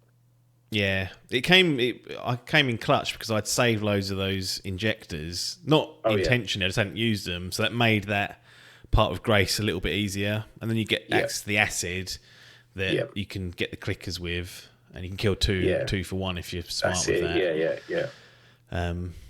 It was nice. It was nice to get back to sort of a bit of Grace after not playing with her for like several hours at that point. They didn't again commit to the whole crossover of paths, so that was a bit of a disappointment. But you're kind of on separate missions at this point to then funnel back to the ending part.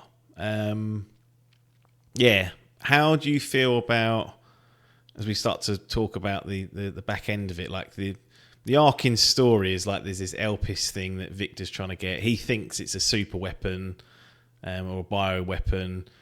Turns out this thing that he's been chasing the whole game that he thinks Grace has the key to in some way is actually a cure for T-virus. So Leon throughout the game is getting progressively iller. Like, he's in the cutscenes, he's struggling, and even during during the Ark part, there's parts where you can't move. You're like freeze up where he's really like struggling. You think, fuck me, he's going to just turn any moment now, because he's infected with this sort of dormant T-virus that's taken place and come out like 28 years later. Thingy's got it as well, hasn't she? What's her name? Your mate back at base. Yeah, who is that? It's Birkin, isn't it? It's Birkin's daughter from the first one. So another little run around there. So that's the reason why Leon's like on this sort of what seemingly feels like a suicide mission doing all this because he's basically done anyway. But it turns out this Elpis isn't actually a bioweapon; it's a cure. So that will help Leon, and you're given a choice, which isn't unheard of in Resident Evil games. We have it in 7. There's a part where you can choose serum. Oh yeah. To be handed so out. You're gonna save or whatever. I'll take with you. Yeah, that's it. Yeah, which is interesting. There's 2 options here. You can because at this point the game's quite ambiguous of what Elpis is. You're led to believe throughout the game that it is something that Victor wants to get hands on to sell because it's an umbrella, whatever. So that storyline's always there, and they kind of drop in these cutscenes that show Spencer talking to Grace's mum about what Elpis is, and it's not. I didn't think it was spelled out that clearly because I chose the wrong option, but it was like, do we believe what Spencer's saying in these videos, considering he's sort of responsible for all of this to a certain extent? Like everything in the modern day can be traced back to him and that fucking mansion and whatever experiments he was getting up to. But you're given a choice to either release Elpis, which 3 hours ago would have seemed like a definite no-no because it's a bioweapon for all you know, or to destroy it, which would be the thing that Leon's like, get rid of it, kill it, that's what we're here to do. I chose destroy it just because Leon was dying, and I was like, I need to just do what Leon says. That ultimately ends up in Leon getting brutally executed by Xeno, and you escape, but it's a really somber ending, and it makes it really obvious that's the wrong ending because it kind of goes through it. It skims through the credits and then immediately comes back and says, do you want to reload and change your choice? And I was like, yes, whilst I'm here, I'll have a look at that. And then the actual sort of proper ending, you get boss fight, you get more closure, you get post-scene. That's the canon ending, is to release Elpis because it actually is the cure. So you'll save Leon with it. And the funny thing about releasing it is Xeno, who's got all this shit in him, uses it thinking it's going to power him up, and it absolutely just wipes him out of his powers. And then Victor comes back and just kills him. So he just goes out in a real poor way.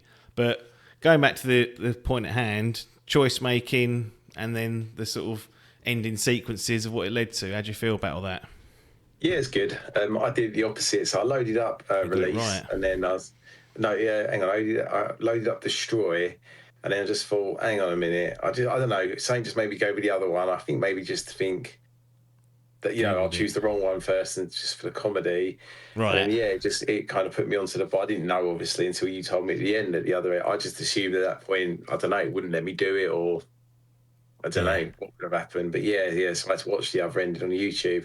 I mean, it was so wrong that it was almost redundant, really. I think because no one's ever going to accept that as the fact they tell you, do you want to undo your choice, essentially. Like you say, it's not like it doesn't do it with the other ending. It just lets it's a right ending and a wrong ending, essentially. I mean, in fact, you don't even get the boss or anything. So it's fine. It's just just so night and day. It's unbelievable, and there was no rhyme or reason for what I did, to be honest. So there's no way you could have known. It just no. Was it Grace who says trust me? I can't remember now. Yeah. But I didn't trust anything at that stage. Like I've been shown a video of an orphan that wasn't her, I don't think. She's made out like she's some sort of experimental clone. She's not. Oh, yeah. And I was like, what's going on? I got lost a little bit when they start. This way, start dumping all like the lore stuff. I don't know what. She is just normal. And I was like, okay, that's fine. It doesn't have to be a mutant or whatever. And she's just been put into Elisa's care. But yeah, it's just it's interesting. If Gideon's a good baddie, I think Xeno is dreadful. Like, what he assumed he was Wesker, then he's not. He's someone else, and then you don't really get to fight him, and he gets blown away anyway. And I was like, well, that was worth it. Yeah, it'd have been good to fight him. Like that felt like a bit of a missed opportunity, because he was even when he was all powered up. Like it would have been. I think there's a Resident Evil 5 fight like that where Wesker's powered up and you have to kind of stun him or whatnot. But it'd been good to have a go at him, or at least maybe you have to be defensive and then get him with the injection to then take. That'd have been like a nice little mechanic, but no, he just gets wiped out by Victor, and then you take on Nemesis Victor, blow it all up. You're rescued by Redfield's Wolfhound unit, BSAA, and Umbrella. It's another global scandal. The Connections, I think, are the new sort of Umbrella in this one. And there's a little stinger at the back end where there are, I think they come in maybe after or before Chris's force, but more BSAA forces come in to retrieve their quote-unquote objective. So clearly something else there that everyone's missed somehow after rooting through all the files. And then that's it. Requiem's done in the books. What's the main takeaway on this dual protagonist thing then? Do you want them to try it again, bin it, continue it? We've had, a few games without it. Resident Evil 2 Remake was the last one where they gave it a real go. And there's a little swap in 8 Village, but not really. This is like a proper go at trying to split it almost 50-50. Should they continue with this or just drop it? I don't know. It's really interesting where it goes from here now, really, isn't it? Do they kind of just go for another sort of reboot, or do they go back to legacy characters, or this 50-50? I honestly don't know. I mean, I've got no problem with it. I quite like the split. And I mean, kind of does it make sense if the mainline games are now split, because then they'll just be their own thing? I don't know. I'm interested to see what they do next and hopefully keep this hot streak going. Yeah, I mean, it's going to be another remake. Is it Zero or Code Veronica that seems to be the... Yeah, I think I've heard Code Veronica and 5 being the front runners, but 5, yeah. So I'll be up for both of them, really. But I'll take anything. We still know I want the original done, which the rumor is that they're working on that in the future. So I feel like whatever they've got now are the ones that are most like in need of a remake. Do you know what I mean? Like they could actually make big improvements over them, and I think they've shown they can do that. But still keep the sort of essence of the game. So yeah, and I assume we're going to get a remake now again in the next 2 years or so, if it's been the same kind of trajectory. So yeah, it'd be good. I just don't really know. I don't know what I want from the main line, if I'm honest. I'm just as long as it's good. I don't really, because like I said, the storyline's fucking stupid and getting stupider.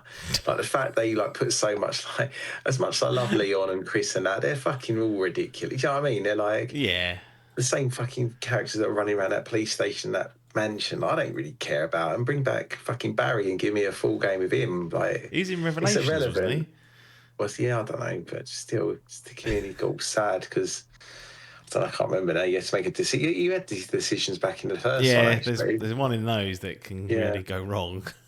You can wipe Barry out, actually. So it kind of makes me laugh a bit. They put so much stock in these fucking ridiculous characters. But it's fun to play. I quite like just playing as like an everyman, and then what you got in probably one of my favourite things in Village, which I've put me on that spoiler when it weren't a spoiler, was when you got to play for the last chapter as Chris. I like that. Don't get me wrong, I like Leon, and it was fun to play with him and stuff. But I feel like it works better when you kind of just come swinging in at the end and just fucking hell for leather, rather than the sort of jarringness we had here, where you spend a few hours on tiptoes, and then all of a sudden you're headshotting everyone and fucking butchering them with a knife.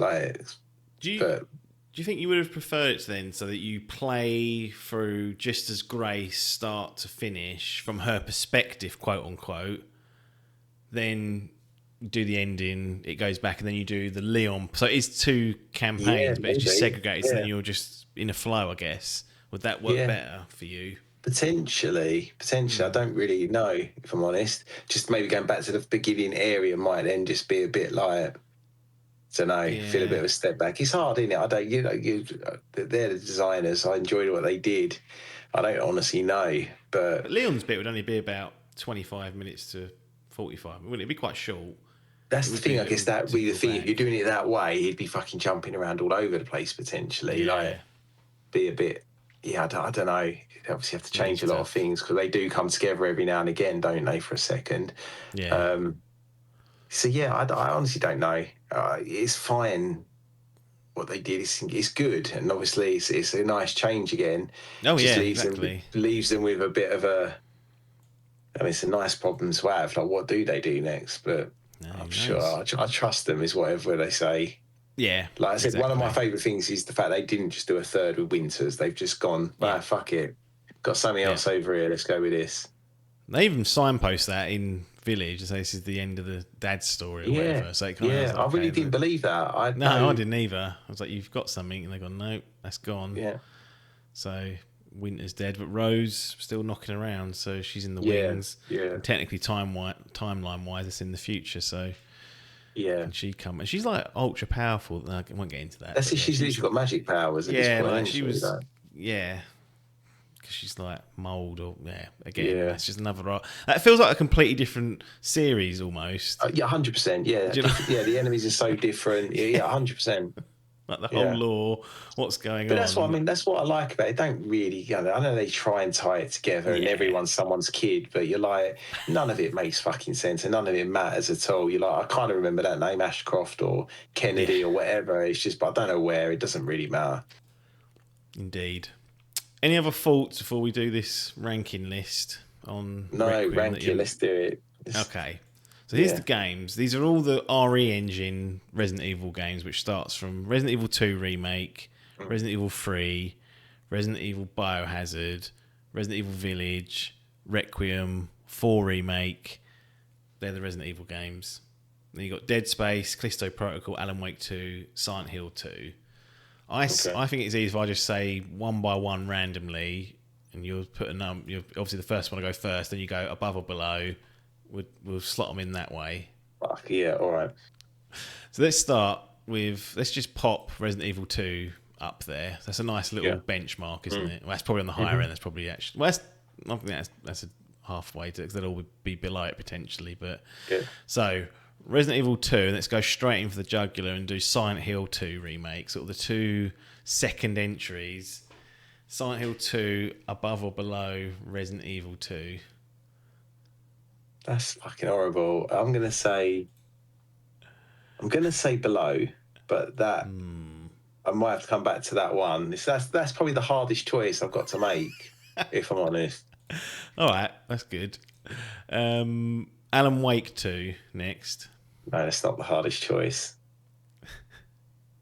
Do you know what? See, I've warmed on that game so much since playing it. I'm going to stick that above both of them at the moment. Okay. So that's top of the blocks. We've got Alan Wake 2, Resident Evil 2, Silent Hill 2, the latter two of the remakes. Back to some Resident Evil. Let's do a nice easy one. Resident Evil 3. Yes, that's bottom of the pile for now. Yeah. I'll leave a few gaps above it as well, because I imagine that'll be filled in pretty quickly. Let's go with Resident Evil 4 Remake. So put that like in fourth place, probably. Okay. So below Silent Hill 2. Yeah. Okay. Yeah. Nice. Callisto Protocol. See if we can get some of those lower ones in there. Yeah, so that would go bottom for me, probably. Yeah, probably just because I love Resi more, just the series, even though there's nowhere near as bad as people said. No. Stick it. Yeah. Agreed. Let's do 7, Resident Evil 7 Biohazard. Oh, God. No, it's tough, isn't it? So I'd probably put that pound for pound with 4, but put it above 4 for this. Let's have a definitive list. Okay. Interesting. Resident Evil Village. So below 4. Okay. Dead Space remake. Above Callisto. But below 3? Or hang on. I actually probably preferred Callisto, but that's controversial. It's not as good a game, surely. You can say that. I know, but I think just because one was meant to be dreadful and one was meant to be good, and I had probably the reverse opinions, but it's still probably better. Yeah, I would. Just one place. Gun to your head. I say, what one do you want to play now? Like your only choice. and you have to just play one of Neither. them. Shoot me. No, put it second bottom, above Callisto, below 3. Below 3, okay. Yeah. And then finally, Requiem. Requiem can go. It needs to go above Village, doesn't it? Doesn't have to. Only if you believe it to be. So above Village, but below 4. Yeah, below 4. Remake. And then what's above 4? 7, Biohazard. So, yeah, see, that's the other. Is 7 a better game than 4? But it's the remake of 4, I'm guessing, like with that. Yeah, no, I'm happy with that. Yeah, that's my order. Okay, so your order is Alan Wake 2, Resident Evil 2 Remake, Silent Hill 2 Remake, Resident Evil 7, Resident Evil 4 Remake, Resident Evil Requiem, Resident Evil Village, Resident Evil 3, Dead Space, Callisto Protocol. Yeah. I just think Alan Wake particularly has just got every, apart from it's not a Resident Evil game, you've got 2 wicked protagonists, great locations. You can choose. I forgot about that. You can just choose when you swap. So that's the ultimate freedom, isn't it? Like you can just. You've got the best story there. Even though I didn't play the first one, it brings you right up to speed. You know where you are. It starts in like a really sensible place for a sequel that's 15 years old. Yeah. That game was pretty incredible, to be honest. All that mind mapping stuff you do, locations were fantastic. Yeah. Combat was good, not great, but I mean it was good. Like the crime scene features, love that. I think 2 for me. I mean, Silent Hill 2 is fantastic. Like again, the story in that when most of these games is pathetic. Even in the Silent Hill series, isn't it? Like it's not always psychological like that. Sometimes it's just they change up what the horror sort of is, and that one's sort of knocked it out of the park there. That's out of all these ones, probably the most one that deserves a replay. Love that. But Resi 2 for me, I love that. If they remade 1, that would probably be ahead for me if they'd done as good a job. But just the police station, great location, dual protagonist. Yeah, just you got to throw Mr. X in, made a massive difference. Like everything. I think he was in one of the replays in the first one. I can't remember, but really good. Just the gameplay wise, I think, and enemy. I think where Silent Hill falls down is just most of those stupid pairs of jeans that are chasing you and the nurses. And I know it makes sense narratively. It all kind of makes sense, it's why it is such a good game, especially probably on a replay. But just when you're playing it, I was a bit like, why am I fucking hitting this pair of jeans over the head with a pipe for 10 hours? So Resi, I'll give it a nod over that. And then after that, kind of going into, Resi 4 again, brilliant. It's just, I just prefer the more old school versions. And then, you're in a good area. And then obviously that 3 remake is the one sort of bad step they took as such. But it just made no sense to me in that they cut big chunks of the game out. You had the Nemesis, but done in a way that just wasn't as good as Mr. X. Yeah.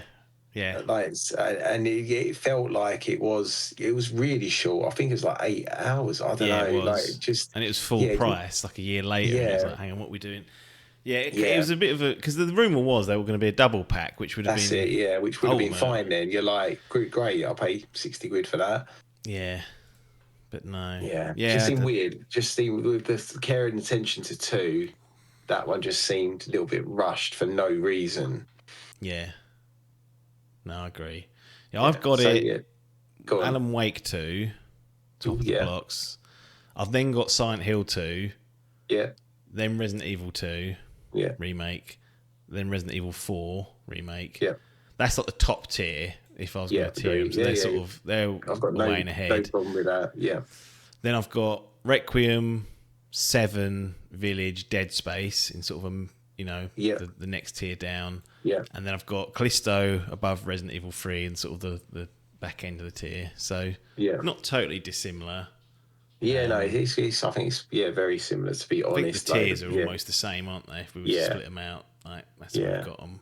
But just Dead Space maybe is the only one. I don't know why I didn't enjoy that on that playthrough. I didn't particularly either. We had this chat and it was like we both were like, it's not how I remember it. No, It's yeah, objectively better though, like than the original. Like, yeah. Of course it is. Yeah, it just for some reason, I was sick of slicing up those things with those engineering tools. Sick of it. yeah. He's only got engineering. Well, he's got a rifle as well, so don't try to lean on that one. Got poor old James in Silent Hill with his pipe and a few bullets to his name, and a pair of jeans crawling out the corners in prisons and whatnot. But we've got some good ones to play still there, haven't we? Got Silent Hill. Yeah, F. Yeah, Silent Hill F. And Kronos. what's the one where, I forget what it's called, it's like a sci-fi one where you got to like make sure dead bodies aren't near dead bodies or something. What's that? I think it's Kronos. That's the Kronos, that's it. Yeah. It's supposed to be all right. Is it Kronos? Is that it? I think so, yeah. Thing is, it's that Bloober team that did the Medium, which you hated. That's a worry. Yeah. But they did Silent Hill 2 remake. Yeah. And then they've done And this. how have they pulled that off? I don't know. They don't know. Yeah, Kronos, the New Dawn, it's called. And then Silent Hill F, which, they're the sort of ones I want to get to at some point. Yeah. Agreed. Replay of what's the name first, Alan Wake 2, to do like get the extra cutscenes, New Game Plus, and the DLC, which I never played. Yeah. Then Kronos and Silent Hill F, but still need a bit of a break from that stuff. Yeah. It's all heavy in it, like you can't be dealing with that like 24/7. I went from Resident Evil Requiem to Pokemon Pokopia, and that was like perfect. I like that, That's completely stress free. So that's that. Anyway, that's it. Resident Evil Requiem Unchained, spoiled along with other Resi games and franchises you probably weren't looking out for. So beware of these Unchained chats. They will have it in there. Any other final thoughts on survival horror, Resident Evil Requiem or Resident Evil series, or anything else at all before we shut it down? No, just long may it continue being a great series. Yeah, no, I'm up for it. And give me number one. Give me that remake. Are they saving that for last? You reckon? I think so. It'll be like 30th anniversary at some point. Yeah. Might even be. Yeah, the rumor is that's in the pipeline now. It's like, good. That'll be great. Yeah, they can get the other like offshoot ones done as well. Like you mentioned, like Code Veronica and those ones that are in need of it as well. Just work through them. They've got decade worth of, if not more, of like projects like that, plus whatever new ones they can come up with. That's it. And the streak continues though. Again. We let 3. 3 was still good enough. Like, it wasn't horrible. It just was. No, it was fine. I think if it had been cheaper, it would have. I think I can't remember when I got it, but like, if it was 34 quid or whatever, you'd be like, that's fine. Like, it's still a good game. It was just after following in the footsteps of 2. It was its little annoying brother. Really, there's no need for it. On the back foot. Yeah. Agreed. Well, there we go. Resident Evil Requiem Unchained done. As usual, we'll bid you adieu. But this time, because it's right at the end of the episode, I'll say thanks for your time and ta-da.